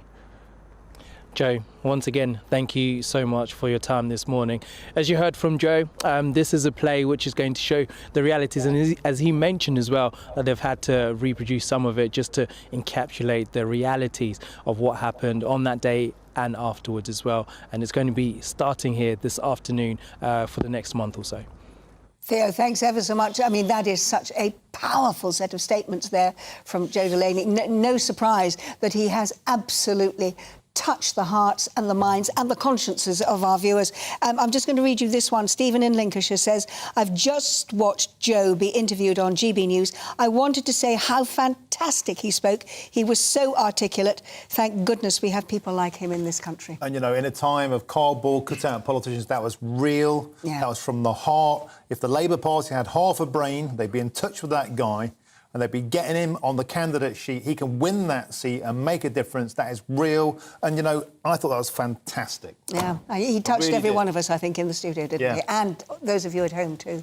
So, thanks very much indeed. I suppose, in a way, we're sort of still staying with Showbiz because that is about a very powerful play. But what we're going to do now is take time to look at some of the other biggest weekend showbiz and sporting stories with Stephanie and with Aidan. Morning to you both. Good morning. OK, let's start with Showbiz. So, a disturbing story here about Katie Price's son, Harvey. Tell us about that. Yeah, it's very upsetting and very distressing. Last night, Katie Price shared on her Instagram a letter she had received from an investigator from the Discrimination Unit for the Metropolitan Police.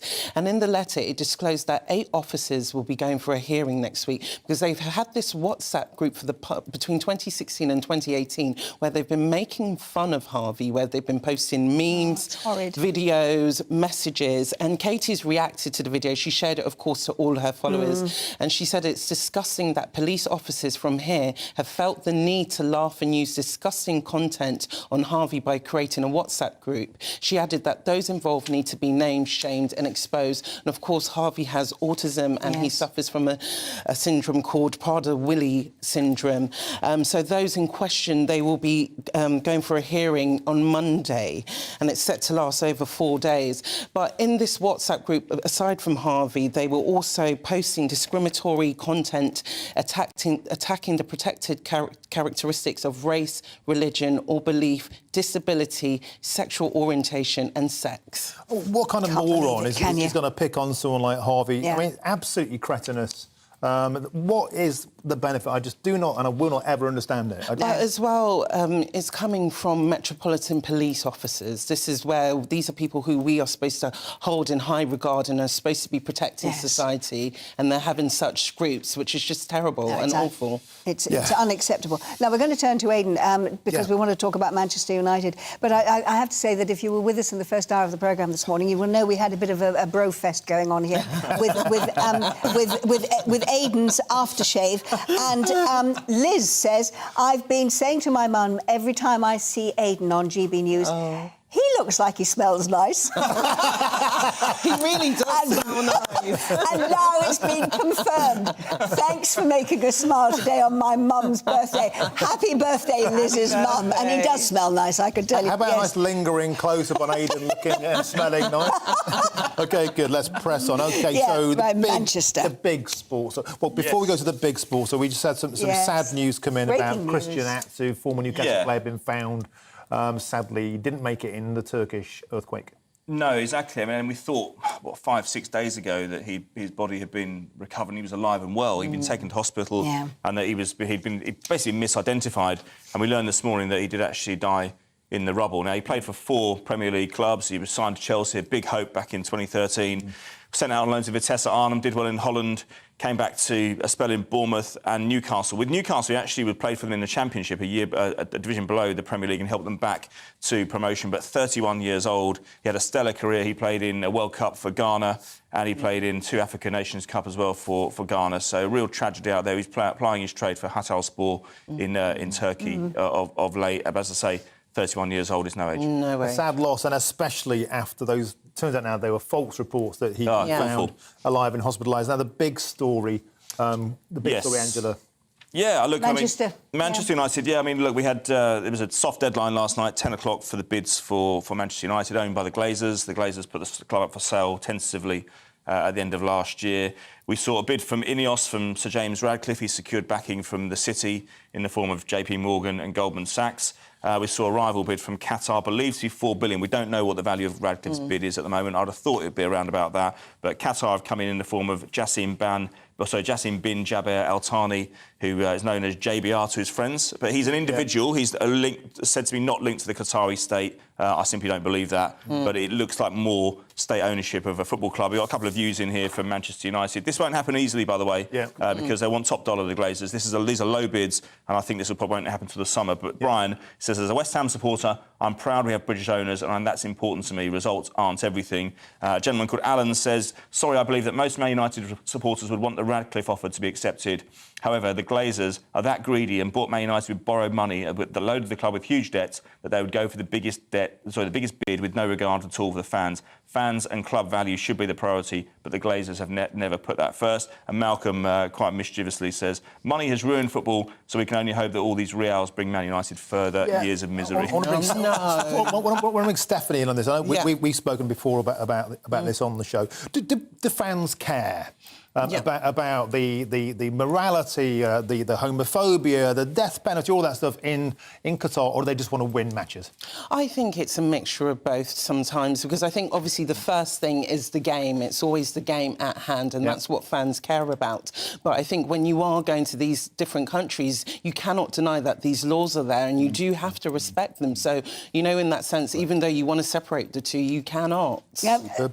Proof, you see, that even sport is entertainment. But that's it from us for today. Do stay tuned, because Esther and Phil are here with the Saturday morning. But we're both back tomorrow. We are indeed. We'll see you then. Have a good day.